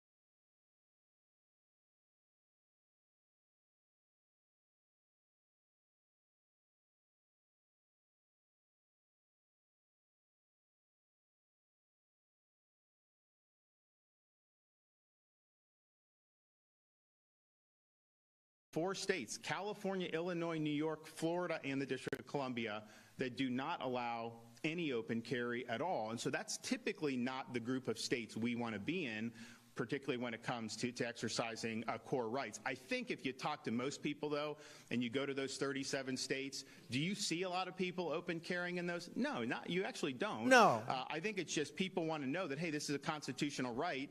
I shouldn't be put in jail because I'm exercising it. So I don't think it would change very much, but I do think it would just tell people, yeah, it is a right. Now, I do know that there's people that think in Florida that the concealed is not as big a deal as the open. All I say is that that's the complete opposite how most people have viewed this over the years. They viewed open as less of an issue than the concealed. Why? Because if it's open, people can see what's there. If it's concealed, it makes it easier for somebody to potentially do a crime. Now, I'm going to sign what they do. So if they do a permitless bill and that gets to my desk, I'm not going to veto that because it didn't necessarily include everything I want. Javier. Governor, what you've accomplished the past 4 years, you've kind of been praised for it. How can you outdo yourself in the following 4 years, for what you've done? Well, the last sentence of my speech, you ain't seen nothing yet. I think that there's a lot of opportunities to do even more. Some of these things got jammed up last time. We'll get across the finish line. There's also new issues that we're now tackling probably more aggressively. So, for example, higher education. You remember when I came in, we worked hard to set up the Institute of Politics at Florida State, and then the FIU Adam Smith Center, modeled after the James Madison Center at Princeton. And the idea is, could you have a place that would have kind of classical education? People say it's conservative, but honestly, that used to be universal, that everybody would want that type of an education. And so we tried to do that. Not sure that it was as effective as we wanted, and so now we're looking to do things that are a little bit more significant there. But I think at the end of the day, it's going to be really, really good. So yeah, this will be the most productive legislative session that we've had. And I think if you look, we did very well that first one. People are like, man, good job. And then we did better the next, better the third, and better the fourth. So we've kind of outdid ourselves every year. I think we can do it this time, but after this, if we get all this done, that's going to put us in a really good position going forward. Neil McCabe, are you here? No Neil McCabe? Okay. Do we have Dan from Epic Times? Are you here? No. Christine Sexton, are you here? I'm here. Okay. You got one? Yeah, I do, Governor. Thank you. In terms of lawsuit reductions, can you tell me what I know the chambers are supportive of it, as are you. There's a lot of bills out there. Can you tell me why things like medical malpractice and nursing home protections aren't in that main bill? So that's up to the legislature. What I told Paul, the speaker, I said, I'm for legal reform. You guys be as ambitious as you can. I'm for it. Clearly, when you look at how our legal system is set up, it is designed in the state of Florida to invite litigation rather than invite settlement. And you see that part of the reason we've had problems with property insurance, which we've addressed. We're going to have to do more there. Part of the reason we have high auto insurance.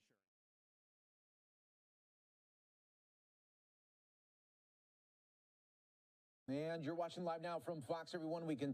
We appreciate everyone continuing to join us here. We were listening in there to Florida Governor Ron DeSantis to a news conference after the legislative session has begun there in Florida. We'll continue to give you updates on that matter throughout the day as well, right here on Live Now from Fox. Everyone, Mike Pace here. Thanks again for being with us as we always bring you top stories and headlines from across the country. One of the big stories that we are following for you, 2 of the 4 Americans that were kidnapped in Mexico found dead, and we're still getting new reports there on this story that has really captured the attention of many. And now to give us a better insight on this matter, we want to bring in a special guest here to Live Now from Fox. This is Bobby Chacon there, a former FBI special agent. Thank you so much for being here with us on Live Now and giving us insight on this matter. And Bobby, first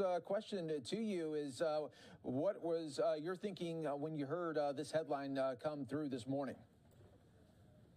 Well, unfortunately, it's what some of us had expected in this type of situation, having worked these kinds of matters for many years overseas.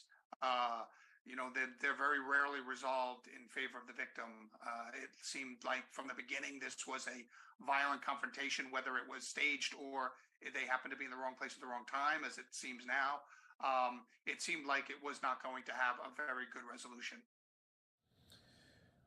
No, not there at all there. So when we hear about these reports there of maybe a case of mistaken identity, what are we looking at as far as cartels that are active in Mexico? And I mean, what's going on there where you can just cross over and then unfortunately be shot as you're driving?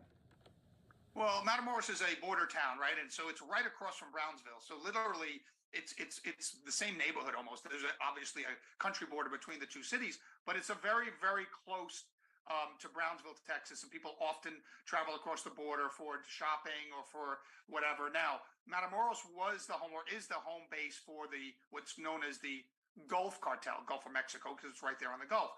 And in recent years, unfortunately, the DEA and the Mexican government had some success several years ago, probably a decade ago, in removing the head of the Gulf Cartel and some of his top echelon managers. And so that cartel was somewhat decimated for a while, but what that did was it left a power vacuum. And so differing warring factions within the Gulf Cartel have been at war in Matamoros. And that's why the violence has escalated in recent years, because when there was one boss and one cartel in charge, things were a little more calm. And now that that was kind of the leadership of that cartel was dismantled, it created a power vacuum.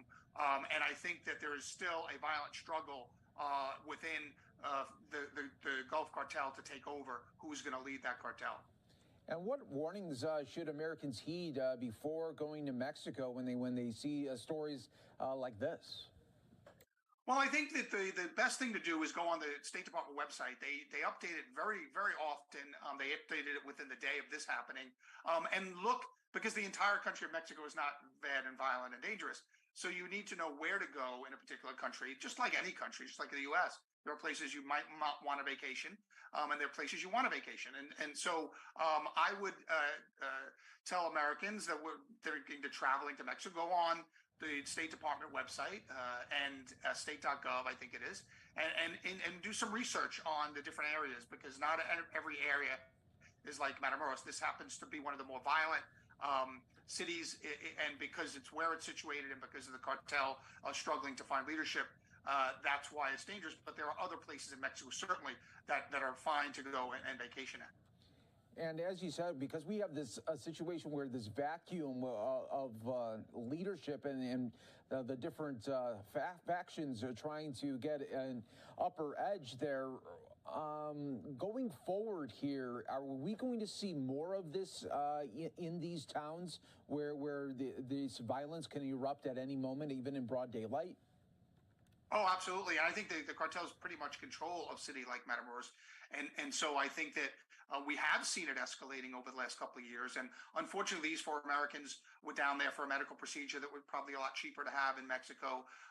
One of them, I saw reporting that he had misgivings about going down there with his friend for this procedure.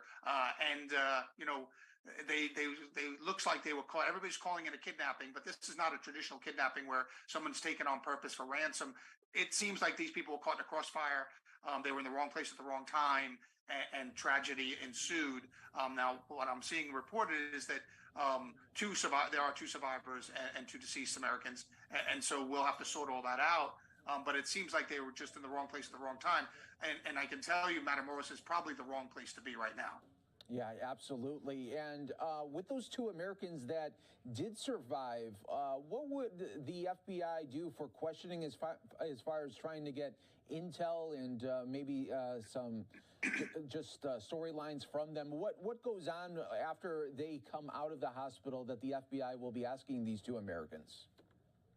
Well, they'll do a standard witness victim interview, which means you're trying to get a description of the people that shot them or shot at them or took them in the truck, anything they overheard, if any of them have a Spanish language capability, what they overheard, because I'm sure all the language was Spanish, all the conversations. So where they were taken, what type of building they were in, whether they were in a home, whether they were in a building, whether they were in a basement, where they were taken. And so you're just trying to extract that kind of information. Now, these are American tourists that were down there for a surgical procedure. So they don't know the players, so they won't know who's who.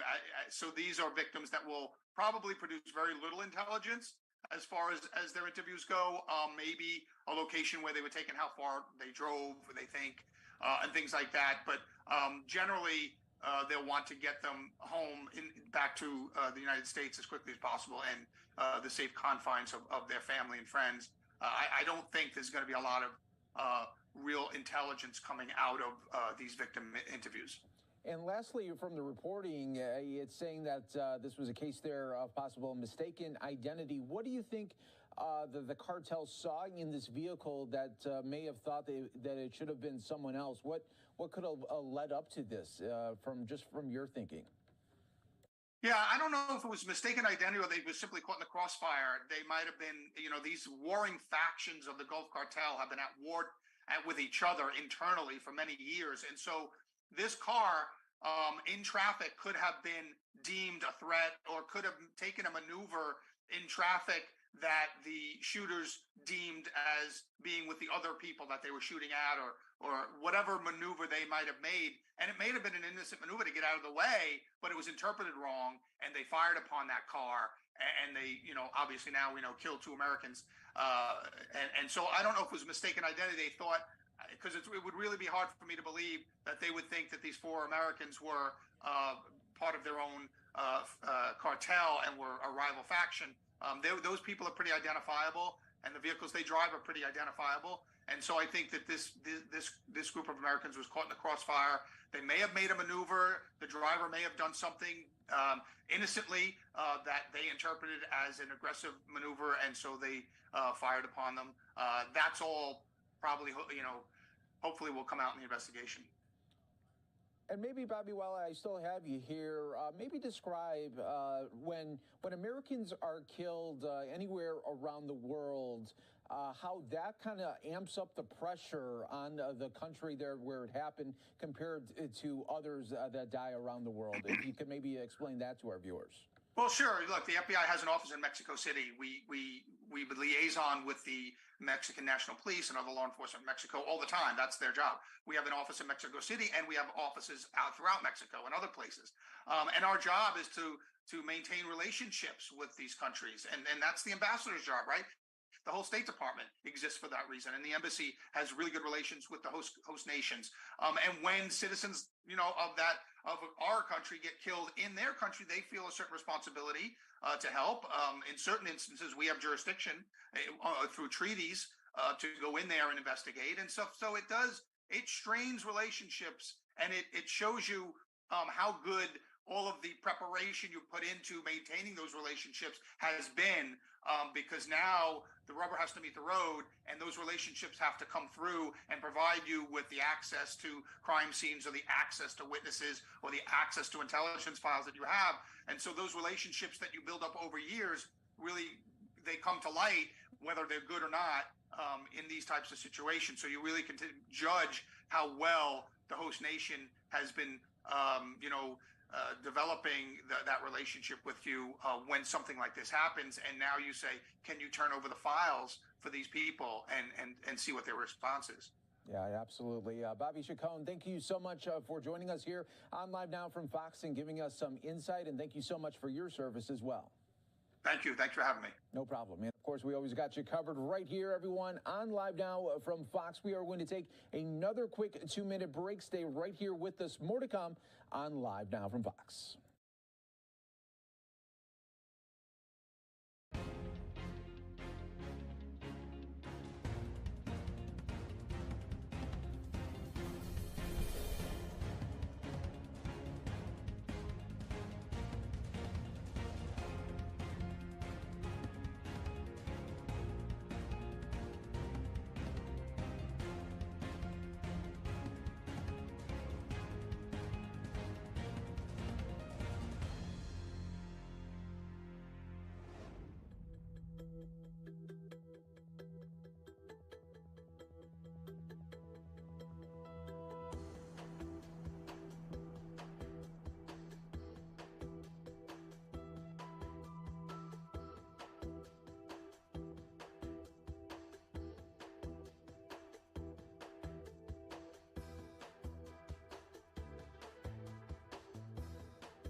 Welcome back, everyone. Here's a live now from Fox, taking a live look here at the Capitol, where we are awaiting both Democratic and Republican senators to give some updates. We'll be bringing that to you right here on Live Now. And then we also have a White House briefing coming up a little bit later this afternoon. We will bring to you, of course, as always.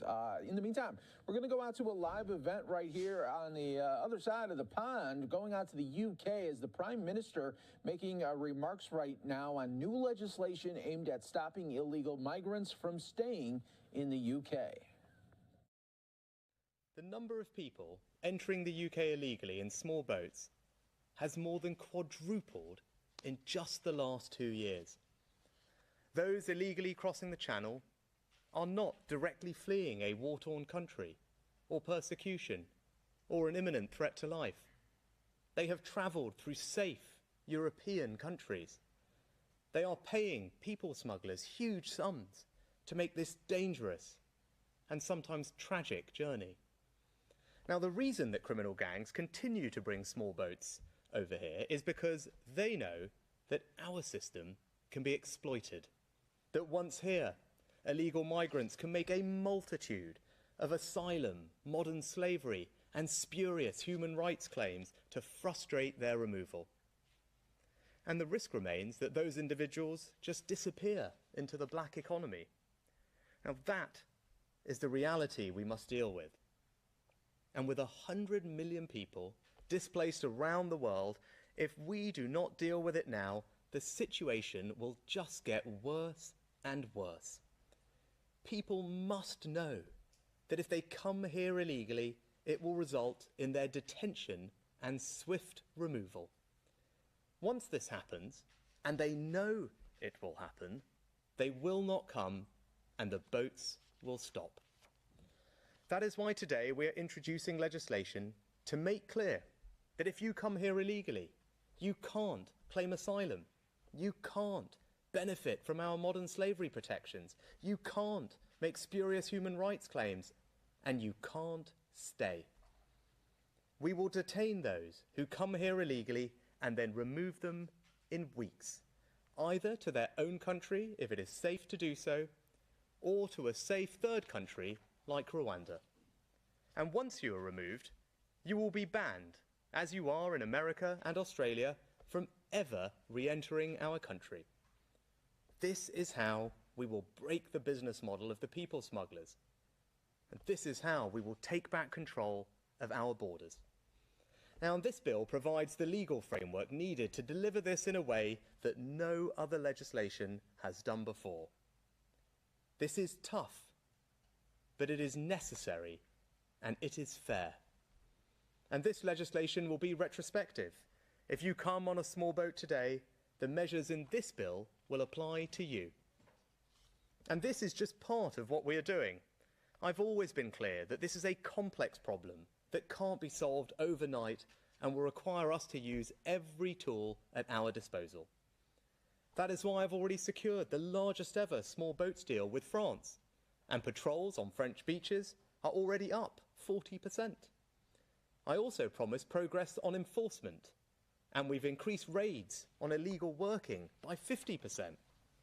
I've also negotiated a new deal with Albania, which accounted for 1/3 of all small boats arrivals. And that's already delivering. We've returned 500 illegal migrants to Albania, and we are seeing far fewer come as a result. This shows that there is nothing inevitable about illegal migration. Deterrence works, and with will and determination, the government can get on top of it, and we will. Now, this will always be a compassionate and generous country. It is something that we're all rightly proud of. Just look at how we've welcomed Ukrainians and Syrians from refugee camps and embraced Hong Kongers fleeing the Chinese clampdown. But the current situation is neither moral nor sustainable. It cannot go on. It's completely unfair on the British people who have opened their homes to genuine refugees, but are now having to spend nearly £6 million a day to put up illegal migrants in hotels. It's unfair on the people who come to this country legally to see others skipping the queue. And it's devastatingly unfair on those who most need our help but can't get it, as our asylum system is being overwhelmed by those travelling illegally across the Channel. If we can't stop the boats, our ability to help genuine refugees in future will be constrained. Full control of our borders will allow us to decide who to help and to provide safe and legal routes for those most in need. Now, I understand there will be debate about the toughness of these measures. All I can say is we have tried it every other way and it has not worked. So I say again, my policy is very simple. It is this country and your government who should decide who comes here, not criminal gangs. And I will do whatever is necessary to achieve that. Thank you. We'll take some questions from the media. If we could start with the BBC. Thank you, Prime Minister. Chris Mason, BBC News. If by the time of the next general election you haven't stopped the boats, will you have failed? Thanks, Chris. So look, I wouldn't be standing here if I didn't think that I could deliver on this promise. At the beginning of the year, I stood up in front of the British people, made 5 promises, and one of them was to stop the boats. And since I've had this job, I've spent a lot of time thinking long and hard about how to solve this problem. And I'm confident that the bill we're introducing today will help us do that. It will mean that for the first time, we will have a system whereby if people come here illegally, they won't be able to stay, they'll be detained and they'll be swiftly removed. And as we deliver on that, people will see that there is no point in coming here. We will have that deterrence effect. But I've also been clear throughout that this is a complicated problem, right? There is no one silver bullet. And the legislation, of course, it's really important, and that's why today is important, but it's just one of the many things we're doing. We need to cooperate with our allies, particularly the French, which is why the deal that the Home Secretary and I worked on at the end of last year is so important, and we hope to continue deepening and strengthening our cooperation with the French and other European allies. It's why the deal we announced with Albania is so important. And I think it's just pause on that for a second. Albania accounted for around a third of our illegal migrants last year. And some of you will be seeing our final break here of this hour. Stay right here with us. More to come on Live Now. People back to Albania, and we're seeing the numbers come down considerably. So that shows to me that if we get this right, it will make a difference. Now, we're in the early stages of it, but we've given it long, hard thought. And, I said at the beginning of the year that, I only promise what I believe I can deliver, and I will absolutely deliver on what I promise, and that's what we're going to do today. You said help stop the boats. That's not the same as stopping the boats, is it? Yeah, but all of these things play their part. It's that no one thing is the answer to this question, right? And that is the point. The legislation is absolutely critical. There is no way to stop the boats without this legislation. But this legislation on its own won't do it. That's why we need all the other things that I've talked about as well. All of those things will help us achieve that goal of stopping the boats. But as I said, I promise what I can deliver, and I will deliver what I promise. And that's what we said we would do. That's what we will do. Right, next we've got ITV. Prime Minister, you talked about the importance of swift removal.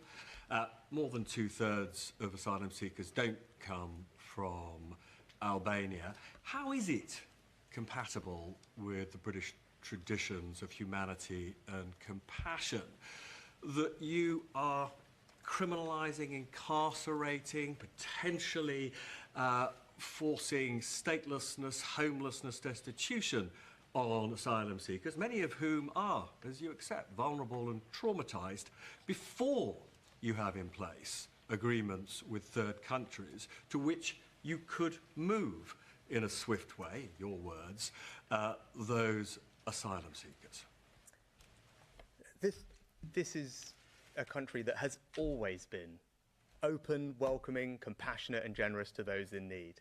Just in the last few years, since 2015, we've welcomed almost 500,000 people to this country. 500,000. from Ukraine, from Syria, from Afghanistan, from Hong Kong. That's our record. That's our compassion. And everyone should be incredibly proud of that. I am. But what is not compassionate is to allow the current situation to persist. There is nothing compassionate about allowing vulnerable people to perish in the Channel. We had a stark reminder of that just a few weeks ago off the coast of Italy when over 50 people died, including children. Right? People being exploited by criminal gangs and smugglers. I was just at Dover earlier today talking to the teams that have to deal with this on the ground, as the Home Secretary and the Immigration Minister see almost every week. There's nothing compassionate about that situation persisting, and there's nothing compassionate or fair about us not being able to help the truly most vulnerable people around the world, because our system is being overwhelmed by those who are jumping the queue and coming here illegally. And they are not the most vulnerable. They are travelling through multiple safe European countries. They are paying people thousands of pounds to get here. So look, I want to move to a system where we break that cycle. We deter people from coming here illegally, jumping the queue. And actually, we as a country can then make sure that we decide who we bring here, how many, and make sure that we target that compassion, that generosity and support on the world's truly vulnerable people. And that's why the legislation that we're announcing today not only does the things that we need it to do to break the cycle and give us the powers we need to send people back, but it also allows Parliament to set a quota on how many people we would welcome here under safe and legal routes, as we've done so brilliantly in the last few years. I think that's a type of system that would command broad support. Right? And I think that's not just the right thing to do, I think it's actually the moral and compassionate thing to do, because the current system is broken and it's not fair on anybody, and the sooner we can put an end to it and focus our support on those who most need it, I think the better off everyone will be. But if you can't expel them yet, why do you think the small boats will stop? Well, the legislation is a necessary step on being able to return people either to their own country where it's safe to do so, or to a safe alternative like Rwanda. And I'd say we already are returning people. You mentioned Albania. Albania accounted for 1/3 of all illegal migrants last year because of the deal that we've struck and the new procedures we put in place. We are now returning hundreds of people back to Albania. And that's right. And that's the right thing to do. We need to focus our resources, focus our generosity and compassion on the world's truly most vulnerable people. That's what I want to do. I think that's what the vast majority of the country wants to do too. At the moment, that's not possible, because we're being overwhelmed with people who are jumping the queue, breaking the laws, and that's not right. And that's what we're going to change. Next, Sky. Thank you, Prime Minister. 5 years ago, the then Home Secretary, Sajid Javid, said he was going to make this route unviable. Since then, we've seen tens of thousands of people in the last 5 years. Where do you think your predecessors went wrong? Why are you different? And can I also ask, what does success look like to you? Will you be setting targets for where you want the numbers to be in a year's time? So this is not about dwelling on the past, because the situation has just got far worse. As I said in my remarks earlier, just in the last 2 years, you talked about when Sajid was Home Secretary, so just in the last 2 years, the numbers of people crossing the Channel illegally have more than quadrupled. Right? That is the scale of what is happening, and they're forecast to get worse. And the other thing is not just us, right? So anyone who thinks this is just a UK-specific problem isn't being straight with you. This is happening across Europe, right? Europe last year saw something like 63% increase in the numbers of illegal migrants, one of the highest numbers they've experienced in almost a decade. And that's because globally this is a challenge. And it's only going to get worse unless we do something novel, that we do something bold to try and stop it. And that's what our legislation today does. Now, success is us stopping the boats. Success is us having a system that people come here illegally are returned back to their own country where it's safe, or an alternative. And if we can get that working, as I'm confident that we will be able to, as we already are with Albania, we will see the numbers come down, because people will see that it is not worth their while to risk their lives, to pay gangs thousands of pounds for something that ends up not what they expect. And that is the system that we're going to deliver. Now, we've always said, as I've said to the questions earlier, there's no one silver bullet to this. Right? So not only do we need the legislation to be implemented and make sure that we can implement that as quickly as possible. We also need to cooperate with our allies. We need to make sure that we keep signing returns agreements. We need to step up what we're doing on immigration enforcement as we are, and raids are increasing dramatically. So those are all the different things that we need to do, and we're going to do all of them. We're firing on all cylinders to grip this problem, and people can judge us on our results. I've only been in this job a few months. We're already making, I think, more progress than we've made in a long time. And as a result of this legislation, I think we now have something that is very powerful. We haven't done anything like this before, and it gives us the tool that we need to implement the system that I described. We've gone further than anyone's gone before. It's right that we're doing that because the situation has got far worse than it was just 2 years ago, but we're responding appropriately. We're responding with tough measures, but they are responsible, they are proportionate, and crucially, they're fair. But you're not setting specific targets in terms of the numbers. Well, I think people will judge us on our results, and as I said, we're already seeing the results. Illegal migration rates up 50% since we announced the proposals to do that with Robert at the end of last year. Already hundreds of people being returned to Albania. We're getting the asylum backlog down as well, down by 6,000 just in the last couple of months since we've improved all the processes there. New deal with the French at the end of last year, hopefully further cooperation to come. We promised new legislation. I'm standing here today with the Home Secretary introducing it. So we are continuing to deliver the things that we said, and I'm highly confident that as we keep moving forward, people will see a big difference on this. Right, next, LBC. Theo Usher with LBC. Firstly, Prime Minister, you're meeting the French President Emmanuel Macron later this week. Do you accept that in order to be successful with this policy, you are going to need his fulsome cooperation? What are you prepared to offer him in return? And if I may, just very briefly on Sue Gray, do you still have faith in the integrity of her report into Partygate?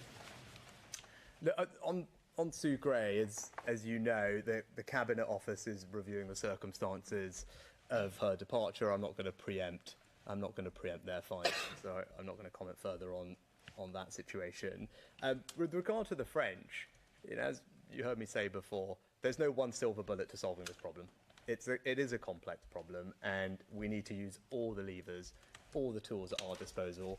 And a crucial one of those is cooperating with not just the French, but also with our other European allies. So I was really pleased after I became Prime Minister, having spoken to President Macron, we managed to get the Calais group up and running.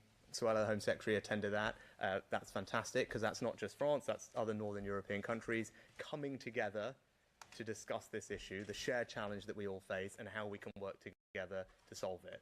Right, that meeting happened, and actually there's some very tangible things coming out of that about data sharing and cooperation of our enforcement agencies, which is great. Specifically with the French, we announced a new deal, the biggest deal that we've had, for more patrols on beaches, up 40%, significant. And better cooperation and collaboration between our teams. Again, I've just got back from Dover, talking to them about the benefit and the difference that collaboration works. And I'm very grateful, actually. I put on record my thanks as the Home Secretary. I know she's been over there and spoken to them herself. I'm very grateful to the cooperation and support and collaboration of the French teams on the ground. They work very closely with our teams, and because of the work that they do, they help intercept around about half of all the attempted crossings, and that number varies, and at the moment it's on the way up, which is great news. But that's part of the conversation that we'll be having on Friday, is how can we strengthen and deepen and broaden that cooperation.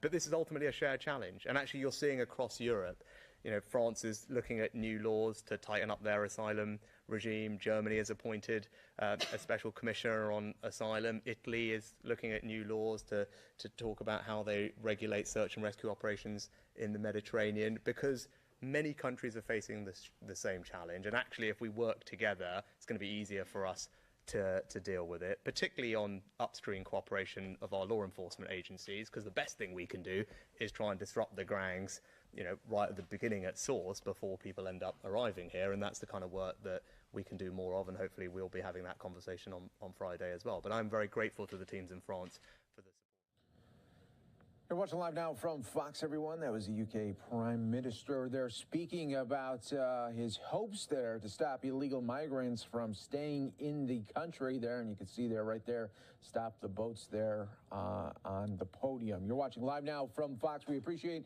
everyone always continuing to join us right here. I'm your host, Mike Page. And we are going to go out to another live event here. We're going to go out to the Capitol right now, where we do have Senator Bernie Sanders. He just broke the news that the Starbucks CEO, Howard Schultz, has agreed to testify at a Senate hearing after a subpoena threat. That hearing will now take place March 29th. We are going to listen right here to the news conference there by Senator Bernie Sanders there, after he has been trying for some time to try to get the CEO to come to that hearing to talk about the coffee chain's alleged union busting measures. And let's listen right here on Live Now from Fox.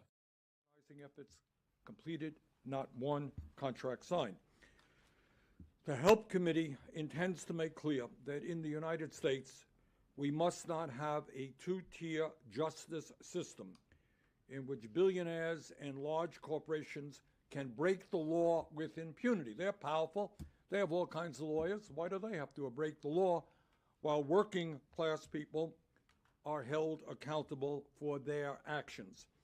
I look forward to hearing from Mr. Schultz as to when he intends to end his illegal anti-union activities and begin signing fair first contracts with his unions. Starbucks' strategy is quite clear. It is to stall, stall, and stall. They understand that it is cheaper to break the law than to follow it. In August, the NLRB filed a complaint against Howard Schultz for illegally withholding benefits from unionized stores, threatening pro-union employees, and telling his workers that it would be futile to join a union. So bottom line is, we have a billionaire running a multinational corporation breaking federal labor law, and we intend to put an end to that. Thank you. Senator, Starbucks, in their negotiations with your committee, had suggested that it didn't make sense for Schultz to come because he's leaving the company at some point and that they offered someone else. Why did you think it was important to hear from Mr. Schultz himself when he's not going to be the CEO of the company? First of all, he will remain on the board. He is the CEO today, and he would be the CEO when we invited him. Schultz is the founder of the company, very successful company. It is clear to everybody that it is Mr. Schultz who sets the policy of that company. He's been clear about it. And it is he who has got to defend his actions and not send some subordinate. Yes. Senator Sanders, are you satisfied with this development that he's agreed to come testify? And also, I heard you a little bit elaborating on what you'd like to hear, but can you give us even more finer idea of what you're hoping to get from this? I'll tell you what I want. I want Mr. Schultz to tell us that at long last he is going to stop his illegal activity, that he's going to sit down with the union and negotiate a contract. That's what I want, nothing more than that. To obey the law. I don't think it's asking too much. You know, we talk, and I'm sure from this podium, a whole lot of people have talked about their fears about the future of American democracy. Well, there are a lot of people out there who think that democracy doesn't work for them, that there's laws that impact working class people. You cause a, you know, you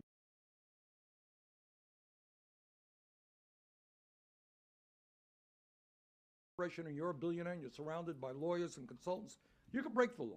That's what this is about. It's saying to Mr. Schultz and everybody else, we got a set of laws in this country. You are breaking those laws, not acceptable. Obey them. Sit down, negotiate a contract with your workers. Yeah. What tools does Congress have at its disposal to make Starbucks comply with this, or would your committee be taking additional steps to try to force them to comply with the law if It's a very good question. I can't give you, it's exactly the question we are addressing right now. But I hope we don't have to do that. You know, I hope that Mr. Schultz understands that the American people are sick and tired of corporate greed. They are tired of corporations breaking the law with impunity, and that has got to end. I hope he understands that. Okay, maybe last question, yeah. Are you still holding the investigation vote tomorrow? We are going to hold the investigation, no vote, but we are going to be hearing from three very prominent labor leaders. We're going to be hearing from Liz Schuller, who's head of the AFL-CIO, Mary Kay Henry, who's head of SEIU, one of our large aggressive unions, and Sean O'Brien, who's head of the Teamsters. And what they're going to be talking about is making it clear that what Starbucks is doing is certainly not unique.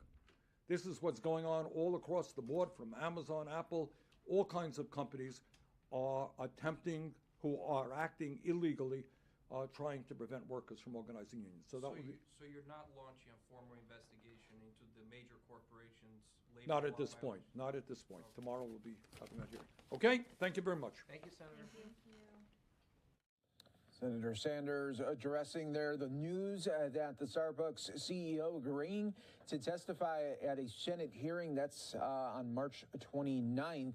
And, of course, we'll have it for you right here on Live Now from Fox. We continue to wait for more senators to be speaking at the Capitol. That should be coming up in the next couple of moments. We're also keeping an eye out of Atlanta right now, where the suspects accused there of the Cop City riot over the weekend, they're accused of domestic terrorism, will be in court here in moments. We'll be bringing that to you as well. So we got a lot of moving parts here, and also waiting for a White House briefing. So it's going to be a busy couple of hours here on Live Now from Fox. Just sit back and relax with us as we'll be bringing you the top stories, breaking news elements, all right here on Live Now.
Welcome back, everyone, here to Live Now from Fox. I'm your host, Mike Pace. We continue to roll on here, giving you top stories, top videos, and, of course, breaking news when it happens, all right here on Live Now from Fox. Next up, we are going out to the Capitol on the Senate floor.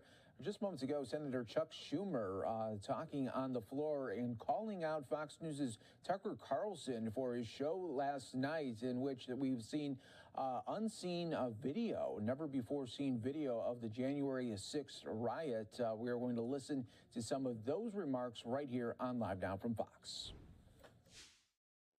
Ran a lengthy segment last night arguing the January 6th Capitol attack was not a violent insurrection. By diving deep into the waters of conspiracy and cherry-picking from thousands of hours of security footage, Mr. Carlson told the bold-faced lie that the Capitol attack, which we all saw with our own eyes, was somehow not an attack at all. He tried to argue it was nothing more than a peaceful sightseeing tour. Can you imagine? A nonviolent demonstration, a perfectly fine and appropriate instance of people expressing their opinion. I, so many others who were here in the Capitol, and millions of Americans are just furious with Tucker Carlson and Kevin McCarthy today. Many of my staff were here at the Capitol on January 6th. Their lives were put in danger, as were the lives of many of my colleagues, as well as police, maintenance staff, reporters, countless others. At one point, I was within 30 feet of the rioters. One of them, I was told, shouted out, "Let's get him," before my detail pulled me away and we ran in the other direction. To say January 6th was not violent is a lie pure and simple. I don't think I've ever seen a primetime cable news anchor manipulate his viewers the way Mr. Carlson did last night. I don't think I've ever seen an anchor treat the American people and American democracy with such disdain.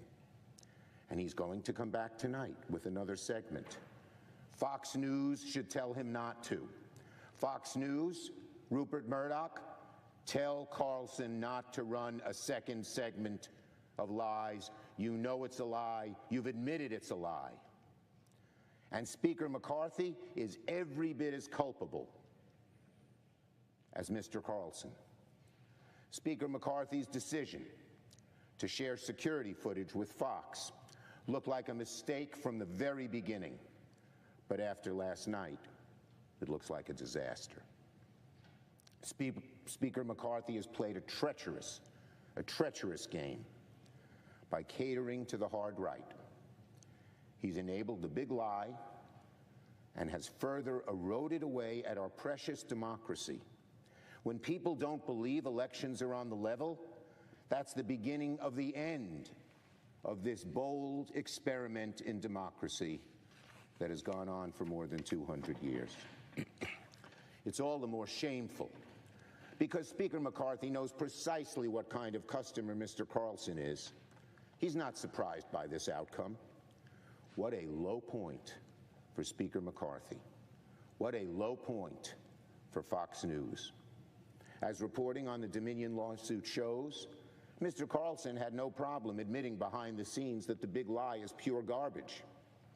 When Sidney Powell went on the air to push the stolen election narrative, Mr. Carlson told fellow anchor Laura Ingraham that Sidney Powell is lying. His words by the deposition. Mr. Carlson's own producer texted him that, quote, "I don't think there is evidence of voter fraud that swung the election." They know full well they've been lying, and they're doing it anyway. We all, Americans of all types and stripes and corners of this country, Democrats, Republicans, independents, need to take a stand and call out Mr. Carlson's conduct for what it is, a dangerous, unforgivable attempt to destabilize our democracy and rewrite the history of the worst attack on our Constitution since the Civil War. It's an insult to every police officer who was on the scene that terrible, fearful day. It's an insult to the memory of every single person who perished in connection to the attack, especially to the memory of Brian Sicknick. Nonviolent? Ask the Sicknick family. It makes me sick just thinking about what his family must be going through this morning. And it's an insult to everyone who cares about our democracy and wishes to preserve the dream of our founders in our day, in our age. I hope every member of this chamber will call out Fox and Mr. Carlson for defending the insurrectionists. And again, I am disappointed and angered in Speaker McCarthy's decision to share sensitive security footage with Mr. Carlson. Speaker McCarthy was here that day. He knows what actually happened. His staff and members suffered like everyone else, but he chose cheap political expediency over truth and preservation of democracy. I condemn Mr. Carlson for siding with the enemies of democracy. I strongly condemn Speaker McCarthy's actions and fiercely oppose his decision to share this footage with Carlson. I urge Fox News to order Carlson to cease propagating the big lie on his network and to level with their viewers about the truth behind the efforts to mislead the public. Conduct like theirs is just asking for another January 6th to happen. Now on another subject.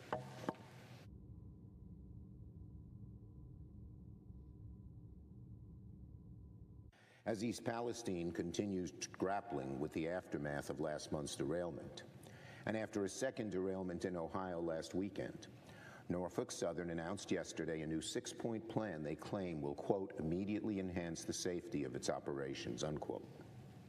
But here's the question all of us should be asking. Why weren't these protocols already in place? When Norfolk Southern CEO Alan Shaw comes before the Senate on Thursday, this is just one of the important questions he must answer. Here are a few others. What steps is Norfolk Southern taking to prevent future disasters like the one in East Palestine? Why did Norfolk Southern spend years lobbying against safety regulations intended to prevent accidents like the one last month?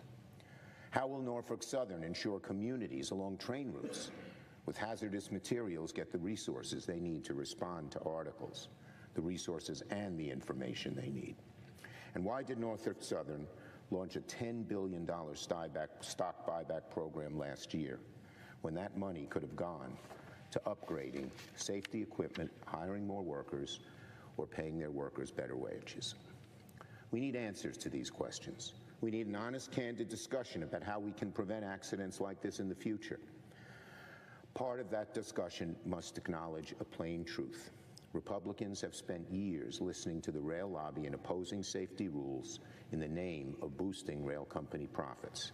I'm talking about the Trump administration loosening brake maintenance and inspection regulations, attempting to deregulate train crew size and nullify a rule to implement safety programs.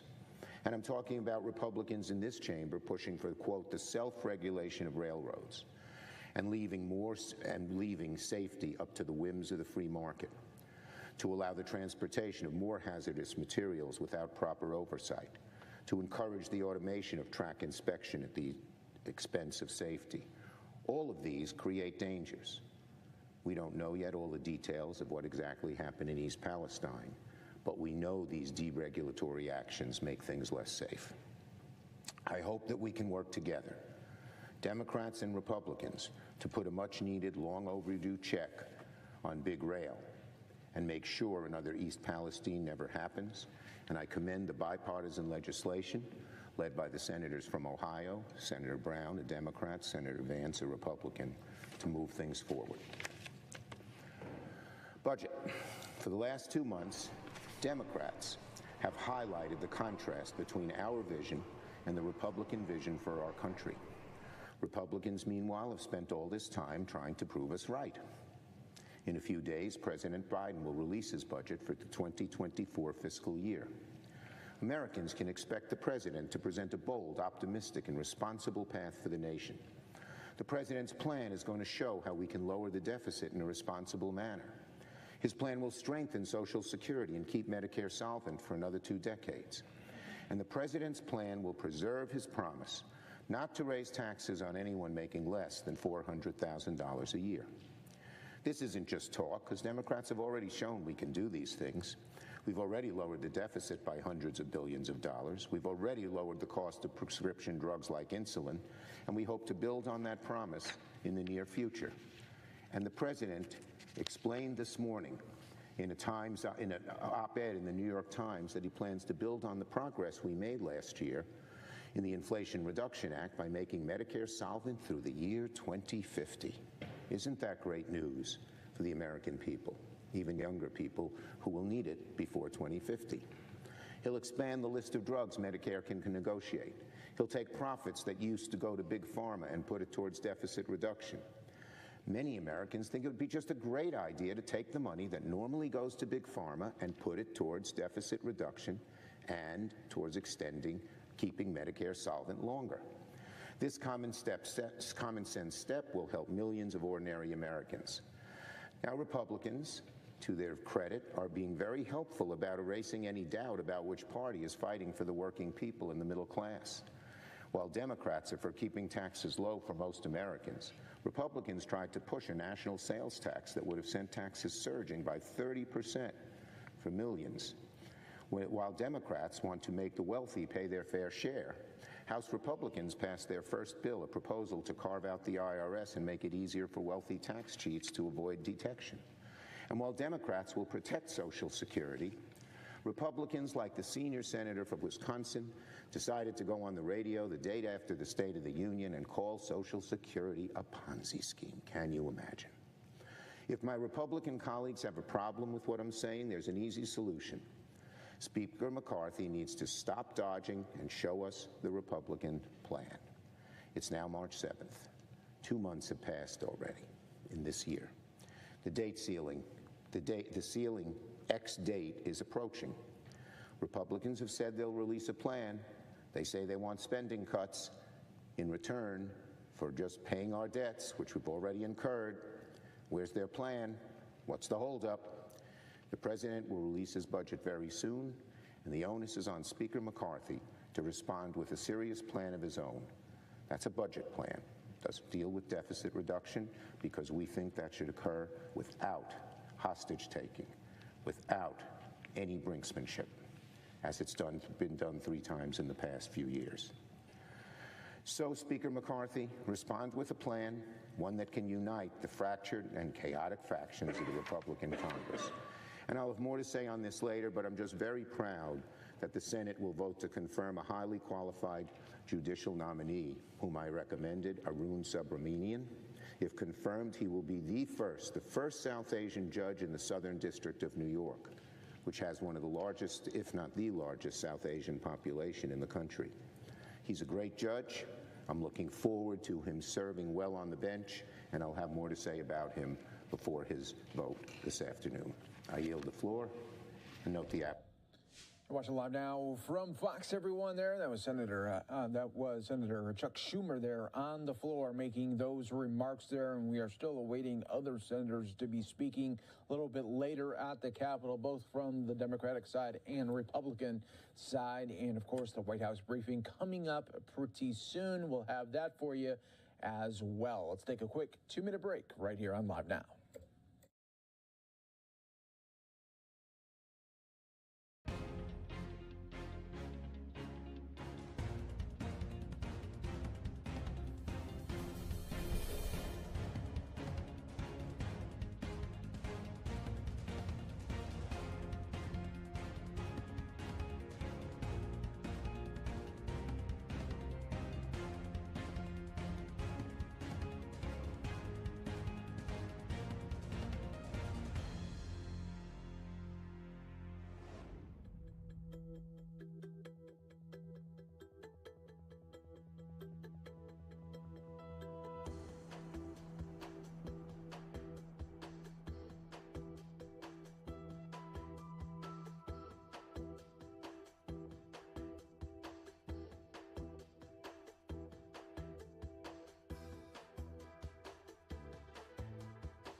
Not.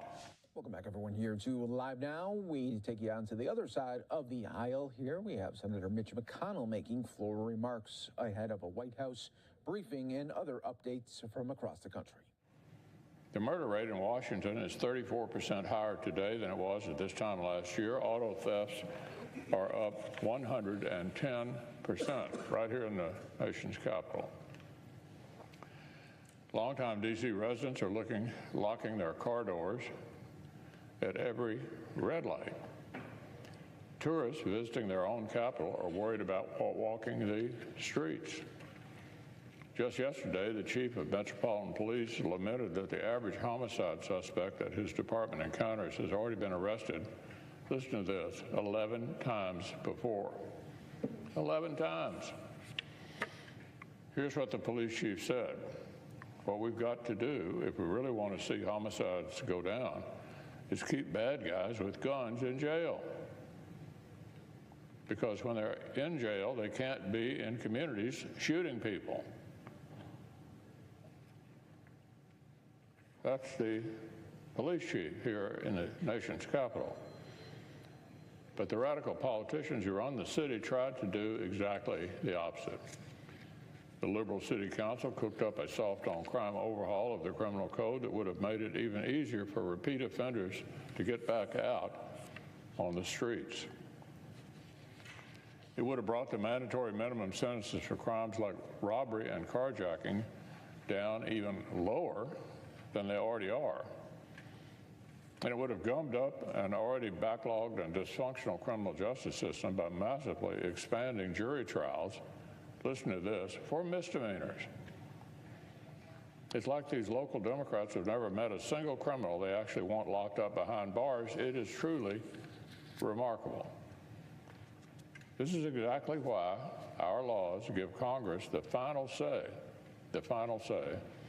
over how our nation's capital is governed. Because we can't have the craziness and dysfunction of a few local politicians jeopardizing the basic public safety in the federal district that houses our national government. So Republicans wrote a resolution to overturn this nonsense. And bear in mind, this limited resolution would not even toughen criminal penalties. At this point, we're talking about keeping things where they are and stopping even further backsliding. The first step is to use this legal tool to stop the unhinged local politicians from making the totally unacceptable status quo even worse. But even so, this is a bridge too far for the vast majority of Washington Democrats. Just a month ago, the White House issued an official statement opposing House Republicans' common sense resolution, saying, quote, Congress should respect the District of Columbia's authority to govern its own local affairs, end quote.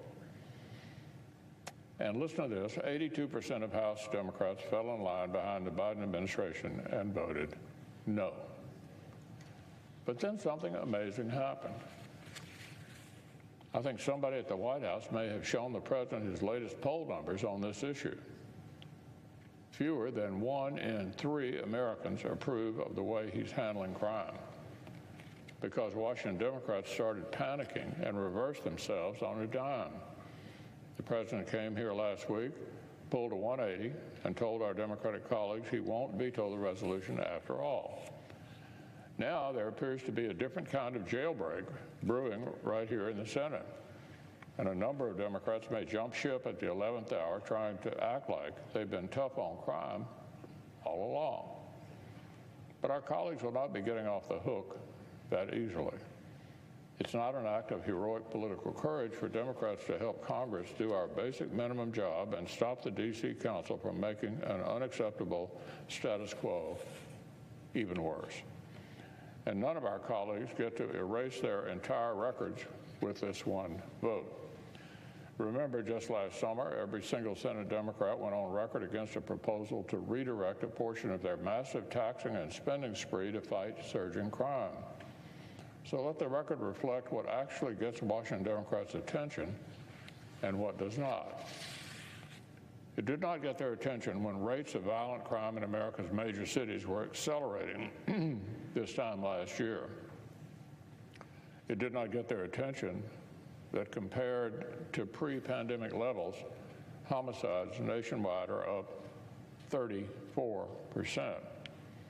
It hadn't gotten Democrats' attention when the streets of our own federal district are where repeated offenders are driving spikes in carjacking and murder.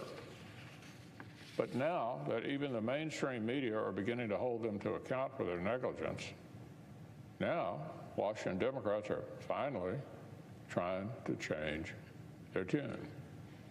Innocent citizens getting shot in our streets didn't do it. But when Democrats take political shots in the press, that finally gets their attention.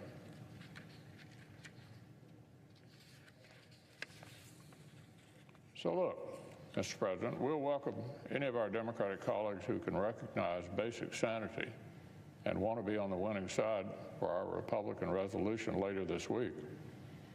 But local, state, and national Democratic Party officials will not be getting off the hot seat as quickly or as easily as they've got convicted felons getting back on the streets.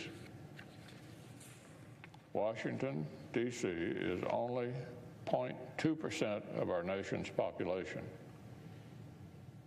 What about New York, Chicago, San Francisco, Portland, Philadelphia, even Louisville? Don't these citizens deserve some sanity as well? Don't the families and children and elderly people and young women of these communities deserve to walk their streets with safety and security too? We cannot only have public safety in this country in exceptional cases, when a Republican House and a narrowly divided Senate can force Democrats to do the right thing against their will.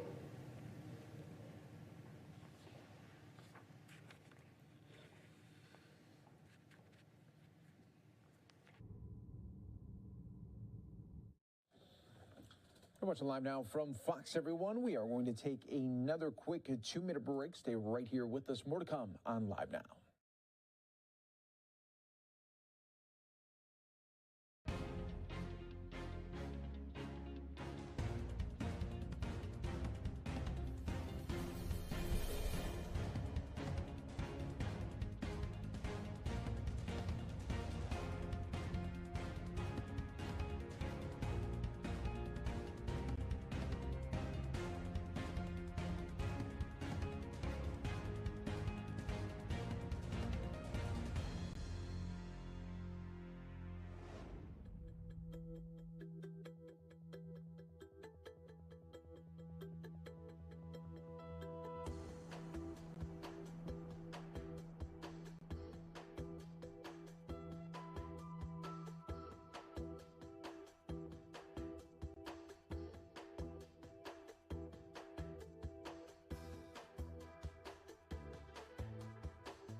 Abortion is now banned in Texas.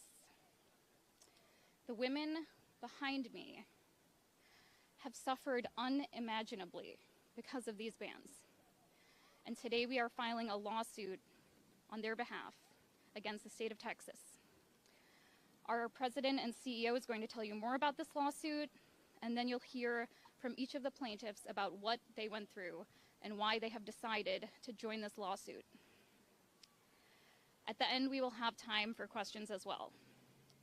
I will now hand it over to Nancy Northup, who has been President and CEO of the Center for Reproductive Rights for 20 years. Good afternoon. I'm Nancy Northup, President and CEO of the Center for Reproductive Rights. The Supreme Court's unwarranted reversal of Roe v. Wade has resulted in a health care crisis in states across the nation, including here in the state of Texas. It is now dangerous to be pregnant in Texas. Doctors and hospitals are turning patients away, even those in medical emergencies. Patients are being denied necessary, life-saving obstetrical care. Why? Because abortion is a crime in Texas, punishable by up to 99 years in prison. What the law is forcing physicians to do is weigh these very real threats of criminal prosecution against the health and well-being of their patients. We filed this lawsuit last night to stop the unnecessary pain, suffering, injury, and life-threatening complications caused by Texas's abortion ban. We filed this lawsuit so that patients will not be hindered, delayed, or denied necessary obstetrical care, including abortion care. This is the first lawsuit of its kind.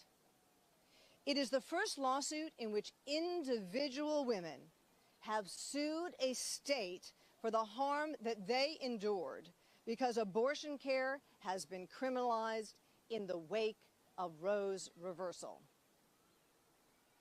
5 women have come forward to sue the state of Texas in this case: Amanda Zarowski, Lauren Miller, Lauren Hall, Anna Zagarian, and Ashley Brandt. Each of them suffered severe complications during their pregnancies. These 5 women are joined in this lawsuit by 2 obstetricians, Dr. Damla Karzan and Dr. Judy Levinson, who can no longer practice medicine as they were trained because Texas abortion bans pose catastrophic risks to their liberty. What we are seeking is a ruling from the court that clearly permits doctors to provide a pregnant patient with abortion care when, in the doctor's good faith judgment and in consultation with the patient, the doctor determines that the patient has a physical, emergent medical condition that poses a risk to their life or health. No one should be forced to wait until they are at death's door to receive health care. Such a ruling that we are seeking is the correct interpretation of Texas's abortion bans. It is also required under the Texas Constitution, which protects life, liberty, equality, and the right to be free from sex discrimination. These rights are guaranteed to every Texan, and they do not disappear because they are pregnant. Right now, abortion bans are exposing pregnant people to risks of death, illness, and injury, including the loss of fertility. Contrary to the stated purpose of furthering life, abortion bans are making it less likely that every family who wants to bring a child into the world will be able to do so and survive the experience. These women you will hear from today represent only the tip of the iceberg. This is the first lawsuit in the nation, but tragically, it is unlikely to be the last. This lawsuit, Zarowski versus Texas, seeks to rightfully return the life and death medical decisions to patients and their doctors, and not leave them up to politicians and state officials. Now I would like to ask Amanda to come to the mic. Thank you. Hello, my name is Amanda Zarowski, and I'm here to tell you a little bit about my experience with the Texas abortion bans. Thank you for being here. Indulge me for a moment and close your eyes. Picture someone you hold incredibly dear. Can you see them? Good. Now imagine someone telling you that you are going to lose that person in the very near future, but they can't tell you exactly when or how. And on top of that, there's a very high likelihood that you will get extremely sick, maybe even near death, as you wait for that person you love to die. Sounds like a pretty sick and twisted plot to a dystopian novel, but it's not. It's exactly what happened to me while pregnant in Texas. About 6 months ago, I was thrilled to be cruising through the second trimester of my very first pregnancy. I was carrying our daughter, Willow, who had finally blissfully been conceived after 18 months of grueling fertility treatment. My husband and I were beyond thrilled. Then, on a sunny August day, after I had just finished the invite list for the baby shower my sister was planning for me, everything changed. Some unexpected and curious symptoms arrived, and I contacted my obstetrician to be safe and was surprised when I was told to come in as soon as possible. After a brief examination, my husband and I received the harrowing news that I had dilated prematurely due to a condition known as cervical insufficiency.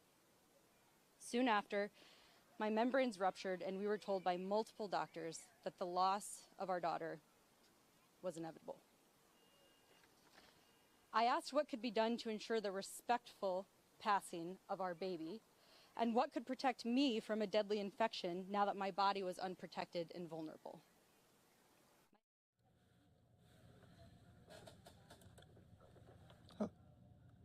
All right, everyone. So that was the update there with the latest lawsuit against the state of Texas. Now, individual women can and have been now suing Texas there over their abortion policies. We do want to go out to some breaking news. That's a helicopter. Now in Los Angeles area here of a possible person stuck under a bridge. And we want to go to Stu Mundell, who filed this report for us. Sky Fox, high up above right now as they continue to showcase this breaking news element here of firefighters on the scene. These guys right there, the water moving about 8 to 10 miles an hour. They're saying it's almost 2 feet high. Now, that is quite a bit of water and definitely could cause some kind of drowning. You see a number of fire trucks right there. I'm going to take a chance here. We know there was a helicopter hovering over the wash just on the other side of the freeway, just in case that that victim breaks free and they're unable to catch him. You can see right there, that's going to be one of the LA City firefighting helicopters. Also another firefighting professional in that helicopter waiting to basically rappel down if that victim gets free from where they are right now. But as it stands, they have not made contact with this person to rescue them. LA City firefighters standing ready. And apparently they're trying to get that person out from underneath this overpass. Right now, though, it's a very tense situation. And of course, hopefully this ends very well. With the number of firefighters here, I can't see it ending any other way. I'm Stu up in Skyfox over Pacoima. Back to you all in the studio. All right, thanks again. Always to Stu Mundell, high above right there, and we'll continue to track this breaking news story for you right here on Live Now from Fox. We are going to take a quick 2-minute break, our last one right here, and we have several live events already happening right here. We have the White House briefing underway, and we also have suspects there in the Cop City riot that happened over the weekend. They are all now in court here, so we will play out some of that for you as long as the audio and video quality is good. We'll bring it to you right here on Live Now from Fox.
We are back here for you on Live Now from Fox, taking you out to Atlanta here, where the suspects in the Cop City riot that happened over the weekend appearing now in court here. 23 were charged with domestic terrorism after attacking the facility where it was going to be a police training ground and a fire department training ground as well. Let's listen right here on Live Now from Fox. Kate, she is a witness as well. All right, Lisa Wolf. Lyra G. Foster. That would be an attorney. All right, let's bring her in and see who she presents. Person Lisa Wolf may have brought in. And we will formally start the proceedings once we confirm who's here and what they're here for. All right, we have, well, now I don't know how this person got brought in. All right, Madam Clerk, I'm going to ask you if the right people get brought in. So, Larry should be brought in.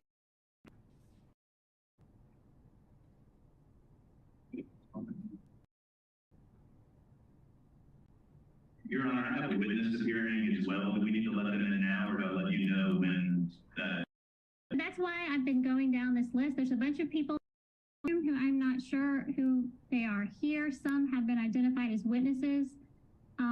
If they are, leave them in the waiting room unless until we get to your case. Okay? Thank you, so you can let me know at that time. So what I think I'll do, since we don't know who's whom, I will let the people in who appear to be attorneys into here. And when you're on a case, if you have a witness, we'll let them out. Let anyone know they can watch on the YouTube live stream if that is going to be called. All right? Thank you.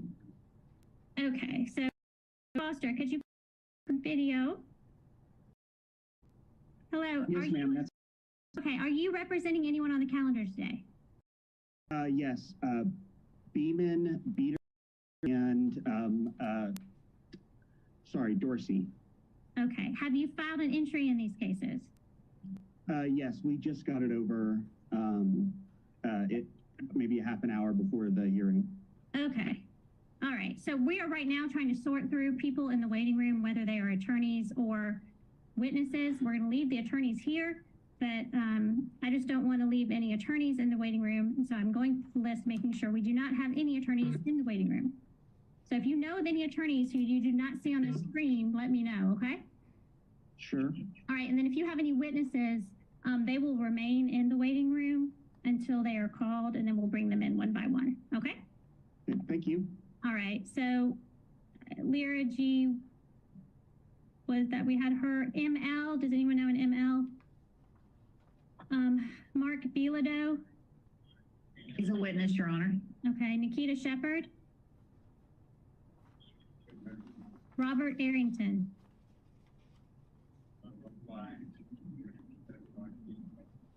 Stephen Katz. I believe that is an attorney, Your Honor. I just don't know if he's on any of these. I agree, so I don't know. So I'm going to bring in Arrington and Katz just to double check.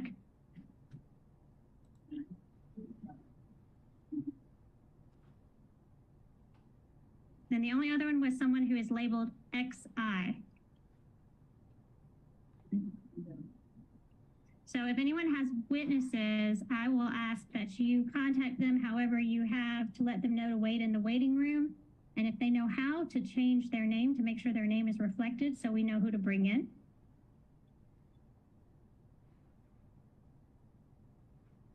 All right, Stephen Katz, could you please turn on your camera? Yes, Your Honor. All right, good afternoon. Are you representing anyone on this calendar? Mr. Biederman. Okay, so that has two people representing Mr. Biederman? I believe Lyra G. Foster indicated she was representing Mr. Biederman as well. Where did Lyra G. Hold on.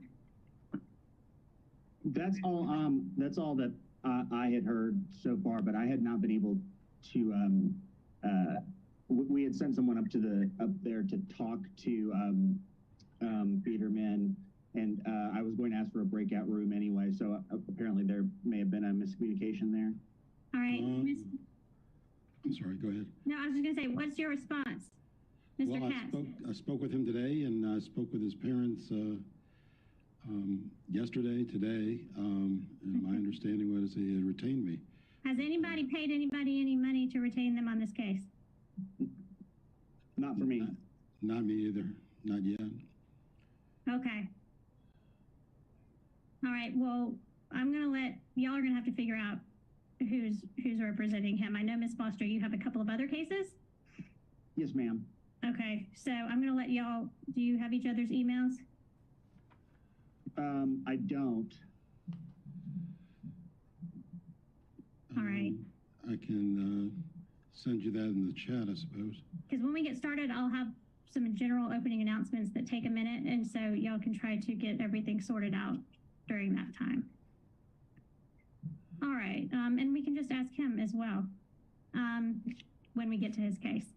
Mr. Arrington, do you represent anyone on this calendar? Good afternoon, Judge. No, Your Honor. I was contacted by a member of the National Lawyers Guild who indicated that there might be some individuals who would need representation in light of not having conflict attorneys. So I'm appearing as a potential pro bono counsel for that limited purpose. Okay, but you're not, as you are right now, retained on anyone on this case? That's correct. Right. I haven't been contacted individually by anyone. Okay, and so let me ask this of the public defender. For those people who do not have attorneys, with private attorneys who have filed entries, have you spoken with those individuals? Judge, I was made aware prior to today's court hearing that all of the people who are charged with domestic terrorism were being represented by outside counsel and did not need public defenders, so I have not spoken to any of them. Who made you aware of that and how? Attorney Bass and I discussed yesterday. He was setting up with other attorneys, some of them present here today, who was going to be represented by who. So I had a list of them assigned to each person that was arrested during that altercation. So I did not speak to any of them. And neither did Ms. Arnese. Okay. Well, what we will do, Mr. Arrington, is leave you in, we'll just leave the attorneys here. All right. If we get to anyone, because there are so many people and so many different attorneys, if we get to someone who is not represented, we will address it at that time, all right? But normally the process obviously is that a defendant is retained and an entry of appearance is filed. So it could result in some persons needing to be reset till tomorrow if you have not had a chance to speak with them. And I'm just letting you know. I understand, Judge. Would it be possible to come up to be put into a breakout room with them? Well, it would, but you see how the jail is right now? I do. Not really conducive to, we'll see what we do when we get there, all right? For the efficiency of the process. There are also 2 other attorneys working with who are available. I'm not sure if they're still in the waiting room or not. All right, so what I may do is leave you here because I don't have people on the screen at one time. What are there, and obviously, like we've told everyone, the people who are not with and who are not, they're all welcome to watch via the YouTube live stream once we get that up and going, if it's not up already. But we want to get everyone checked in and make sure everyone's audio and video is working first. Who are the attorneys that work with you? The other attorney is Lisa Wolf. Lisa Wolf, okay.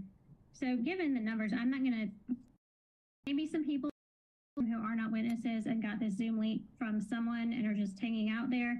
If they're anyone that you know as a witness, I again ask them know that they will remain there until they're called in. And anyone else who is there is free to watch on YouTube, but not to come into this part of the session because we want to be as efficient as possible. All right, so. Ms. Davis? Yes. Put a number in the chat phone in case they need to speak to. Okay, I appreciate that. So attorneys, there is a phone number in the chat that if you need to speak to someone, don't go ahead and call it. You have to let me know first to expect it. And then we will let you call that number to speak with someone, okay? All right. So let me we can go ahead and go live. Madam Clerk, you have a notification to join the Zoom calendar who is unable to. Is that right? Oh, and for her to give me a notice. So we will go ahead and go live. Great. All right. This is the March 7th of 2023 Magistrate Court of DeKalb County Felony First Appearance Hearing Calendar, meaning everyone on today's calendar has a felony attached to their case. I'm Judge Davis. I'm sitting for this calendar and will be presenting this afternoon for DeKalb County Magistrate Court. First, everyone needs to understand that to ensure that the public has access to our courts, this hearing is being broadcast on the Magistrate Court YouTube live stream channel. At the conclusion of the entire case, it will be removed from the YouTube channel and no longer available for viewing. Aware that anything you say is being live streamed, being recorded by the County Magistrate used against you later in your criminal case. Other than the court, however, pursuant to OCGA 15-1-10.1, no one is ready to record these proceedings without having given receiving prior report. There have been some list requests are set up, maybe having gotten approval, but anyone else who has not received approval from the court, participants or viewers on the web, if is currently recording, you are ordered to stop recording now. The strict prohibition on recording applies to any video recording, but also screenshots and photographs. Any unauthorized recording is not official, shall not serve as a transcript for appeal purposes, and can result in criminal contempt consequences with the possibility of incarceration for anyone involved in the recording of these court proceedings. Now, for those who are on this calendar, this is your first appearance hearing, and it is not the trial of your case.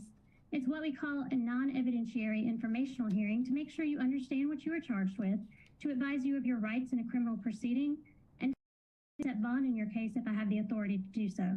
I'm not here to take any pleas or determine anyone's guilt or innocence, so we're not really here to discuss the facts of your case at length in either direction.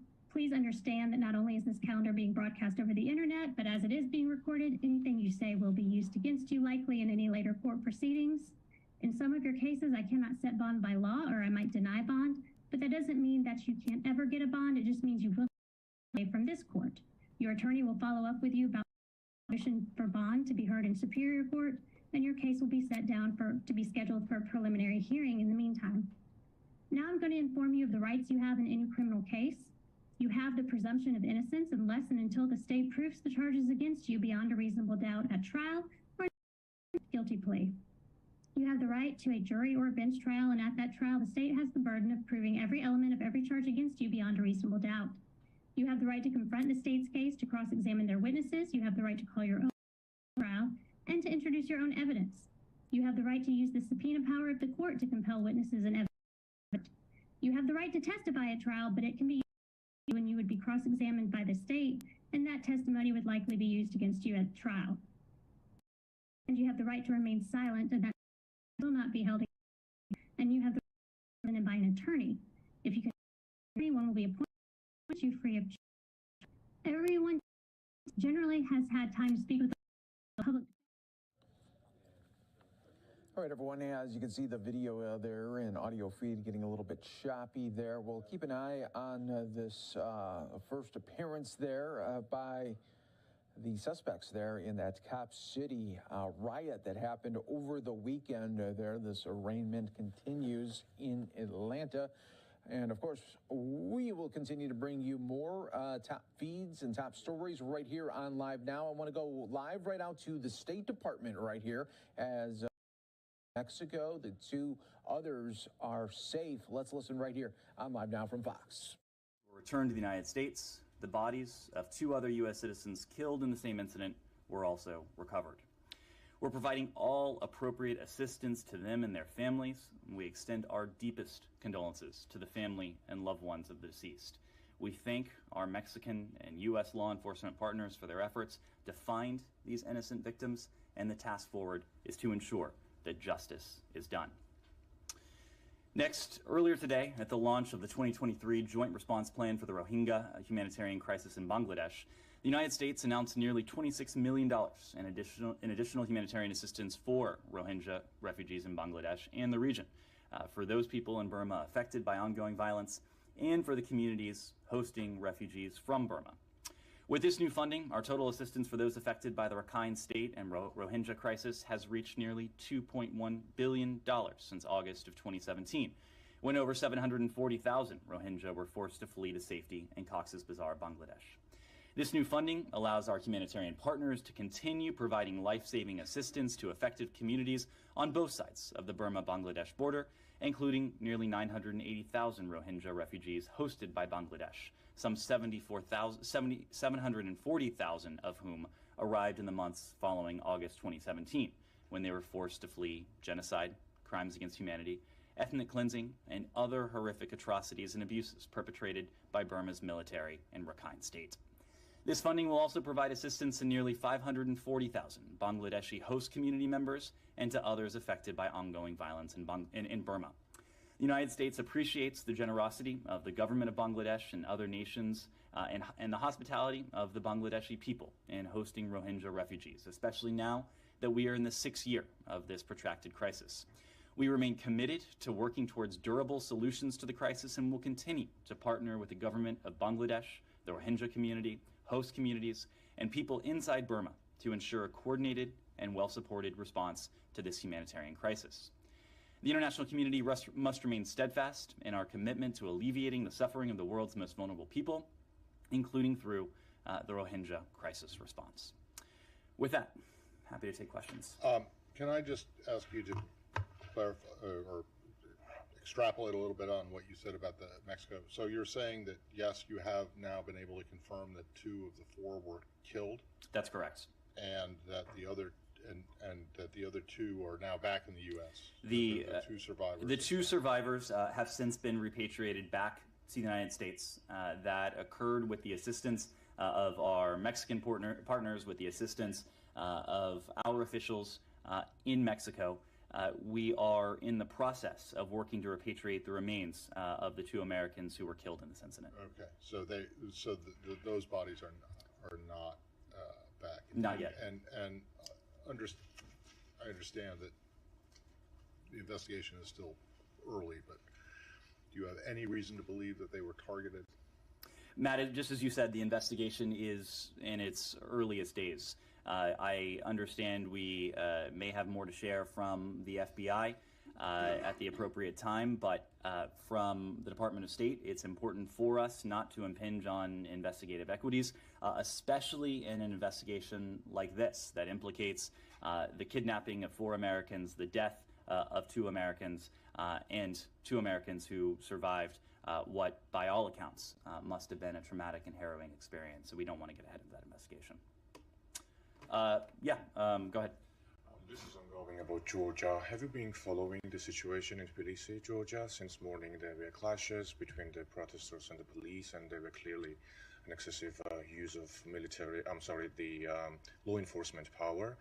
And this is over the Kremlin-inspired legislation that you talked extensively in the last few weeks. So what are you learning about that?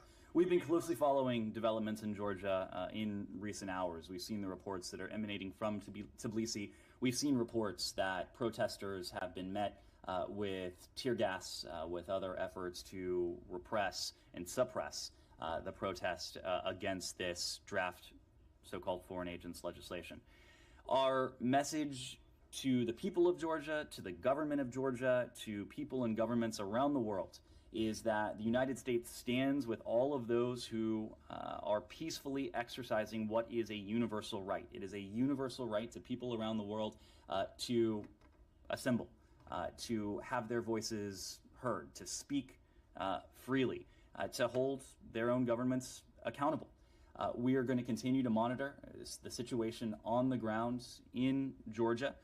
But our message is that peaceful protesters should be allowed to exercise that right peacefully. That is a right that is available to people in Georgia. It is a right that is available to people in every country around the world. And very lastly, today's latest statement by the Embassy of the U.S. in Georgia starts with the sentence, "Today is a dark day for Georgia's democracy," and the entire text is the harshest that I've ever seen, throughout the 30-plus years of diplomatic relations. So just give me a general sense of what is the feeling at the State Department between diplomats when they are looking at those, human rights records, rule of law, the freedom of speech, and detrimental effect it has towards Euro-Atlantic integration. How much will the U.S. foreign policy and the foreign aid and all of that will change if that trajectory will be continued by the Georgian government, and which is moving the country towards Russia? You asked about the feeling here. The feeling here is one of deep concern. You have heard us express that sentiment consistently in recent days. It is a feeling of deep concern because of the potential implications of this draft law. This draft law would strike at some of the very rights that are central to the aspirations of the people of Georgia for a consolidated democracy, for Euro-Atlantic integration, and for a brighter future. It would stigmatize and silence independent voices and citizens of Georgia who wish to do nothing more than work together to build a brighter future, a future that is integrated with Europe, a future that is democratic and free, where Georgia is an independent and sovereign country. We're so deeply concerned and troubled, of course, for what this could mean for the people of Georgia, but also because the United States has been a partner to Georgia over the course of recent decades. Ever since Georgia declared its independence, the United States has been right there with it, supporting the aspirations of the Georgian people. And at the earliest days of Georgia's independence, those aspirations were nascent. They were nothing more than an idea in some cases. Over the course of ensuing decades, the people of Georgia have worked to realize those aspirations. They have made tremendous progress in becoming the democracy that they sought from those earliest days, in integrating Georgia into the Euro-Atlantic community and ensuring that Georgia stays on that path. Now, however, we see a draft piece of legislation that would be a tremendous setback. This would be a setback to the aspirations of the people of Georgia. It would be a setback to the ability of the United States to continue to be a partner for the people of Georgia. I made this point yesterday, I think it was, but anyone who is voting for this draft legislation would be responsible in part for jeopardizing those very Euro-Atlantic aspirations of the Georgian people. We don't wish to see that happen beyond the United States. It is the EU, the UN, of course, most importantly, the Georgian people, Georgian civil society groups, all of them have issued strong statements of concern about this draft legislation. Yeah, Alex. To follow up on that, Sure. Georgian government is looking at Hungarians and others and seeing that they did the exact same thing and they got away with it. When you say they're going to be responsible, is there any obvious example that demonstrates what you mean by that? And also, when it comes to Georgia's aspiration and integration towards European institutions, has the Georgian Dream government crossed the line today? Alex, I think really the best example is the counterexample. It is the example of the type of partnership that the United States government can have with people and countries that aspire to continue down that path of democracy, of democratic reform, of integration with Europe and the broader Euro-Atlantic region. I think the best counterexample is the United States partnership with Georgia.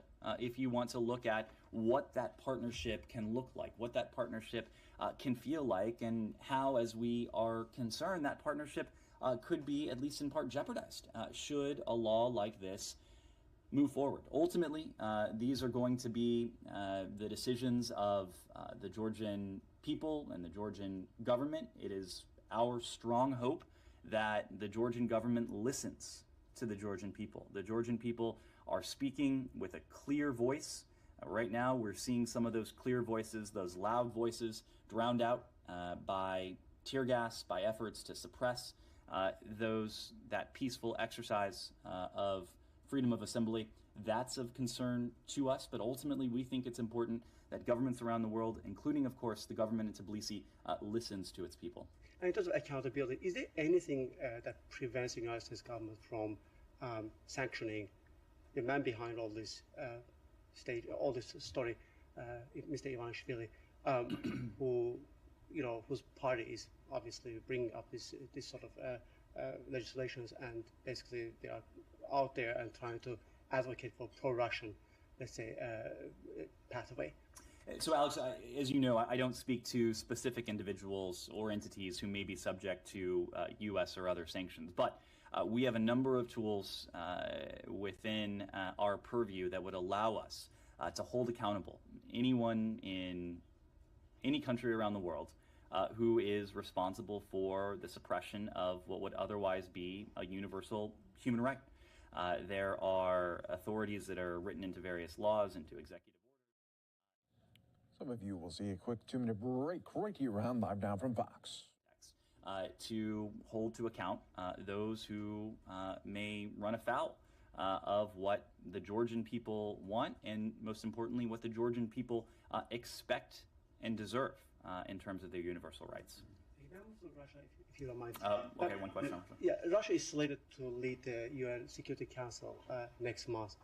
Is this something that the United States government is worried about, the world should be worried about? Well, Alex, this is part of a rotation of the members of the UN Security Council.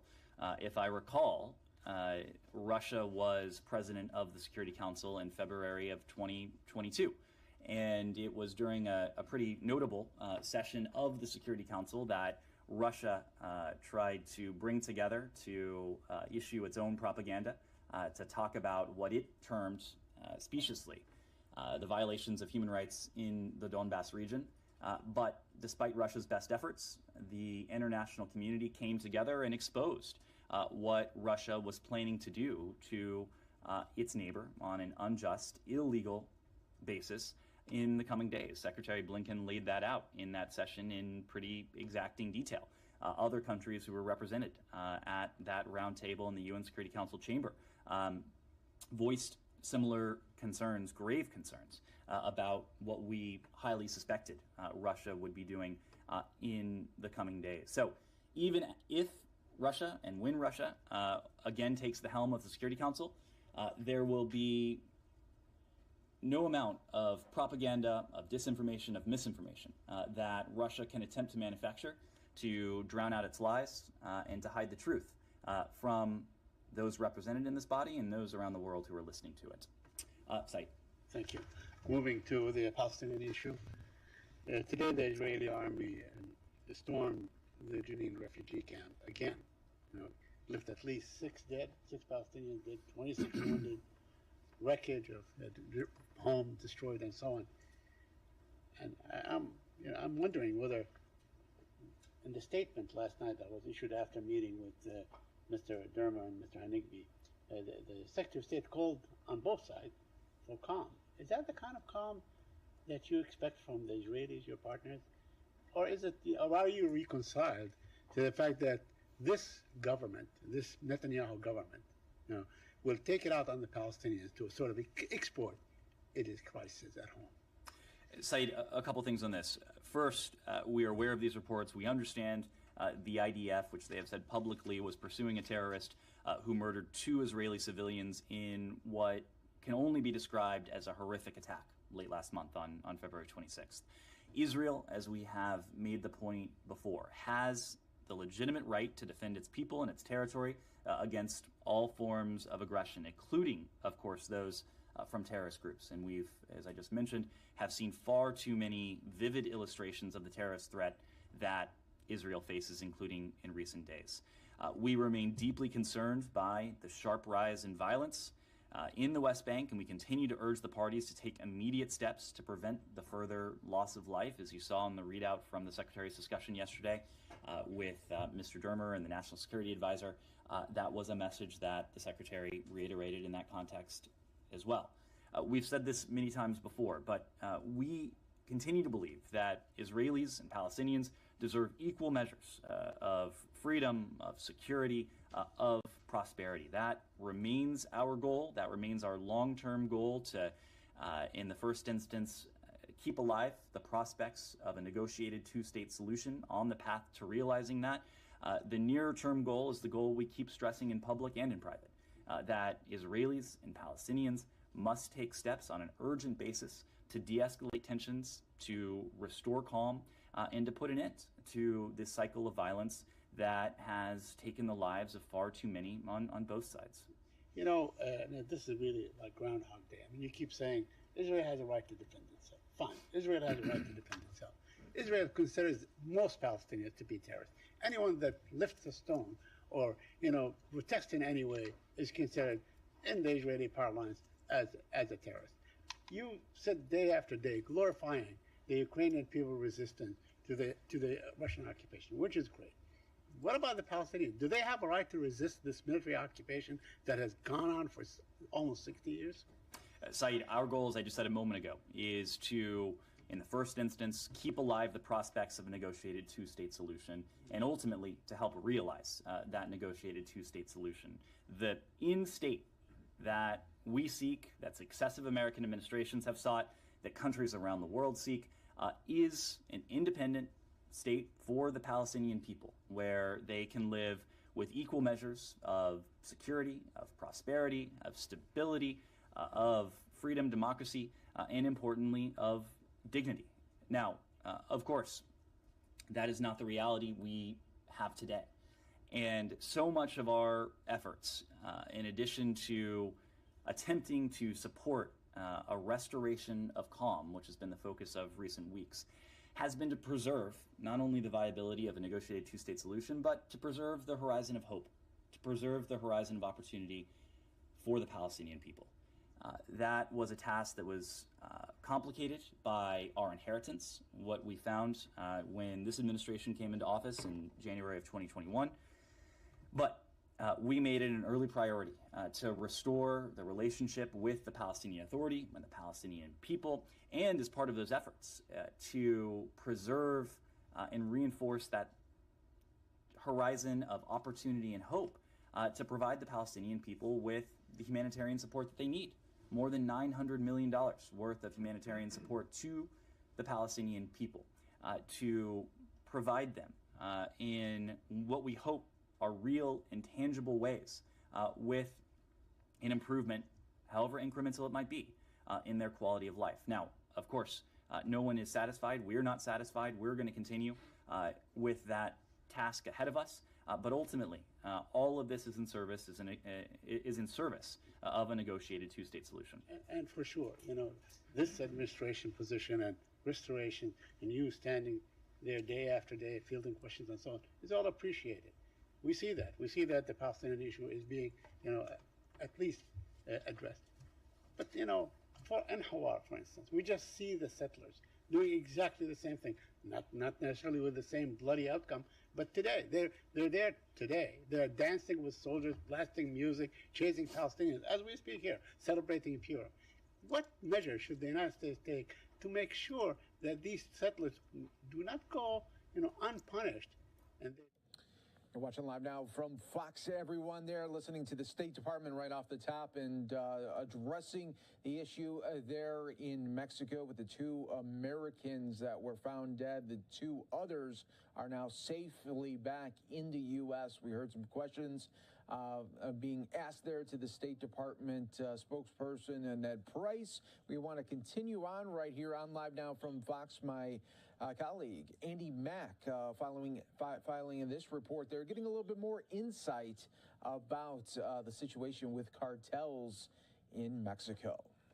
I'm Andy Mack here on Live Now from Fox. Thank you so much for joining us. We want to get into more details about those recent headlines coming out this morning about the kidnapping in Mexico and ultimately the death of 2 American citizens. We're going to be joined right now via Zoom from Don Vilfer. He's a former FBI agent. Don, thank you so much for joining us here on Live Now from Fox. First, I just want to get your initial reaction. When we see something like this, a kidnapping of American citizens in Mexico, and now we know some tragic details around this, What goes through your head? What are you thinking about when you see some of these headlines? Well, when you see the video, you just realize how brazen the violence is at times along the border there, and with the conflict between the cartels and that sort of thing. And of course, you feel for the victims getting caught up in it all, as innocent victims. But just the brazenness of it all, and just the disregard for human life. Yeah, that's what I think of. It's certainly a sad situation. The two people passed away during this and kind of wrong place, wrong time situation. But you were also a part of plenty of rapid response efforts by the FBI. Give us a little bit of background of what happens when you learn of something like this. The FBI gets involved in a foreign country, obviously Mexico there, not very far away, but what happens from a rapid response standpoint? Yeah, since the mid-1980s, the FBI has had jurisdiction for crimes against Americans that occur abroad if it involves terrorism. But then outside of a terrorist act, such as a criminal act like we have here, at least all the indications are it's a criminal act, then the FBI will liaise with local authorities, and the FBI has legal attaché offices for liaison purposes with local authorities all around the world. So here, the FBI agents that are stationed in Mexico would then coordinate with Mexico and offer assistance, perhaps, of FBI resources. So it may be they might just participate in coordination efforts, or they might actually bring more agents in on the ground to help. Yeah, because I was going to ask, how does that work? Because obviously the FBI here, everyone kind of knows about that. Mexico, people probably don't have a full understanding of kind of what their authorities go through. How does that work? How does that relationship work? Yeah, a foreign country would have to, in a non-terrorist event, would have to consent to the FBI being there, being on the ground and helping. So you might see forensic teams, you might see intelligence analysts, there might just be this simple sharing of intelligence across communications across the border with the Mexican authorities to help solve this. Or in the extreme, you might see the FBI's hostage rescue team, kind of the super SWAT, going in to help effect a rescue of the victims. And we're still learning, certainly, some details around all of this. But when you hear kidnapping, you think of something in particular. This may have not been that. How maybe different is this? And what do you think of when you think of kidnapping, especially in a situation like this? Yeah, typically I would think of a kidnapping. You're thinking of a planned event that is coordinated. This may not have been that. This may have been a kidnapping as a product of opportunity. There may have been this shootout as described between rival gangs, rival cartels, and then the Americans get caught in the crossfire, and the people involved on one side decided that they would drag away the Americans that got caught in the crossfire. They've been wounded, they've been shot up there, right there as a victim of opportunity, and they take them thinking that maybe they could get something out of that. And for a drug cartel, obviously, Gulf Cartel is the one that potentially could be involved in this. Is that something common, the kidnapping, maybe not American citizens, but kidnapping in general? Is that a common occurrence there in Mexico and for cartels? Well, the cartels are mostly crime upon each other, or people that they have a reason to commit the crimes against, rival cartels or somebody that's in their way, or political officials that might be in their way of their success. They may engage in some kidnapping for profit, but the cartel also consists of a number of levels of individuals. And here, at least from the video, it looks like they're young people. They're obviously well equipped with firearms and body armor, but probably not terribly well planned. It's basically a shootout and a crime of opportunity is what it looks like. Yeah. So obviously we're still finding all of this out, but obviously you also mentioned that the drug cartels aren't labeled as terrorist organizations, and there have been some legislation moved past to try to potentially get Mexican drug cartels under that label here in the United States. How would that change, and maybe how does this dynamic change that conversation? Yeah, within the laws that were passed by Congress in the mid-'80s, that allow direct U.S. intervention without necessarily the consent of the country where the victims are Americans, then that might apply. So you might see more FBI involvement, without necessarily being invited by the host country. But, then there's lots of political considerations and ramifications from that. I don't think we would see much of a change. That's fair. Don Vilper, thank you so much for joining us here. Obviously, also now the president of Digital Evidence Ventures, former FBI agent. Thank you so much for joining us. Are there any other information that you want to pass along to our audience before I let you go? No, don't think so. Yeah. But, obviously, I guess these victims had some concerns before traveling there about safety, and that area, south of Texas across the border is obviously fraught with peril in spite of the draws for the medical procedures or the medicine or the pharmaceuticals or illicit drugs. But that's it. Correct. All right. Well, we appreciate you joining us here on Live Now from Fox. Certainly some great insight as details become more and more available. We appreciate your time here. Yeah, you bet. Thanks. And we'll continue to track this story right here for you on Live Now from Fox. We're going to take a quick 2-minute break, and then we'll take you out to the White House briefing still underway.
CEO.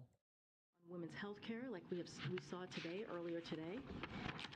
Republican state legislators in Florida proposed today a bill that would ban abortion before many women know if they are even pregnant, virtually eliminating a woman's right to make health care decisions about her own body. This ban would prevent not just the nearly 4 million Florida women of reproductive age from accessing abortion care after 6 weeks, but would also impact the nearly 15 million women of reproductive age who live in states across the South with abortion bans and would no longer be able to rely on Florida as an option to access care. We know that these bans are already having a devastating impact on women's health. In a case filed today in Texas, we unfortunately heard devastating firsthand accounts of women's lives almost lost after they were denied the health care they needed. Horrifying details of needless pain, all because of extreme efforts by Republican officials to take away a woman's ability to make her own health care decisions. Politicians like Governor DeSantis and Abbott espouse, quote, freedom for all, unquote, while directly attacking the freedom to make one's own health care decisions. Their rhetoric doesn't come without consequences here. The stories told today in 2023 in the United States of America are shameful and completely unacceptable. Like the overwhelming majority of Americans, the president and the vice president believe women should be able to make healthcare decisions with their own doctors and families, free from political interference, period. They are committed to protecting access to reproductive care and continuing to call on Congress to restore the protections of Roe v. Wade in federal law. And finally, I want to say a few words today about the actual date of the 58th anniversary of Bloody Sunday, which is today. As you all know, the president traveled to Selma on Sunday to commemorate this important day so that history can't be erased. He talked about how the continued fight for voting rights is integral to delivering economic justice and civil rights for Black Americans across the country. And today I wanted to highlight some of the historic gains the president has made on racial equity. 2 years into this administration, the president has done the following: brought Black unemployment to near historic low, provided almost $6 billion to HBCUs, lowered prescription drugs and energy costs for seniors, nominated more Black women to federal courts than any president before him, cut Black child poverty in half, and this administration is replacing lead pipes and delivering clean water across America. There's more work to be done, and we understand, the president understands, that we need to continue fighting to finish the job. With that, Colleen, you want to kick us off? Sure, thank you. So the president said that his budget is going to extend Medicare solvency for, I think, 25 years. Can you walk us through the math a little bit on how that would work? So I'm not gonna dive into the math here. The president's going to lay out his budget, as you know, on Thursday, which will be very detailed and transparent, which is something that the president said he was going to do to make sure that the American people see for themselves how the president sees moving forward on the economy and doing it in a fiscally responsible way. As you know, you've heard me say many times, we welcome Republicans to do the same, House Republicans to put forth their budget, and also in a transparent way. So I'm not going to break it down into specifics here. Again, it'll be transparent, and you all will see it on Thursday. But I'll say more broadly, as it relates to Medicare and the announcement that we made today. As you know, Americans have been paying into this particular program since their first job. Some of them since they were teenagers. And elected officials, we believe, the president believes, has a duty to ensure this lifeline is available for generations to come. And so we're going to do this. We're going to make sure that rich pay their fair share, and by cutting big pharma subsidies to lower costs for seniors and ensure Medicare's durability aren't big ask. And we believe that this is an obligation. This is an obligation that elected officials have. And again, you'll see more of the president's budget on Thursday.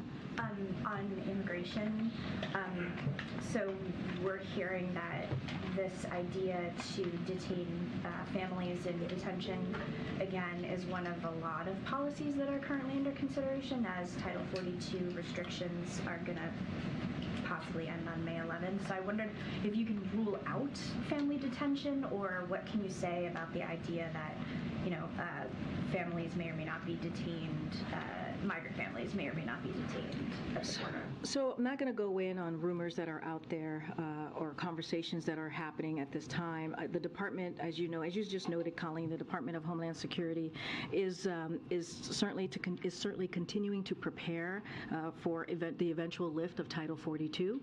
No decisions have been made, but we've been very clear on how we're looking to how the president wants to move forward, and he's been clear from the start, from the beginning of his administration, by putting forth a comprehensive immigration reform. And his approach has been making sure that we expand legal pathways for asylum seekers, limiting illegal immigration, addressing root causes, and also increasing border security. That's how the president has seen the process moving forward. That has been his approach. And what he wants to do is build an immigration system that is secure, that is orderly, and that is humane. And that's how we're going to move forward as we look towards the Title 42 eventually lifting. As you know, it's going to be as soon as May 11th, and that's going to be the president's focus. Go ahead, Mayor. I understand no decisions have been made, but the president, shortly after he came to office, put an end to this policy of detaining migrant families as a candidate. He said we should not be locking people up. You aren't ruling it out either. So why is this even being considered as a possible option now? I'm just not going to comment on rumors that are out there. I'm not saying it's being considered. I'm not saying but I'm not saying it is, and I'm not saying it is not. I'm saying that I'm not going to speak to rumors. There are rumors out there. Clearly, the Department of Homeland Security is working through ways on how to move forward once Title 42 is lifted. I'm just not going to get into speculations. I'm going to let them do their work. But I will say, and I just laid this out for Colleen, we have laid out over and over and over again, putting forth policies on how the president sees the process moving forward, right? He is going to use the tools that he has before him to make sure that we deal with an immigration system, or we build an immigration system that's, again, safe, orderly, and humane. And we've expanded legal pathways for immigration. We have tried to worked very hard to limit illegal immigration into this country also by making sure that the border was secure. Again, this is something that Republicans could work with us on. He put forward an immigration policy, a comprehensive immigration policy on day one, but what we're seeing on the other side is political stunts. That's what they want to do. We're not looking to do political stunts. We're looking to deal with a real issue. You mentioned the president is looking for a way to tackle this issue that is safe, orderly, and humane. Is there ever an instance in which he thinks detaining migrant families can be safe, orderly, and humane? I'm just not going to get into, again, that's diving into speculation that's out there, rumored conversations. What I can lay out to you is his approach, and we've been very clear on our approach these past 2 years. Just one more. Is there a hope here that the threat of family detention may be a deterrent? Look, this is a rumored conversation that I'm just not going to weigh in, even by answering that question. I'm just not going to weigh in into rumors that are out there. Go ahead. So on the inflation question, Chair Powell has been testifying today, has sent some very, very strong signals to the market that rate increases could be coming. I realize you can't speak about the Fed, but what is your sense about the questions that they were getting about the role that corporate profits have played in fueling inflation, and whether that is an important factor to consider, and what would you say about just the January data, in terms of waiting to see perhaps if that data is confirmed? So I just want to be very careful. You stated it, but I have to state it from here that the Fed is independent and we do not comment on their policies. So I want to be very mindful. The president believes that it's important to give the Fed the space needed to make decisions on monetary policy, and so we're going to do that. As it relates to inflation, our economists have been very clear. As you're asking me about data, they view the recent inflation data, or recent inflation more specifically, and jobs data as well, as evidence that the president's economic plan is working. We're seeing inflation started to moderate. Inflation has come down than where it was almost a year ago. If you look at it more globally, and where we were a year ago, we have seen inflation moderate. And so, and this is happening while the president has continued to grow the economy. You've heard us say this many times. We're an economy that grows from the bottom up, middle out. And so that's what we're focused on. We're focusing on what we can do as well to lower costs for American families. That's what you're going to see from the president's budget on March 9th. And that's what you're seeing from what we even announced today with Medicare. That is what's important to the president as well. As it relates to, Chair Powell being on the Hill doing the hearing, I'm just not going to comment on any specifics to that. So your FCC nominee apparently has withdrawn their nomination. Can you confirm that has happened, and what is your take on why? So just a couple of things we want to say on that. We appreciate Gigi Son's candidacy for this important role. She would have brought tremendous intellect and experience, which is why the president nominated her in the first place. We also appreciate her dedication to public service, her talent, and her years of work as one of the nation's leading public advocates on behalf of American consumers and competition. With thanks to Chair Cantwell and others for supporting the work of this nomination. With respect to future candidates, though, I know many people were going to start asking me about that. We don't have any updates to share at this time, but again, we appreciate her candidacy and for this important role. And then just one quick one on foreign policy.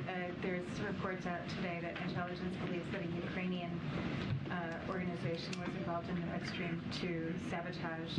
Can you tell us whether you think this was a subject that did Chancellor Schultz and President Biden discuss that when they met at the White House? So what I can say is as you know, several of the European partners, Germany, Sweden, and Denmark, have opened investigations into what happened, and those investigations are currently ongoing. So I'm not going to get ahead of them from here. Would refer you to the respective European countries for comments on their own investigation. I'm just not going to go beyond the readout that we provided on Friday with the Chancellor's visit here. Just circling back to immigration quickly, there's clearly a policy process underway right now where the agencies that are lead on this are considering options based on the lifting of Title 42. I guess my question is has the President been briefed on the possibility of reinstating migrant family detention policy? I don't have any conversations to read out on the President being briefed specifically on family detention. What I can say is, again, these are rumored conversations, and as you just said, Phil, there is continued conversations, policy discussions occurring right now as we're speaking about the Department of Homeland Security, clearly, which is taking the lead on this, on how to move forward once Title 42 is lifted. We're going to let them do that process and do that work. But the President's approach, again, has been very, very clear. You've seen it over and over again. You've heard him speak about it. You've heard me speak about it. We want to make sure that we're expanding legal pathways for asylum seekers, limiting illegal immigration, addressing root causes, and increasing order and security, and border security, pardon me. And we want to do this as we build a system. Our approach is to build a system that is safe, that is orderly, and that is humane. And that's what you're going to see from this President. And on foreign policy, comments from Chinese officials over the course of the last 48 hours. Xi Jinping warning talking about a comprehensive containment and suppression by the West led by the U.S. The foreign minister with very direct comments today warning of potential conflict and confrontation if the U.S. continues on the, quote, wrong path. I'm wondering what your national security team or what the President views as the intent of the very direct comments from these officials. So I can't speak to the intent from Chinese official. What I can speak to is how we're approaching this. The President's approach to China has not changed. And again, we've been very clear. We do not seek conflict, and we do not want conflict. What we're seeking is competition, and we've been very clear about that these past 2 years. The President will always defend American interests, as you all know, but he has been clear we need to keep open lines of communication, and we will manage this we see this as a consequential relationship that we will continue to manage. And the President and his team has been focused on doing just that. But I'm certainly not going to comment on the intent of Chinese officials. Go ahead, Mike. Thanks, Corrine. Back on the issue of Mexico and the 4 Americans that were kidnapped there, what is the administration's message to Americans who are currently in Mexico or planning to go there? Should they continue with those plans, or is it safe to go to Mexico? What is the administration's message to those folks? So we take it very seriously when it comes to and have a commitment to provide U.S. citizens with clear, timely, and reliable information about every country in the world, so they can make informed travel decisions. As you all know, the State Department is clearly a department that is focused on that and gives that information and do the travel advisory. And so when it comes to the travel advisory for this particular area in Mexico, that remains at level 4. Do not travel due to crime and kidnapping. We've been very clear about that. The State Department, again, has put that out. We urge Americans to read these alerts before traveling, and so we'll leave it there. But again, our commitment to this, we take this seriously to make sure that we do everything that we can so that Americans understand, what is safe and what to look out for as they travel or when they're in a specific country. Thanks, Breen.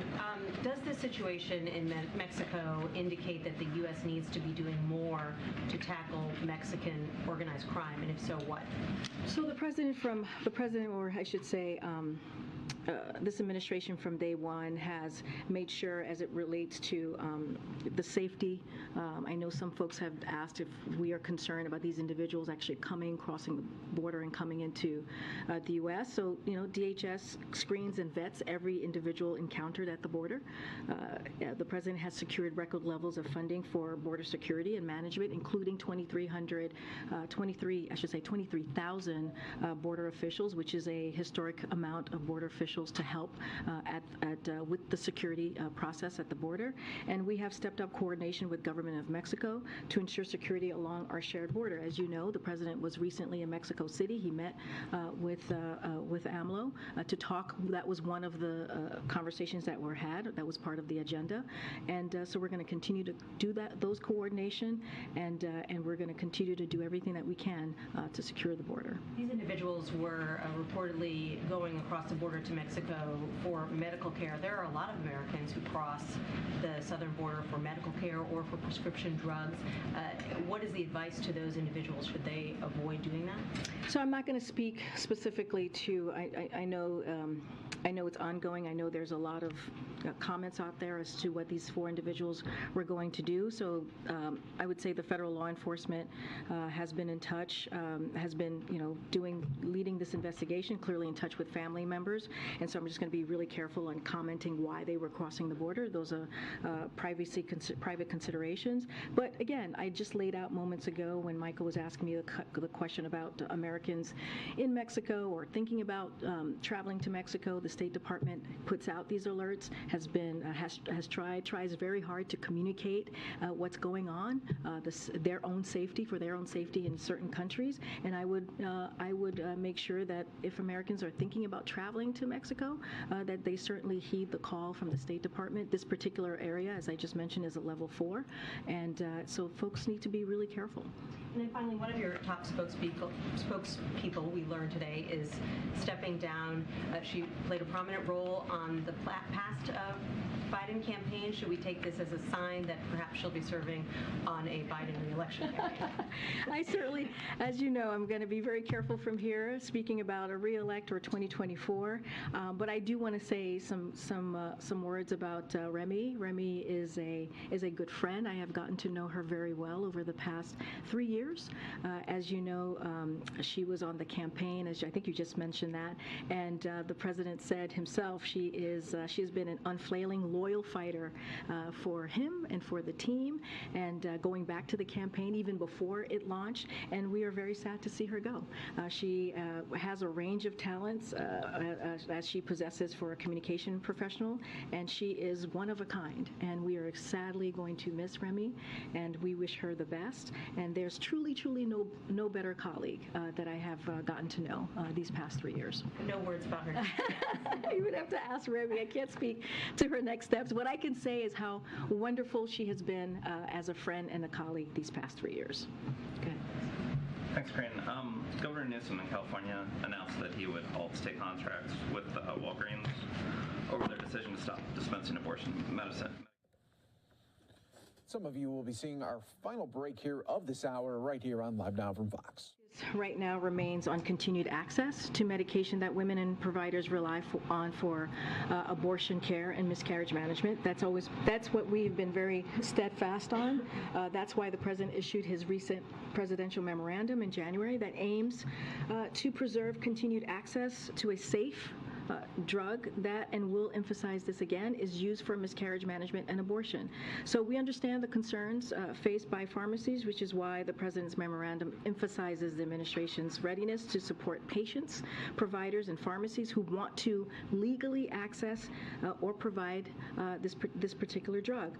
So I do want to say one note about Walgreens. They clarified its position on working toward providing this medication where it is legal, but I refer you to the companies or the states for any follow-up. Again, we have a focus and to make sure that women have access to important health care needs, and the president is going to continue to fight for this. That you've heard the vice president over the last couple of months also continuing to speak on this, and that's what you're going to hear from this administration. The president's announcement this morning on Medicare largely paid for that extension through an increase in payroll taxes on those making over $400,000 a year. Can we expect, since the president's also made Social Security a key sort of plank of his economic plan, that we should see a similar increase in Social Security taxes? So I'm not going to get into, we shared Medicare today, and we'll share probably more parts of his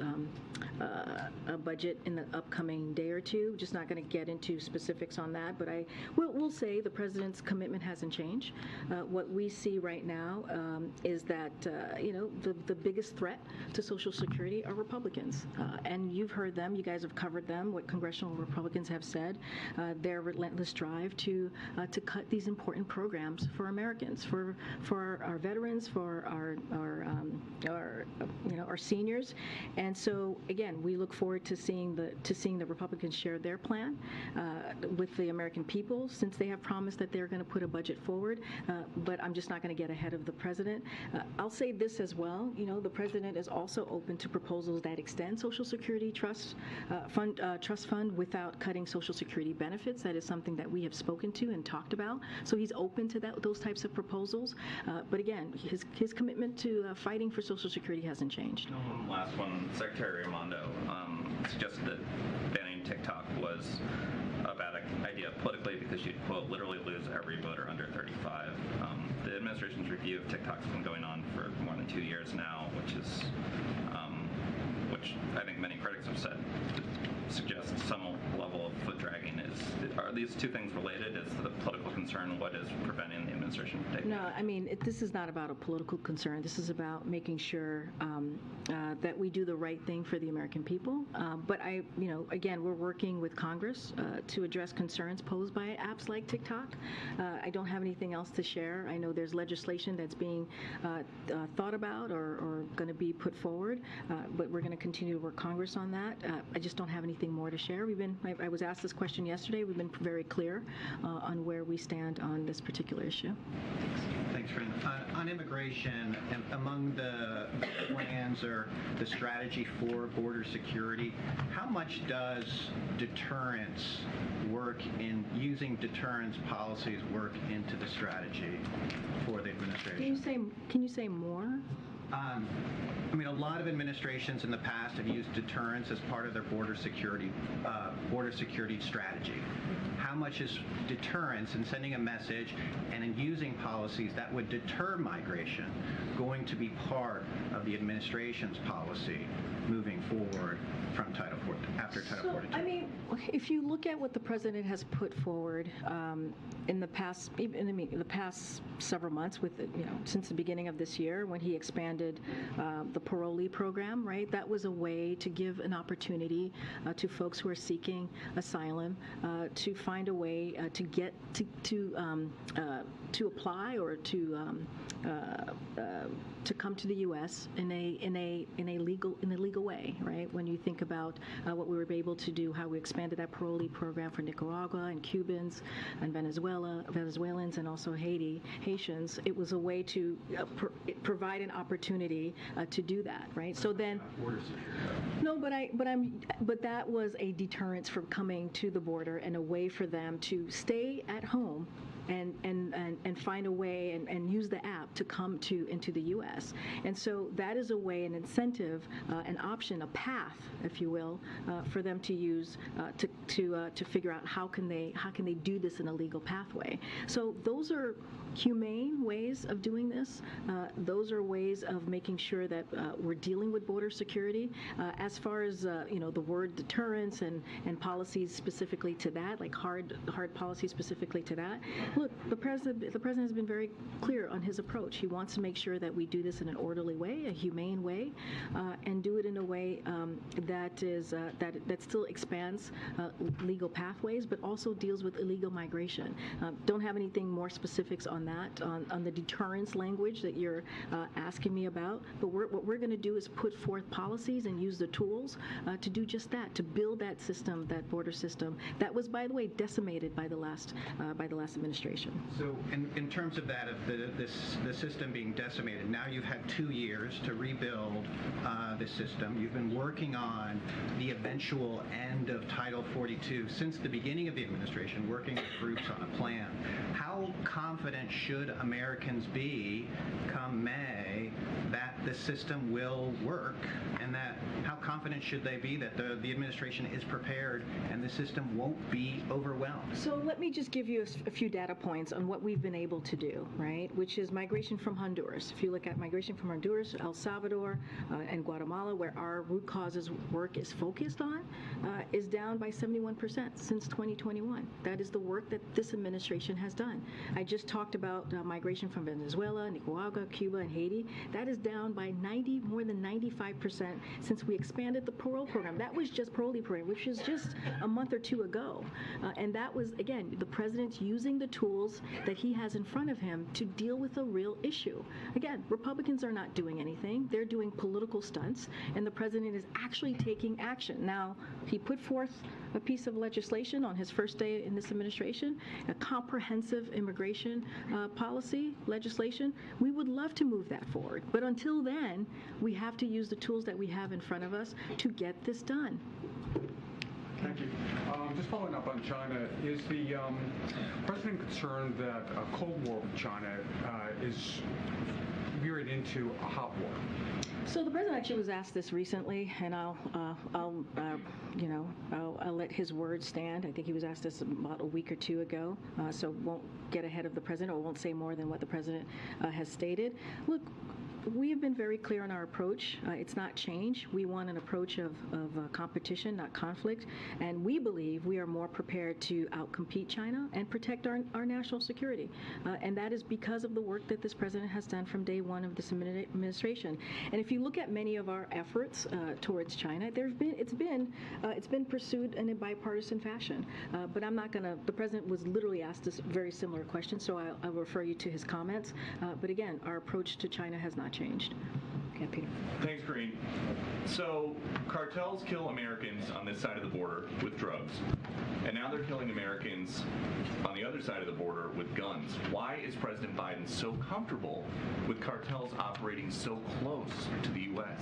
Well, let's be very clear. Let me take on the drug part here, because since you brought this up, because of the work that this president has done, because of what we've done specifically on fentanyl at the border, it's at historic lows, historic levels that we have been able to record a number of personnel working to secure the border because of what we've been able to do. Seizing that fentanyl, we've done it in a historic way. That's because of what this president has done. I just talked about 23,000 federal agents that have been able to be, that we've been able to hire and put at the border to secure the border. On top of that, historic sanctions going after traffickers and other financiers are helping disrupt fentanyl supply chains throughout their flow to the U.S. And we're really expanded access to treatments like that are saving lives, if you think about it, which prevent overdoses, expanding as our fentanyl test strips. And through the removal of the X waiver, anyone registered to prescribe controlled medications can now prescribe life-saving medication to treat addiction. So again, we are seizing fentanyl at record historic levels because of what the president has done to secure our border. And look, we've also coordinated, made sure that we're coordinated our relationship with Mexico to deal with what we're seeing as it relates to violence, as it relates to cartel. That is something, a relationship that we've continued to build with Mexico, an incredibly important partner.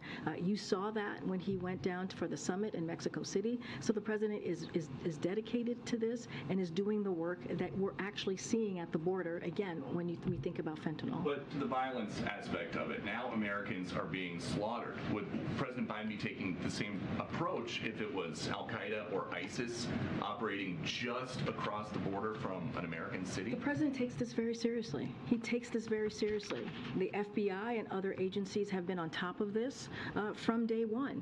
And so that's what he's going to continue to do. When it comes to Americans' lives and when it comes to the safety of Americans, the president's always going to make sure that that is a top priority. Would President Biden ever consider using the U.S. military to disrupt cartel operations? I'm just not going to get into the military and how it's being used. Okay. I want to go back to the question about the FCC nominee. Gigi Sohn has a statement to the Washington Post in which she says that her nomination failed because of what she calls unrelenting.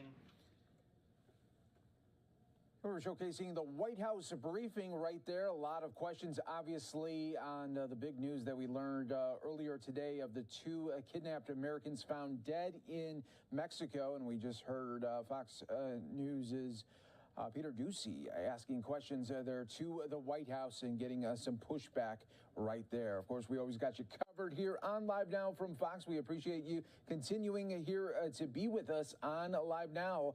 I'm your host, Mike Pace, but I will be now stepping down from the desk here, but no worries as Andy Mack is on deck here for us. Andy, what do you got coming up in the next couple of hours here on Live Now from Fox? Well, thank you, Mike. Speaking of a downward movement, that is the way the markets have been moving today, likely most thanks to Fed Reserve Chair Jerome Powell talking about the markets and saying that interest rates could be, quote, higher than previously anticipated. That's certainly scaring a little bit of the markets as they continue to move down some 500 points or so already today. So we'll keep an eye on that one.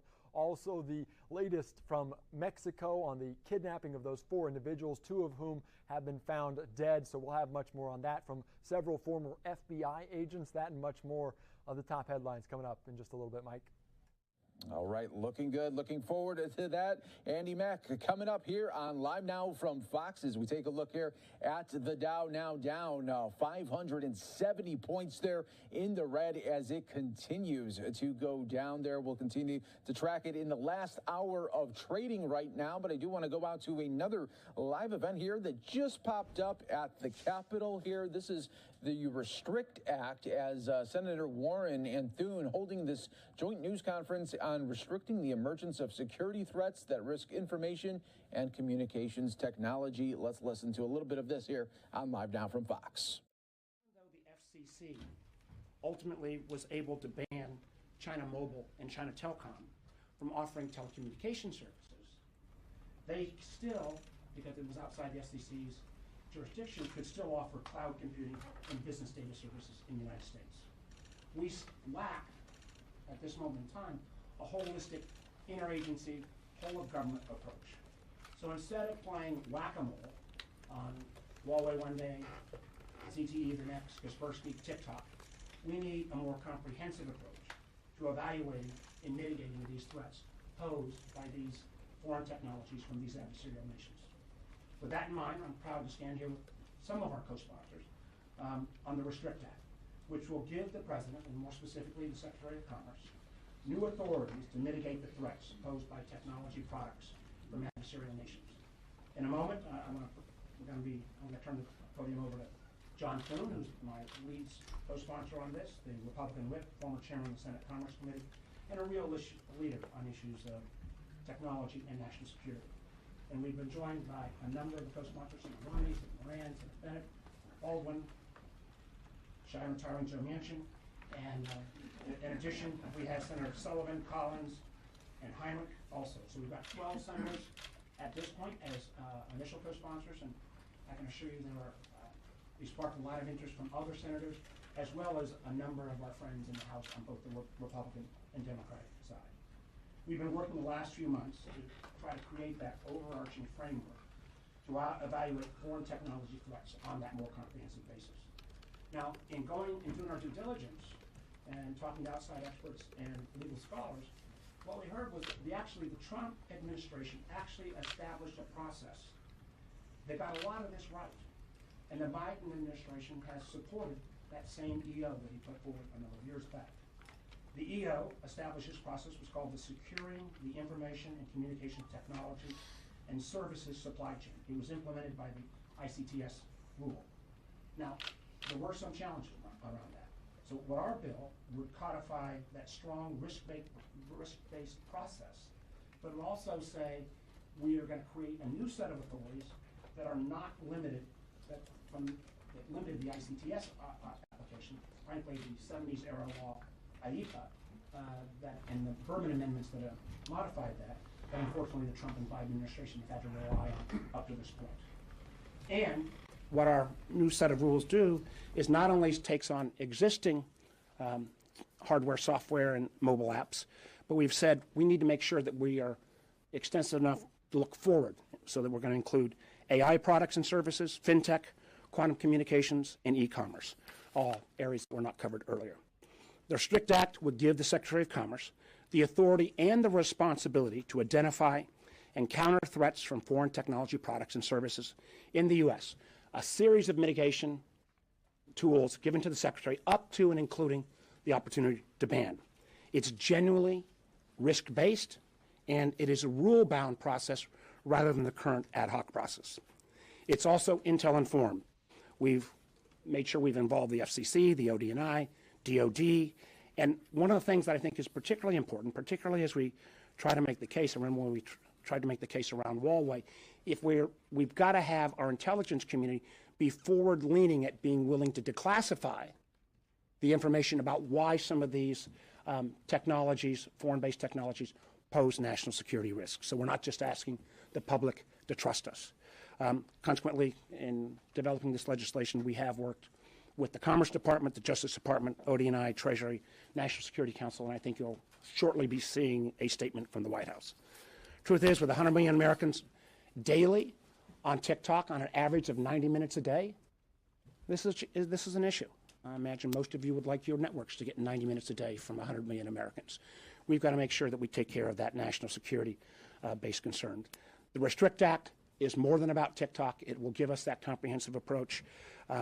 I do, as I turn over to Senator Thune, and then we're going to ask our colleagues in the order that are on the sheet here. When we get to the question period, we're going to be pretty ruthless about making sure we stick to this topic. If we've got other topics we can come back to afterwards. With that, let me turn it over to my co-sponsor and lead, Senator John Thune. John? Thanks, Mark. Well, I'm grateful for the opportunity to work on this legislation and to partner with Senator Warner. A number of our colleagues are, as he said, our team's staffs have worked closely together over the past several weeks refining this legislation. It is widely acknowledged that TikTok's a threat to our national security, which is why Congress took steps last year to ban the platform on government devices. And before TikTok, as Mark pointed out, Congress had to take steps to remove Huawei, ZTE, and ZTE from our telecommunications networks.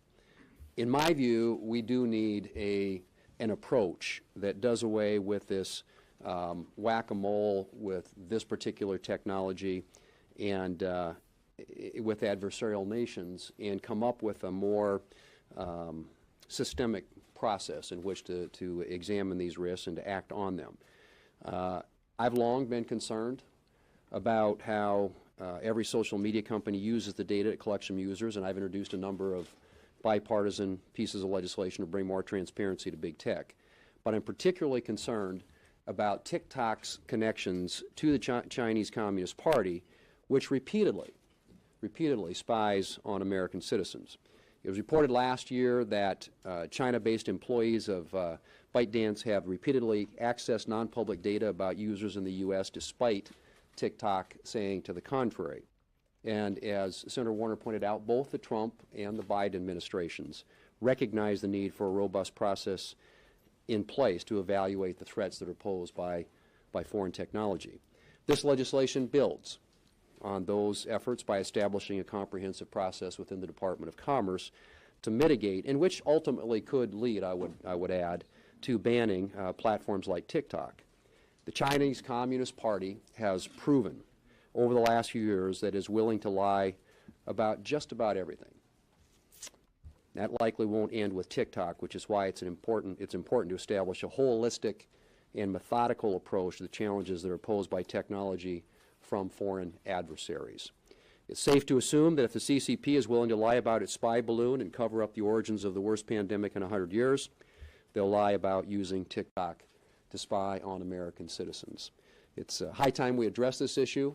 I think this legislation goes about it in the right way and deals with some of the attacks that have been made in the past constitutionally about how you approach specific or individual companies. But I'm pleased to be working with my colleagues on this, and I hope that this is one of those issues that we can work in a bipartisan way to solve, to get something on the President's desk and start to attack this problem. Thank you. Next up is the Senator from West Virginia, Senator Manchin. Thanks, Senator Thune. First of all, thank you to my dear friend Mark Warner, working so hard and diligently, and John Thune for putting this together, because it's a piece of legislation that's needed. You know, I remember Huawei was our most recent. We had ZTE and Gaspart and all them. I remember all those because we were basically threatened directly with our government and what we thought was going to be pertinent information. I can't say that I know a whole lot about TikTok. Could I ask a question here? Because I called my granddaughters, who are recent graduates, college graduates. But if I could ask, just show of hands maybe, how many of y'all use TikTok? Come on. Come on. Come. Okay, let's just say this. We asked for your advice. So I called my granddaughters and I said, tell me about this TikTok. Oh, they said, we use it all the time. They said, oh, yeah, all of our friends, all of our young friends. Now, these are 22 to 25-year-olds. And they said, oh, yeah, that's what I said. I said, well, we have a concern. They said, oh, please, you know, be careful what you do here, because it's something how we communicate and we all enjoy it. So it's something very, very popular, as Senator Warner said, 100 million people, okay? And mostly a younger generation, I would assume. So I said, let me ask you this. The information that you're basically putting on there, which the younger age groups, you all want to seem to tell everything, so everybody in the world knows what you're doing, when you're doing it, and how you're doing it. And I said, with that, that's fine. That's the way you communicate. I said, but how about if people use that and later on it comes back to bite you pretty bad? There's artificial intelligence.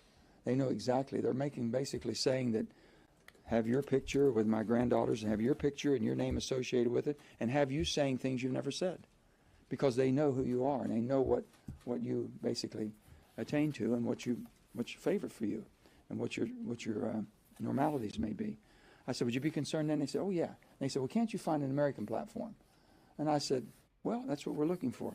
We've got countries, and the 4 countries I'll identify that we know don't have our values. China, most importantly, Russia, Iran, North Korea. They're not going to have our best interest at heart, and they're going to use basically any information they receive in the most detrimental way possible. And it'll come back sooner or later to bite us. That's what we were concerned about. So the 3 that we basically have gone over and gone after and banned, this is one that's probably as serious, if not more serious, than the 3 because of the amount of people that are using it. So I applaud again my colleagues and Senator Warner and Senator Thune for leading this, to bring this to a head so we know. But also we have to realize there's an awful lot of people that are using it, enjoy it, and would be looking for something that will replace it in a much safer manner. So with all that, I applaud. I look forward to the next chapter of whatever we work on, but it'll be something that we can make much safer than what this is. Thank you. And now I would turn it over to Senator Romney. Thank you, Joe.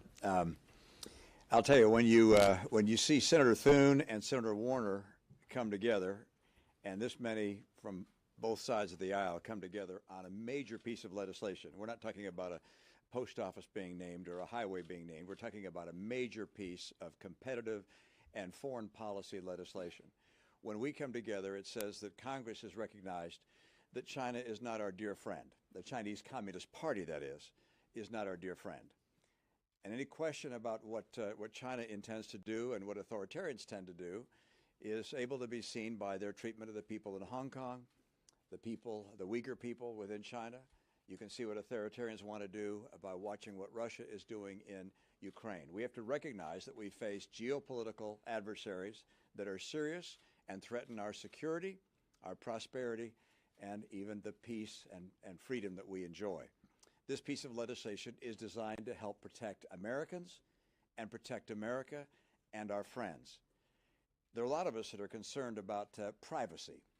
And we say, gosh, we don't want the government to know everything we're doing. We want to protect our personal privacy. Well, one thing a lot worse than having our government infringe on our privacy is having the Chinese Communist Party infringe on our privacy and be able to track us and follow us. And whether it's with social media or other technologies, communication technologies, or the hardware that they devise over the coming years, we have to make sure that we have the resources in place and the authorities in place to stop those things before they endanger us.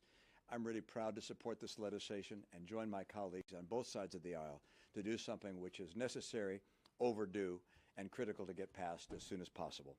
With that, Senator Bennett. Thank you, Senator Romney.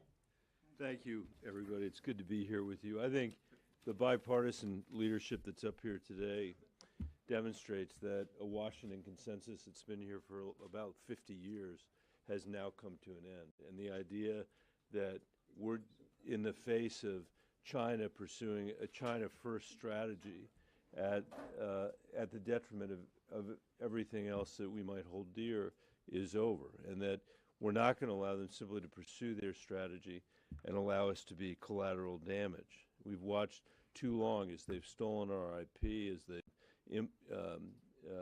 as they've implemented telecommunications equipment around the world that puts the world at risk of their surveillance scheme, as they've, as Senator Romney was just saying, exported their own surveillance state in China and around the world.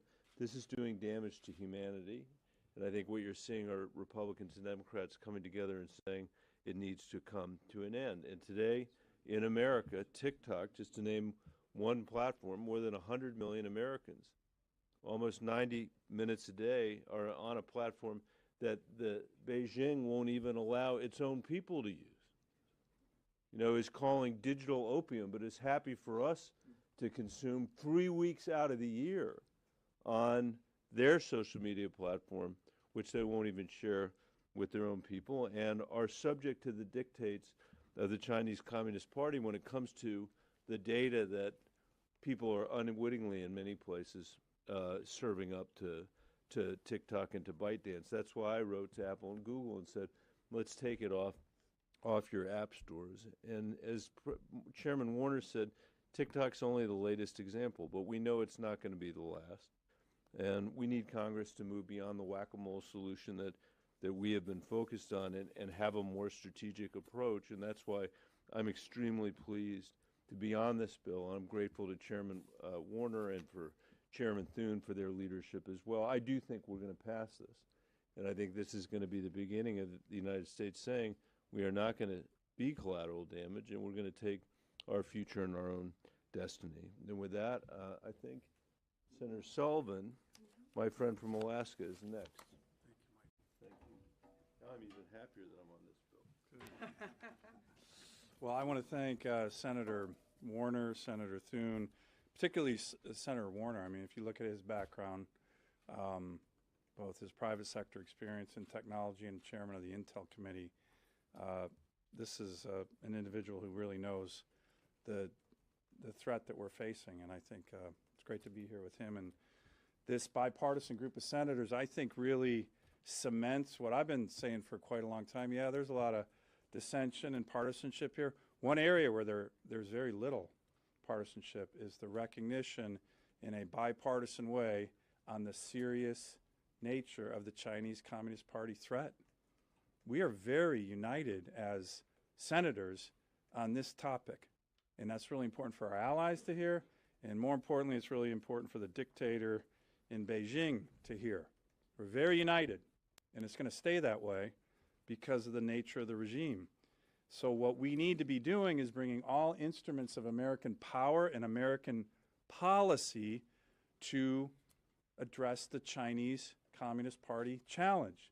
That's military, that's energy, that's technology, that's our private sector, that's our commitment to liberty and democracy. By the way, one of their biggest vulnerabilities is Xi Jinping fears his own people, right? That's why they don't allow TikTok to be seen in China. So I think this is a really important bill that fits one of the elements of our strategy on the tech side, particularly what they're doing to our citizens. Let me just give you one example. This might be a crazy notion, and if it is, you can dismiss it. But I'm a little curious. We have this big project. Some of you might hear that it's called the Willow Project in Alaska. It's a big energy project. We're trying to get it approved at the very high levels of the Biden administration. One of the things the Chinese fear more than anything in terms of our power is American energy. You read the reporting, Xi Jinping is scared to death of American energy dominance. TikTok in the last week has had over 300 million views relating to stopping this project. Whoa. Okay, maybe that's the good work of some of the lower 48 environmental groups, but maybe that's the Chinese Communist Party trying to influence young Americans on an issue that, in my view, is really, really important for our country and will strengthen our country. Something you might want to look into. I'm very curious about it myself. But the nature of this regime, the Chinese Communist Party regime, as Senator Thune said, is to lie. And we need to be aware of that. And this legislation really, really, I think, is an important bipartisan step to addressing a huge challenge that we face with regard to China right now. And now I want to call on Senator Baldwin. Well, good afternoon, and to my colleagues, it is absolutely great to be up here with such a strong bipartisan group. We know that technology is changing rapidly, and Americans are increasingly using it to share our lives, promote our businesses, to stay connected. And every member up here uses technology to better connect with our constituents and serve the people we represent in our home states. And while these powerful tools have lots of benefits, in recent years we've seen companies owned by or controlled by our adversaries grow rapidly with little oversight and no transparency. Of course, a recent example is ByteDance, the Chinese technology company that owns TikTok. But the scope of this problem is far wider than one single company. While many of these technologies and platforms are popular, especially with our young people, we also know these products have the potential to endanger American users and threaten our entire national security. When it comes to platforms and products owned by foreign adversaries like the CCP, there is next to no transparency for users about where their data is being stored and what the information is being used for. That's why I'm proud to join my Democratic and Republican colleagues to introduce the Restrict Act to help our government protect Americans' data from foreign adversaries and to keep our country safe. This bipartisan legislation will empower us to respond to our changing media environment, giving the United States the tools that it needs to assess the threat of foreign-owned technology and, where appropriate, to take steps to restrict access. This legislation will give the United States authority to deal with today's foreign-owned tech companies, platforms, and products, while also establishing the infrastructure to address new and emerging foreign-owned products that could pose a threat in the future. Social media and technology, when used responsibly, they are powerful tools that can connect users, help folks start or grow their small businesses, and broaden horizons. But this is not always the case, and it's our job to ensure reasonable guardrails are in place to protect public safety, especially when it comes to foreign-owned entities that could weaponize Americans' data. What do I mean by weaponizing Americans' data? Through surveillance, identity theft, intellectual property theft, to name just a few examples.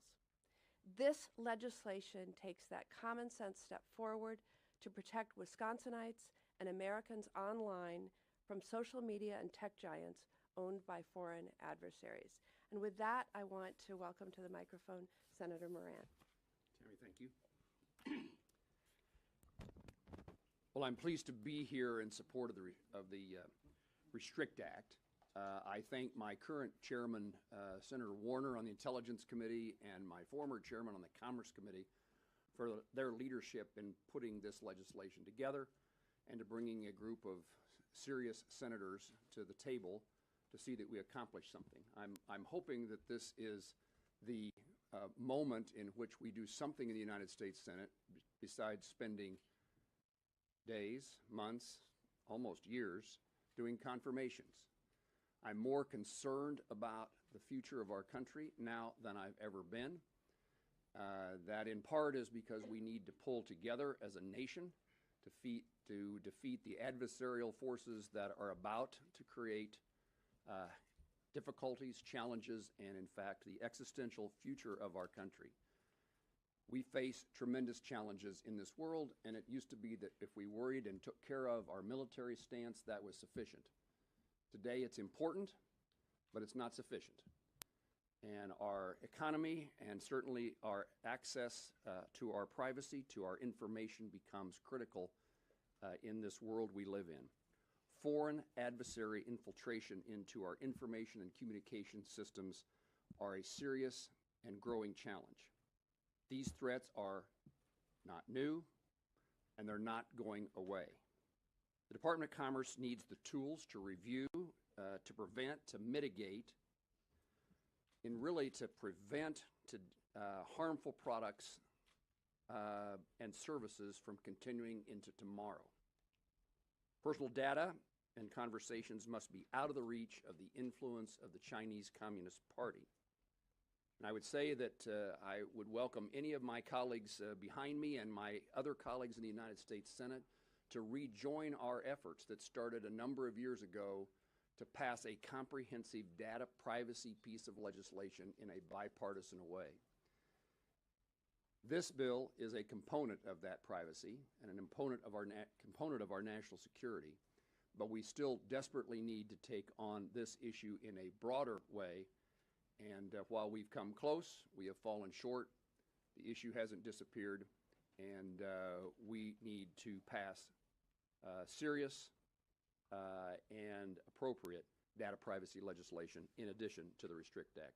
Again, I thank my colleagues for the chance to join them and to be supportive, and I look forward to seeing this bill across the finish line. Thank you, Jerry.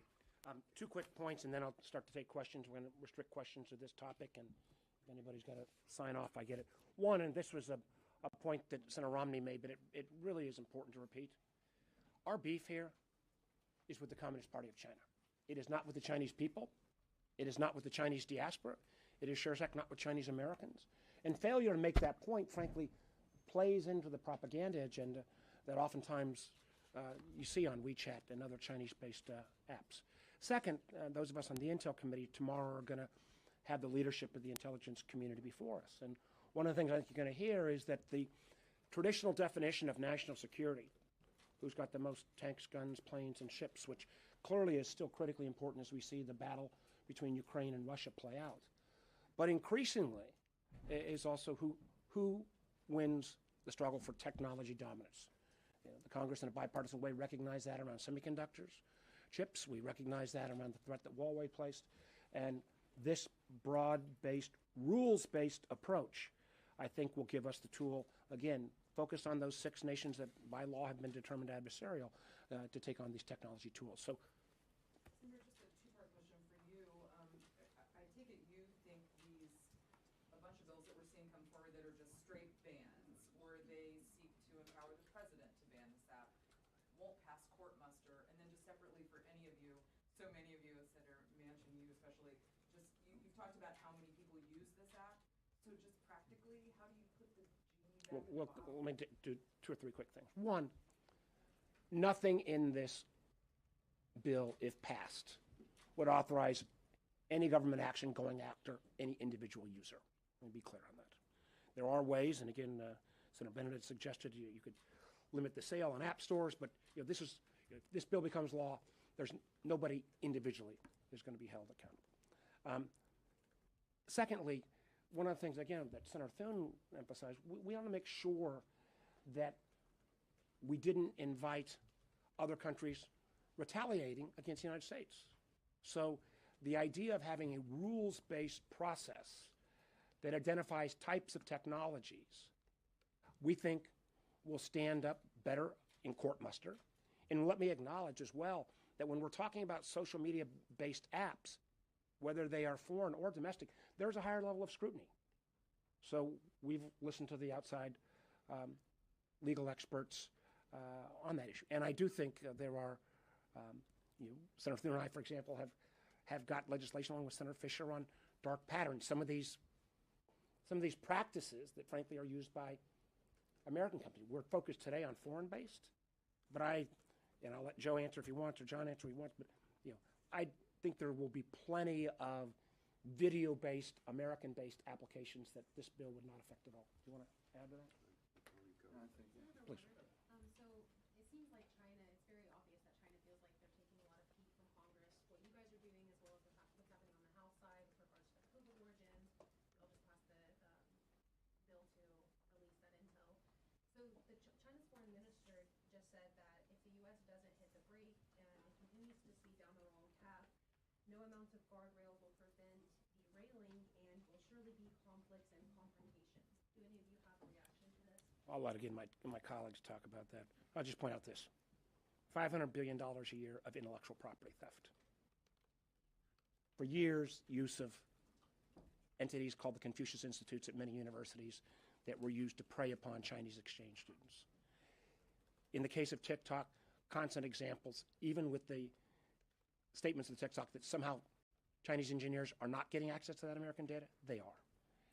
And we have seen an authoritarian regime that literally changed Chinese law in 2016 that requires that any company based in China, their number one responsibility is not to their customers, not to their shareholders, it is to the Communist Party of China. That is a very different system than what we have in this country, for all the flaws of our system. I would just say one thing on this. The foreign minister, if he would just basically evaluate what he's allowing American companies to do in his country and see if it makes common sense that we should do the same, and why he should be upset about us taking the actions we're taking. That's all. And again, many of the American platform companies have already been banned in China. And I would also point out just one other thing. This is not on, not a lot of talk about TikTok here. Canada's taking this action. The EU's taking this action. India banned TikTok years ago. Yes, Senator. On TikTok specifically, there is an ongoing security review that the White House and the agencies are doing under CFIUS. Last week, there was a hearing in the House Foreign Affairs Committee where Democrats in particular suggested any legislation like this should wait until that process has played out. Was that discussion, did you guys have that discussion about CFIUS? And if so, why did you guys? One, I can assure you that I've had some very positive conversations with House Democratic colleagues who I think are very interested in supporting this approach. Two, I think you'll see shortly a statement from the administration embracing this approach. Three, okay, well, it's good timing then.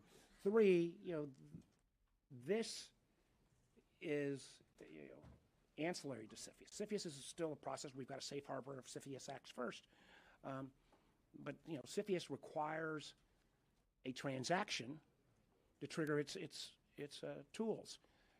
It doesn't deal at all with something that an enterprise, a foreign-based technology enterprise that might just enter the market without a transaction. And really quickly, if you, Well, we scared them right off already? Okay. My understanding is that this bill will give the president additional authority, maybe get rid of some of the Berman Amendment things, to ban something like TikTok. I don't think it actually requires a ban. No, this gives the Secretary of Commerce a series of tools to mitigate, divest, up to and including banning. Will you guys be disappointed if the administration? Listen, I think and again, I think Senator Manchin made this, and I'm not sure whether his granddaughters are going to be pleased him talking about them in front of y'all, but this is a popular application. I think it's going to be incumbent upon the government, to show its cards in terms of how this is a threat. I mean, I remember for years we would, my old friend Richard Burr and I would go around and try to talk to our allies and, frankly, American telecom companies about the challenges Huawei presented. We didn't disclose and declassify enough of the intel, and consequently we've had, with leadership of people like Senator Wicker, to go out and have to spend taxpayer dollars to rip and replace that equipment because it was a national security threat, but we weren't forthcoming enough early on. You want to add anything? No, I think that's right. No? It wasn't just the Chinese foreign minister, it was also China's President Xi Jinping today who said that the U.S. was trying to suppress China. I mean, in the wake of this, the Chinese spy balloon, what you all have learned about TikTok, what's your message to the Chinese president? Well, my message is our economies are inexorably tied, and there are certain areas we're going to have to collaborate. But the idea of China having a win at all costs in terms of technology domination, China's actions in the South China Seas, I just came back from a trip to India where there are Chinese troops massed on the Indian border at a level that's extraordinarily aggressive. Chinese investment in technology domain after technology domain. This is the competition of this century. And again, I think Senator Manchin probably said it, and again, I'll ask Jerry or John if they want to add on to this. Look at how Chinese enterprises have treated joint ventures with not just American, but other European. The requirement of moving the intellectual property over. This theft of intellectual property doesn't just go against America, it goes against a number of nations. The whole notion that many of us operate, and I was part of this, in the beginning of the 20th century, is the more you bring China into the WTO and the international order, the more it will adhere to international rules and norms. Just hasn't proven to be the case. Guys, do you want to? Said it well. Yeah. No, I just think Mark's point is the right one, and that is that, if you're doing business in China, your number one allegiance has to be to the CCP. We have a free market economy. We have a constitution, a Bill of Rights, and the rule of law. And so when we go about a process like this, it has to be orderly. It has to be a way that can withstand legal challenge. And we think that this does that rather than, picking out, kind of hand-picking. We talked about this earlier, the whack-a-mole strategy of this particular technology or this particular company. This creates something that I think complements what CFIUS does and gets at the heart of the matter, and that is the fact that China, through their technology, is stealing Americans' data and their information. And of course, as we know, their administration lies on a daily basis. So I think the message is, yes, we have a symbiotic relationship with China when it comes to our two economies, but that has to be conducted in an open, transparent way in which we have an opportunity to determine whether or not they are not playing by the rules. And I think this process enables that to happen. And again, we just point out as well, remember that one of the first examples of this wasn't even a Chinese entity. It was Kaspersky Software, which was Russian-based, and literally took us years to get it off the GSA acquisition list. Please. You're just listening in here to senators as they're holding this press conference on this Restrict Act, potentially trying to ban TikTok and other companies like it. Of course, there's no word on whether the legislation will move to the full House vote as of yet, but certainly these senators, these representatives making this, holding this press conference there on the Restrict Act. We're going to continue on here on Live Now from Fox. I am Andy Mack. We saw in the part of the screen you were just watching a live breaking event out of Florida. I want to put this up here right now on Live Now from Fox. As you can see, a plane crash. Two planes have crashed reportedly near Winter Haven, Florida. You can see there very limited details as of yet as Winter Haven there. Near Tampa, near Orlando, two small planes have collided in Winter Haven, prompting a large response from local first responders. The scene taking place in Lake Hartridge near Winter Haven Regional Airport. Officials searching for occupants in the water. No word yet on injuries. The cause of collision remains unknown and under investigation. Of course, not yet reported by first responders. Possible injuries or passengers still unknown right now. But you can see just this lake there in Florida near Winter Haven. As you can see one plane still somewhat afloat there on this lake. We did see people on the ground, so it's not far from the beach, from the area there.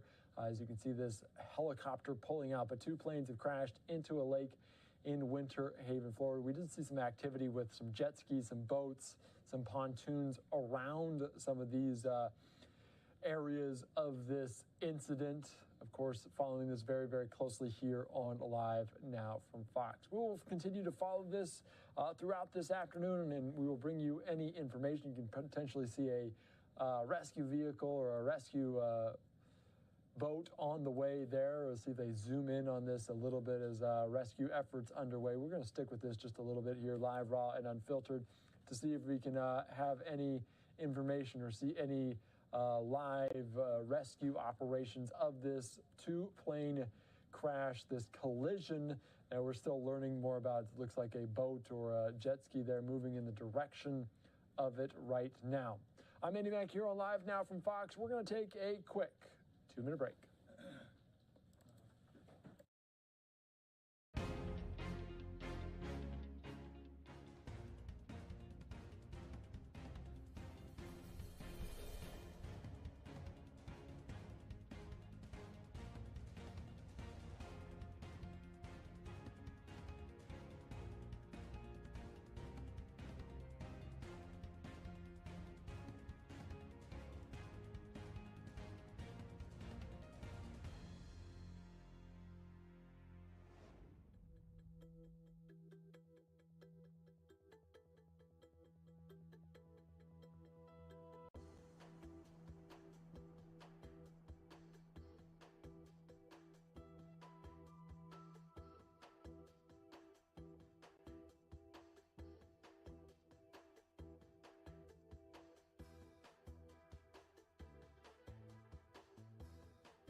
Welcome back into Live Now from Fox. I am Andy Mack. Well, tough talk from the new Chinese foreign minister following a major political shakeup in Beijing, signaling presidents to plan more confrontation with the West. Senior Fox News affairs correspondent Greg Palcott has more from London.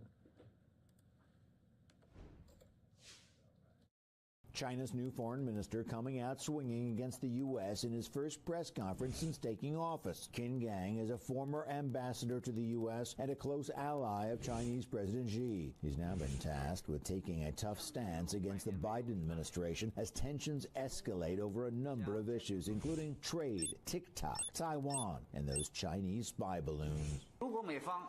If the U.S. does not hit the brake and continues to speed down the wrong path, no amount of guardrails can prevent derailing, and there will surely be conflicts and confrontation. And a new diplomatic fight is brewing over China's relationship with Russia. The U.S. has been ratcheting up the pressure in recent weeks for Beijing to stop doing business with Moscow as the war in Ukraine grinds on. China pushing back against that pressure, vowing to expand ties with the Russians.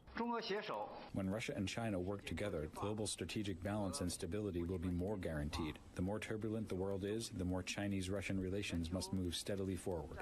Beijing claims it wants a good relationship with the U.S., and the only way that can happen is if Washington reverses course on its China policy. But the White House says that's not on the table. What the American people could be assured of is that this president is going to protect them and making sure that we put our national security first. Despite the tough talk from Beijing, we're expecting a new bill from the Senate on Tuesday, which would give President Biden the authority to crack down on Chinese companies like TikTok.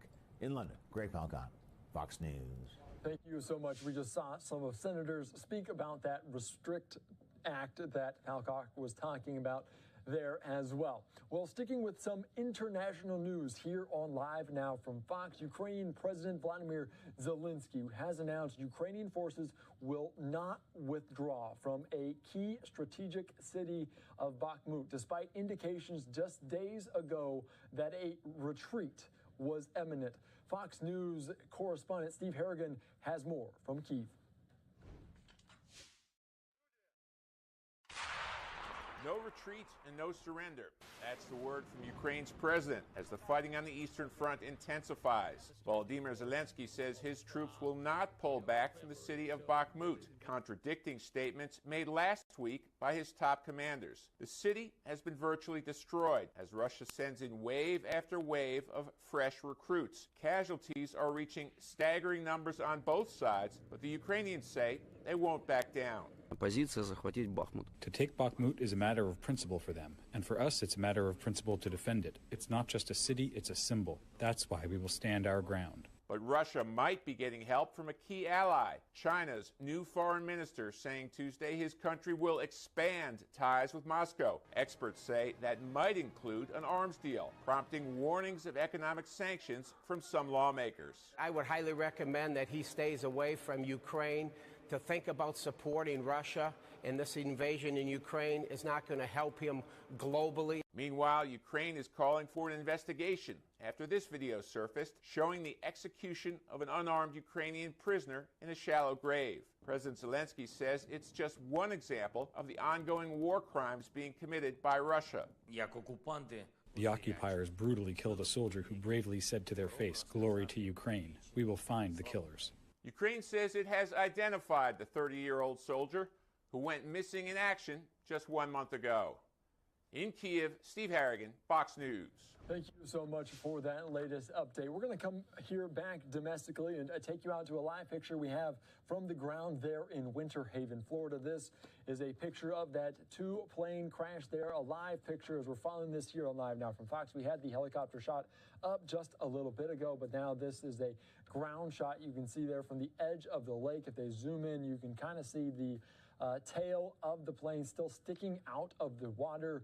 Again, not a ton of details right now after this two-plane crash, this collision that ends up in a lake. They're still investigating what potentially caused this and also looking for potential passengers or injuries there. We do not know a ton of information right now about that. I'm Andy Mack. Thank you so much for joining us here on Live Now from Fox. We want to get into some other big news relating to the markets. This is a look at it right now as we approach their 4 o'clock as the New York Stock Exchange down almost 600 points today. It could be a variety of factors as the chair of the Federal Reserve on Capitol Hill talking inflation and how long we could be fighting it. Certainly, for part, lawmakers want to know where there will be some relief from high interest rates when President Biden is giving a look at what he put forward in his budget.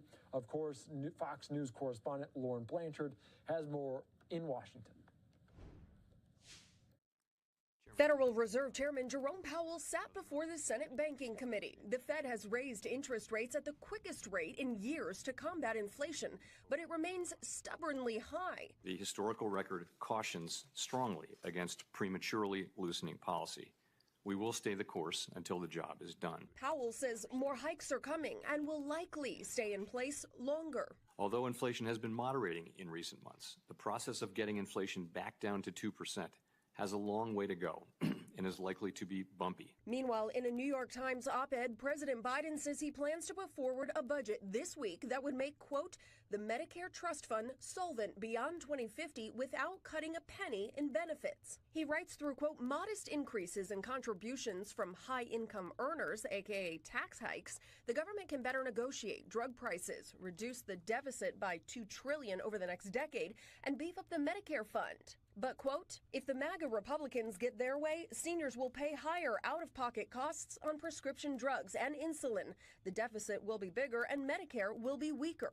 Republicans disagree with the president. They say the reason inflation remains high is runaway government spending. This is probably a Band-Aid approach to something that needs a more substantive fix. President Biden is expected to release his full budget proposal on Thursday. House Republicans say they are still working out the details of their budget proposal. In Washington, Lauren Blanchard, Fox News. Thank you so much for that, Lauren. And certainly the market's reacting to what Fed Reserve Chair Jerome Powell had to say, down nearly 600 points there today. As you can see, the sharp indication when Powell was taking the stand there in front of the Senate answering these questions. We want to take you out to some of these remarks from the Fed Reserve Chair as well as they were making remarks. Some of the important testimony taking place, including questions and answers with Elizabeth Warren as well. So let's listen in here on Live Now from Fox. Economic data seems to be robust. Inflation showed some signs of softening in the past several releases. So I just hope, Chair Powell, that you could briefly tell us how you synthesize these seemingly contradictory data. So just quickly, at the end of last year, we saw a couple of very promising, modest inflationary readings in November and December. But earlier this year, some of that improvement was revised away. In addition, we got a very strong reading on inflation in January, also a very strong jobs reading, also very strong retail sales. And so, as I pointed out in my testimony, we're looking at a reversal, really, of what we thought we were seeing to some extent, a partial reversal. It's still true. It's still the case that we're seeing progress on inflation. We're seeing goods inflation has come down significantly. There's improvement in housing inflation in the pipeline. There's not a lot of improvement yet to be seen in the largest sector, which is non-housing services. So inflation's running at, core inflation's running at 4.7% on a 12-month basis. I think nothing about the data suggests to me that we've tightened too much. Mm-hmm. Indeed, it suggests that we still have work to do. In that context, thinking about where the tightening goes and when it might, where and when it might happen, where do you see the terminal Fed funds rate landing in this cycle? So we last wrote down our assessments, individual assessments of that in December, and I think the median range was basically people were clustered between 5 and 5.5. We're going to write down those again as part of them. We do it 4 times a year. We'll do it around the March meeting, which is on the 21st and 22nd of March. And as I indicated in my testimony, I think the data we've seen so far, and we still have other data to see, we still have significant data to see before the meeting, suggests that the ultimate rate that we write down may well be higher than what we wrote down in December. Got it. Thank you, Mr. Chairman. Thank you. Thank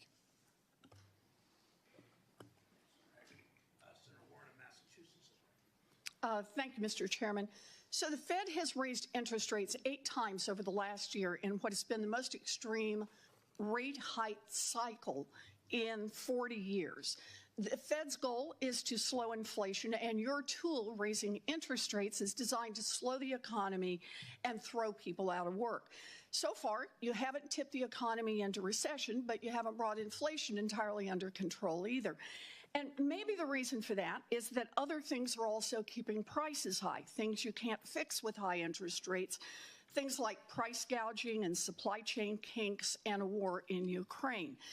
But you are determined to continue to raise interest rates, so I want to take a look at where you're headed.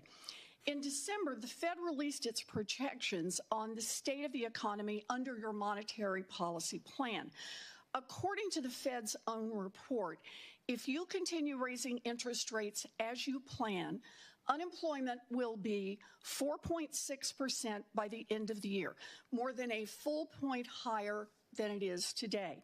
Chair Powell, if you hit your projections, do you know how many people who are currently working, going about their lives, will lose their jobs? I don't have that number in front of me. I will say it's not an intended consequence. But it is, and it's in your report, and that would be about 2 million people who would lose their jobs, people who are working right now, making their mortgages. So, Chair Powell, if you could speak directly to the 2 million hardworking people who have decent jobs today, who you're planning to get fired over the next year, what would you say to them? How would you explain your view that they need to lose their jobs? I would explain to people more broadly that inflation is extremely high, and it's hurting the working people of this country badly. All of them, not just 2 million of them, but all of them are suffering under high inflation, and we are taking the only measures we have to bring inflation down. And putting 2 million people out of work is just part of the cost, and they just have to bear it? Will working people be better off if we just walk away from our jobs and inflation remains 5-6%? Let me ask you about what happens if you do this. Since the end of World War II, there have been 12 times in which the unemployment rate has increased by 1 percentage point within 1 year, exactly what you're aiming to do right now. How many of those times did the U.S. economy avoid falling into a recession? You know, it's not as black and white as very Just very looking infrequent. at the numbers, it actually is pretty black Alan and white. Blinder's written a book on this, and There have been 12 times that we've seen a 1 point increase in the unemployment rate in a year. That's exactly what your Fed report has put out as the projection and the plan based on how you're going to keep raising these interest rates. How many times did the economy fail to fall into a recession after doing that? Out of 12 times. I think the number is 0. I think the number is 0. That's exactly right. So then the question becomes, we've got 2 million people out of work. Can you stop it at 2 million people? History suggests that the Fed has a terrible track record of containing modest increases in the unemployment rate. Once the economy starts shedding jobs, it's kind of like a runaway train. It is really hard to stop. In fact, in 11 out of the 12 times that the unemployment rate increased by a full percentage point within 1 year, unemployment went on to rise another full percentage point on top of that. If that's what happens this time, we'd be looking at least 3.5 million people who would lose their jobs. So, Chair Powell, if you reach your goal and 2 million people get laid off by the end of this year, and then, just like in 11 out of 12 times that unemployment has risen by a point in a single year, it keeps on rising, and then we've got 2.5 million people out of work, we've got 3 million people who get laid off, we've got 3.5 million people who get laid off. What's your plan? Well, right now the unemployment rate is 3.4%, which is the lowest in 54 years. And we actually don't think that we need to see a sharp or enormous increase in unemployment to get inflation under control. I'm looking at your projections. Do you call laying off 2 million people this year not a sharp increase in unemployment? I would say 4.5%. Explain that to the 2 million families who are going to be out of work. We're not targeting any of that, but I would say even 4.5% unemployment is well better than most of the time for the last 75 years. In other words, you don't have a plan to stop a runaway train if it occurs. Chair Powell, you are gambling with people's lives, and there's a pile of data showing that price gouging and supply chain kinks and the war in Ukraine are driving up prices. You cling to the idea that there's only one solution: lay off millions of workers. We need a Fed that will fight for families, and if you're not going to lead that charge, we need someone at the Fed who will. Senator Vance of Ohio. Thank you, Mr. Chairman. Chairman Powell, thanks so much for being here. I have a question that's slightly far afield, but how often do you get to talk to the Federal Reserve Chairman, so I might as well ask it. So to give some context here, my family comes from Appalachia. Particularly, my grandparents grew up in southeastern Kentucky, coal country, and then moved to southern Ohio, where I now have the honor of representing all of Ohio. And, one of the things that you hear a lot. You were just listening in there, some testimony from Fed Reserve Chair Jerome Powell as they were talking about interest rates and potentially moving it up, and also unemployment. And Elizabeth Warren talking about the numbers the Fed putting out, potentially needing the unemployment to rise to slow inflation. So that's something we'll continue to follow here on Live Now from Fox. We do want to continue to follow big breaking news out of Winter Haven, Florida, as a plane crashed. 2 planes crashed into a lake. We want to go out to our Fox 13 team on the ground in Tampa as they provide a live look and a little bit more perspective from Florida on this breaking news incident. 13 4 o'clock news. Good afternoon, everyone. I'm Chris Cato. And I'm Linda Hurtado. Thanks for joining us. We start with the news alert out of Winter Haven, where crews are searching the water after 2 small planes collided near the Winter Haven Regional Airport. Fox 13's Ken Suarez is live at the scene. Ken, what are investigators telling you? Do we know what happened? Well, they're not saying much other than the 2 small planes collided a little bit earlier, and there's a massive presence of law enforcement and other people here trying to kind of figure out all the details. Nothing official on this yet, but I can tell you that the FAA and the National Transportation Safety Board both on their way. In the meantime, we have the Polk County Sheriff's Office, the Winter Haven Police Department, and also the Polk County Fire Rescue folks out here. There are people on the water.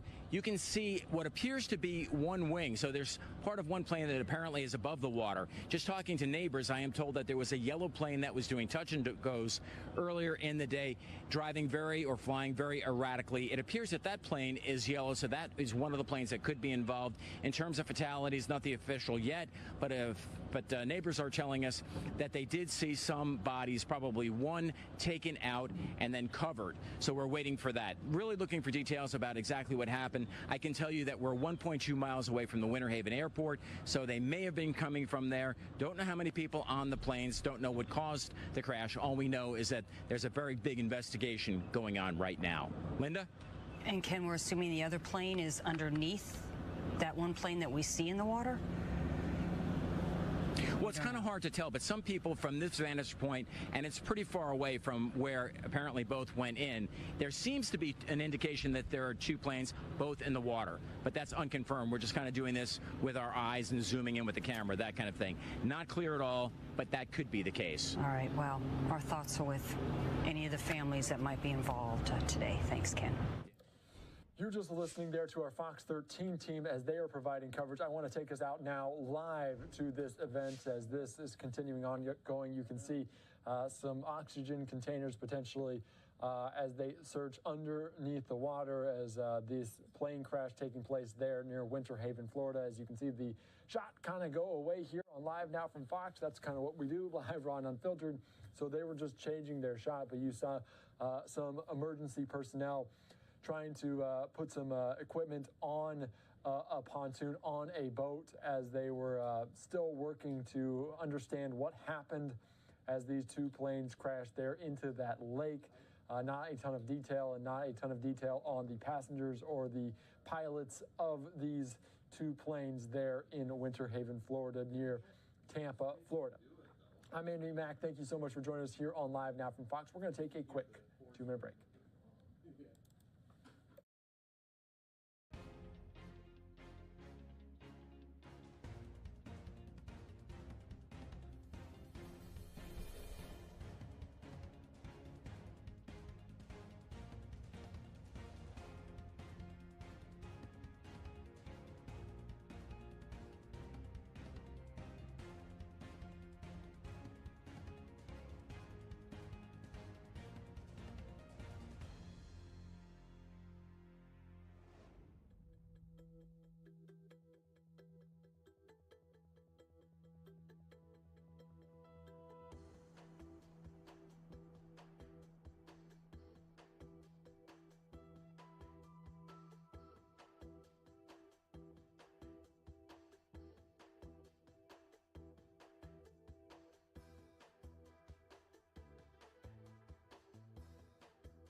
Welcome back into Alive and Now from Fox. I am Andy Mack. Thank you so much for joining us here as we continue on this Tuesday. Certainly a lot of big news, including the major headline that we're following out of Mexico as 4 Americans, you might remember yesterday, were kidnapped. We now have new information that 2 of those individuals are deceased after this incident, kidnapping incident in Mexico. Mexican officials say all 4 Americans abducted 5 days ago have been found, but 2 of them are dead. Of course, 2 top Mexican officials confirmed the heartbreaking news on Tuesday morning. We're still learning more and more information. Officials say the U.S. citizens were kidnapped Friday after being caught in the crossfire of rival cartel groups shortly after they entered the border town from Texas, from Brownsville there. Government officials say the Americans were found in a rural area east of the city, but not released much more information. We did have confirmation from Ned Price, State Department spokesperson, about this as well,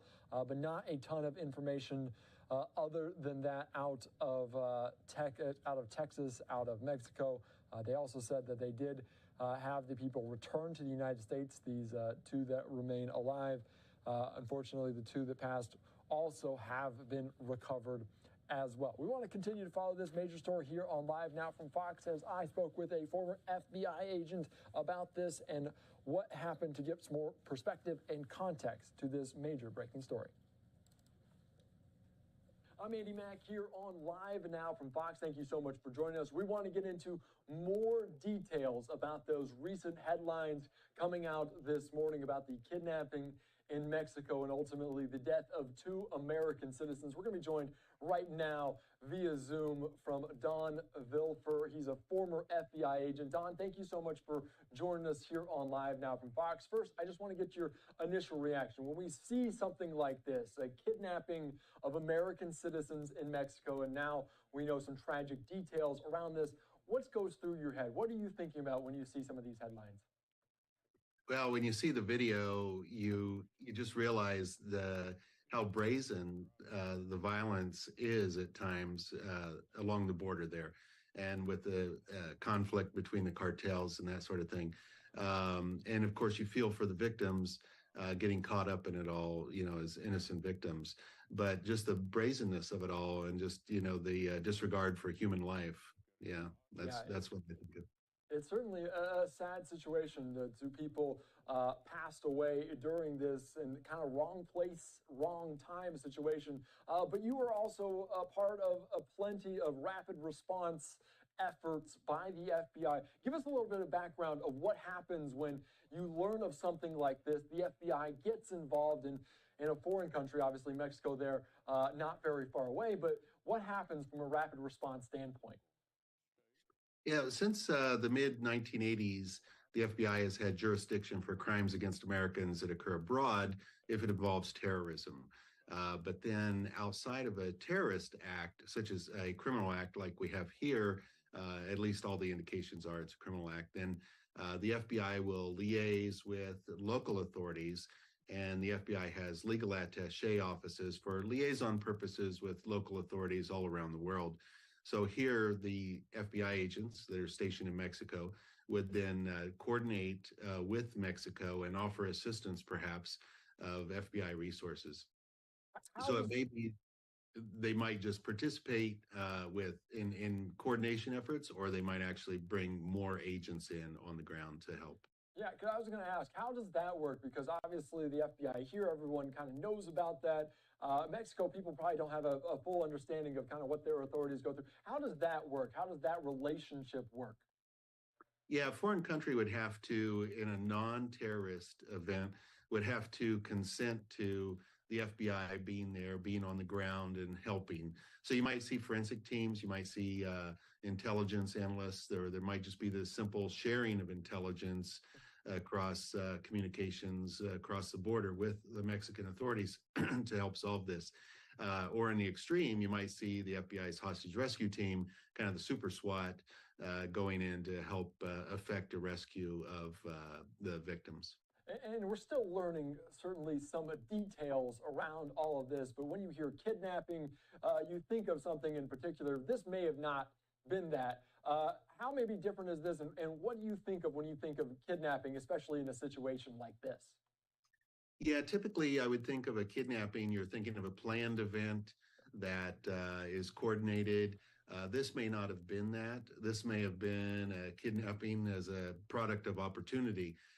There may have been this shootout as described between rival gangs, rival cartels, and then the Americans get caught in the crossfire, and the people involved on one side decided that they would drag away the Americans that got caught in the crossfire. They've been wounded, they've been shot up. They're right there as a victim of opportunity, and they take them thinking that maybe they could get something out of that.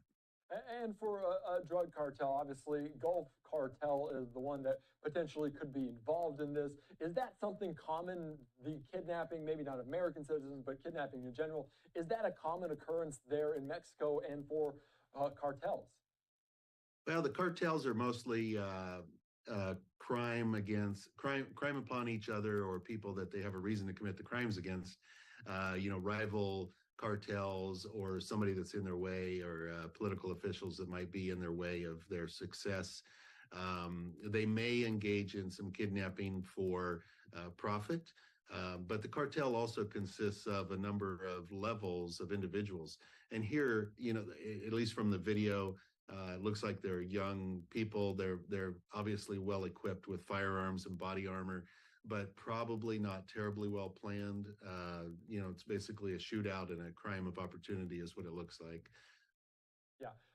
So obviously we're still finding all of this out, but obviously you also mentioned that the drug cartels aren't labeled as terrorist organizations, and there have been some legislation moved past to try to potentially get Mexican drug cartels under that label here in the United States. How would that change, and maybe how does this dynamic change that conversation? Yeah, well, then the laws that were passed by Congress in the mid-'80s that allow direct U.S. intervention without necessarily the consent of the country where the victims are Americans, then that might apply. So you might see more FBI involvement, without necessarily being invited by the host country. But, then there's lots of political considerations and ramifications from that. I don't think we would see much of a change. That's fair. Don Vilper, thank you so much for joining us here. Obviously, also now the president of Digital Evidence Ventures, former FBI agent. Thank you so much for joining us. Are there any other information that you want to pass along to our audience before I let you go? No, don't think so. Yeah. But, obviously, I guess these victims had some concerns before traveling there about safety, and that area, south of Texas across the border is obviously fraught with peril in spite of the draws for the medical procedures or the medicine or the pharmaceuticals or illicit drugs. But that's it. Correct. All right. Well, we appreciate you joining us here on Live Now from Fox. Certainly some great insight as details become more and more available. We appreciate your time here. Yeah, you bet. Thanks. You were just listening in there to that interview with a former FBI agent talking about this, but of course we do know new information as the U.S. government, the State Department confirming some information about this as two kidnapped Americans were found dead in Mexico. They've returned the two people that are still remaining alive have returned, but there's also recovered the bodies of the two other individuals. We want to take you out to just a quick remark from Karine Jean-Pierre from what we heard earlier as she was breaking down, taking some questions as well before we get into the full thing here on Live Now from Fox.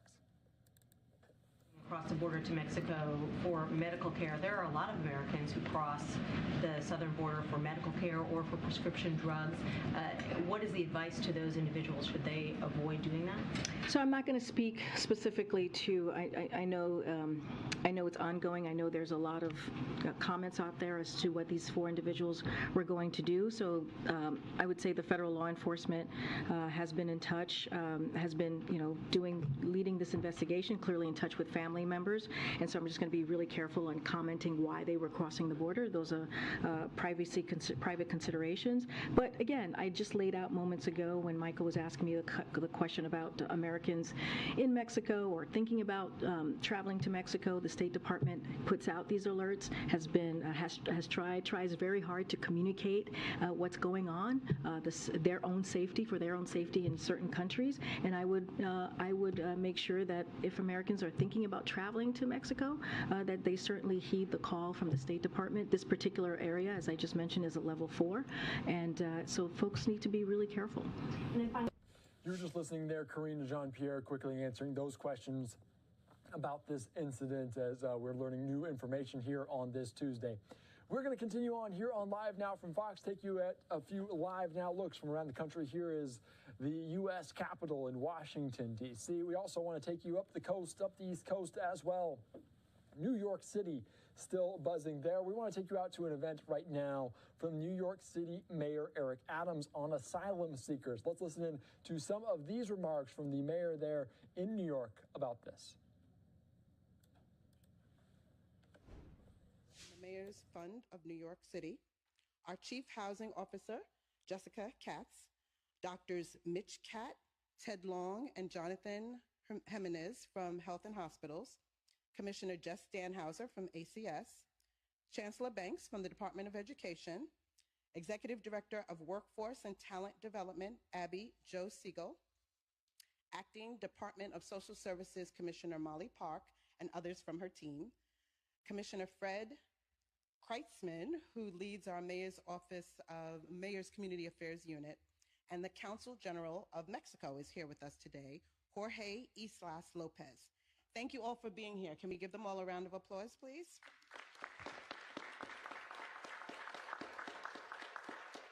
When we talk about a whole of government approach, this is what we mean. All these different organizations, all these different agencies came together in order to really deal with this. Many faith-based organizations, nonprofits, all volunteering and working to bring us today.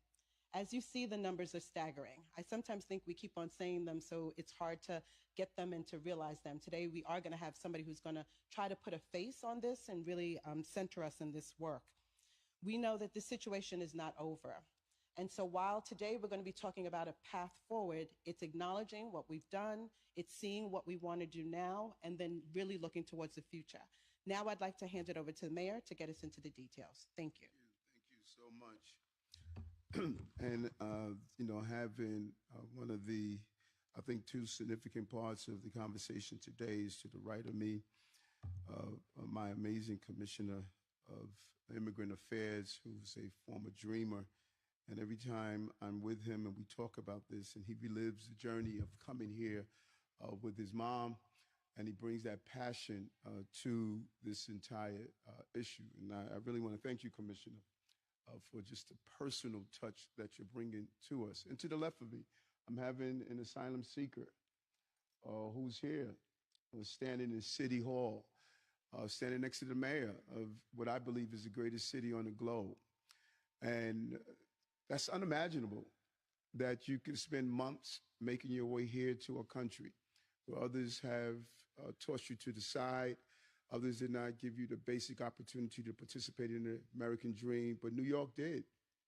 And the men and women behind me played that role, the full government approach. And I always remember when First Deputy Mayor Sheena Wright took us to the Museum of the City of New York, and we looked at those old headlines and articles from previous administrations. And every day I wake up and state, what do I want in that museum? And no matter what anyone has to say about this administration, this has been one of the most compassionate response to a humanitarian crisis. While we were keeping the lights on in this city, while we were making sure that the trains were running on time and dealing with all of the other crises that Siri, shut up. While we're dealing with so many other crises, they did the job. My chancellor, what are we up to, 13,000? 13,000 children had to come into our school system. Mayor Office of Immigrant Affairs, opening Hercs, almost over 100 locations we had to open. January 1st, 2022, we had, no, I can't, Siri. Yeah. When we opened our Hercs, when we started this January 1st, 2022, I was saying we had 35,000 people in our care from all those years. In 1 year, we had to address almost 45, only 37,000. We're now up to 50,000 that we have to manage, get care for, health care for. And no matter where I go, I'm hearing the same thing from the asylum seekers. We don't want to be a burden. We want to work. We want to be part of all that we heard about being in this country. And the national barriers that's preventing this is in the way.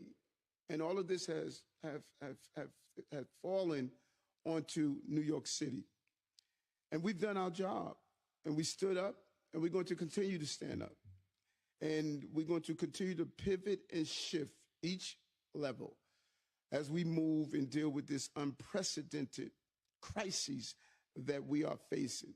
And so today I'm proud to release the road forward. We're going to continue to stand up, and we're going to continue. See? Say it for me. let me say it for me. You know that I could just sit back and let Siri say it. You know that? That's technology in the 21st century. The road forward, a blueprint to address New York City's response to asylum seeker crisis. We're hoping that people read through this report and see what our response has been, what is going to continue to be. And as we move forward in the next year to come, this is a serious crisis that we're facing in New York, and I've stated it over and over again. And, you know, we were happy to see that the City Council heard our call of taking some of the discretionary dollars. They gave us $1 million out of a $4.2 billion potential call. I think they got to dig a little deeper. We believe that the federal government must, in an expeditious way, move for that $800 million that Senator Schumer and Congressman Jeffries and the New York delegation was able to get in the omnibus bill. We need it. We've got $8 million thus far, but as you know, the numbers are high, and we need so much more. And it's crucial that we find innovative ways of doing what I would continue to call the decompression strategy. That decompression strategy must take place in the country, and it must take place throughout the entire state. All of us have an obligation and responsibility of dealing with the crises that we are facing. I declared in October that this was a state of emergency and that we needed to respond effectively to this emergency as we navigated the already fiscal crisis that we were facing as a city. And this blueprint that we are releasing today highlights what we have accomplished since the crisis. And it is extremely impressive when you do an analysis of the movement and the compassion that we have shown. It also is going to show the changes we have put in place to move from an emergency response to a steady state of operation. And we have accomplished this over time, as well as what are our asks. Clarity is crucial here. We're very specific on the things that we are asking for. We cannot do this alone. And we have been doing it alone thus far, and that must stop. And doing it alone, not doing it alone, is a federal response. We know we need a real immigration policies, real immigration policies. We know with Title 42 what's going to happen in the next few months. The response can be enormous, and it falls on New York. Other municipalities, asylum seekers pass through, but they end up here in our city. So the response must become on the federal level. We need a response on the state level. And guess what? We need a response on the city level. We need our local electeds to play a more active role. And that active role can't be you don't want to shelter in your district. It can't be that you don't want to participate in this part. That's why we're elected. We're elected to solve these problems together. In order to move from an emergency response to a steady state, we would create an Office of Asylum Seeker Operation, which will oversee our efforts. This this office is going to allow us to have our other agencies that have been focused on this to go back and continue to do, not the dual roles that they're doing now, but to move forward with the obligations they have in the city. Now, we already have the individuals in place that are doing this job, so it's not as though we have to find the individuals to do the job. They are doing the job, but we're going to put it under one office so they can focus on this. And all the agencies that have been currently doing it, they're going to now be able to not do just a dual job, but to focus on their role as keeping the city operated. And instead of just having everyone come to the Port Authority as central location, the city will also create a new centralized 24/7 arrival center. We're moving, shifting from the Port Authority, what we had there, we're going to have a 24/7 arrival center so we can process asylum seekers, can continue to receive assistance with basic needs like food and a safe place to sleep. Our goal is to help them to become self-sufficient as soon as possible. That is the number one goal we have, to allow these asylum seekers to become self-sufficient. We will continue to work closely with our local partners, faith-based organizations, and community organizations to provide options for our asylum seekers. I really want to thank Pastor Guilford Morose and his team on what they're doing with other faith-based leaders and institutions that have played a significant role in dealing with the asylum seekers' need. We're going to move towards long-term housing and resettlement, including resettlement to pre-vetted cities and municipalities that welcome asylum seekers. There are many cities within the state and across the country that are saying they want to help. We want to create the pathway to do that. And, please don't ask me which cities, because I don't need you running to the cities and stopping us from getting asylum seekers there. So we're not telling you. We'll tell you when they get there, because I know you enjoy pitting cities against cities. So we're not giving you that information. We also focus on training and workforce development. We know it's a while before you get the actual ability to work, but nothing stops us from training right now. I know it's hard for a lot of people to believe, but there's a lot of job vacancies, even in city government. There's job vacancies everywhere, even among reporters, there are job vacancies. So we want to make sure that people are prepared to fill the jobs when they are able to get their work permits, and we want to help them with the aspects of getting the work permits in place. And we're going to assist them in managing the complicated immigration process. And the goal is to assist them in filling out the paperwork and to get to the point that they can apply for the necessary work permit that they deserve. Asylum seekers want to work. I hear that over and over again, as I indicated, and we need to be there to help them over the hurdle. We want to ensure that they can self-sustain themselves. The Office of Asylum Seeker Operation will continue to mobilize all sectors of society to assist us, including the organizations and our business community and the philanthropic community that would like to play a role. Our blueprint additionally lays out what we need from our partners on the state and federal levels. Again, specificity is something that I want to clearly lay out so people can know where their needs are.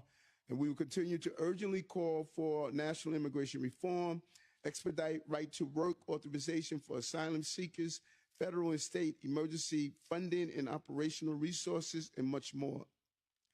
Listen, this crisis is not a New York crisis. It's a United States crisis. And it's time for our national government to play the role. We are clear that we have to lay out the pathway forward for the city, and that is what this report is doing. The road forward this is our blueprint. This is our response to this crisis, what we have done, what we're doing, and what we need help to continue the job that we're doing. And I want to thank all of my agency heads and employees and workers and staffers who have been up late nights and who have just really dedicated themselves, because we don't see these families and individuals as numbers. we see them as individuals. One of them that stand here today. And we're proud that they want to be part of the American experience. You're just listening in there, Mayor of New York City, Eric Adams, delivering those remarks on asylum seekers in New York City. I want to put up a tweet there from Morgan Mackay out of our Fox 5 team saying that the location of the 24/7 arrival center for migrants is not being announced right now. You heard the reasons why there from Mayor Eric Adams, talking about how he doesn't want a lot of publicity around them and also pitting cities against cities.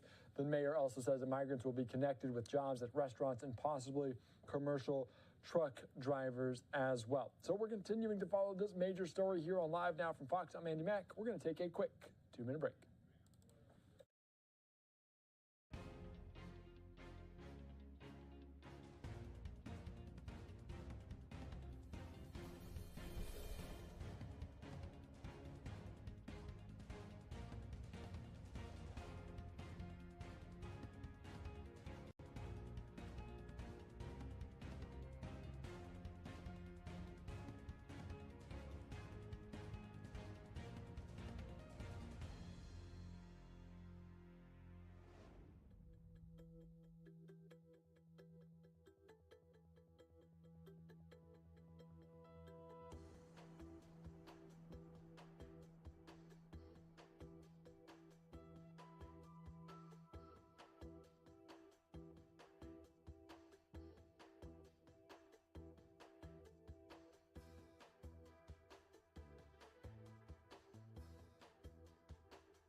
Welcome back into Live Now from Fox. I'm Andy Mack. We want to take you to a story out of the Twin Cities as Minnesota Attorney General Keith Ellison announced civil investigation into Kia and Hyundai amid a surge in vehicle thefts in the Twin Cities of Minneapolis and St. Paul. And this comes just a week after the mayors of both Minneapolis and St. Paul calling on Kia and Hyundai to issue a safety recall and outfit all vehicles with industry standard anti-theft technology to curb some of those thefts. Here's more on that at the press conference earlier today. Because other vehicles from being stolen, they answered our letter. We got a response. And that response is just more misdirection and denial. They've had a long time to address this problem, but all they've done is less than half measures, weak steps, and non-solutions. And we don't have any more time to wait. And that's why today we're announcing that the Attorney General's office is launching a civil investigation to determine whether Kia and Hyundai had violated Minnesota's consumer protection laws and public nuisance laws by their actions and inactions. Earlier today, we served Kia and Hyundai with civil investigative demands, which require them to answer under oath and produce documents for my office's review. Now,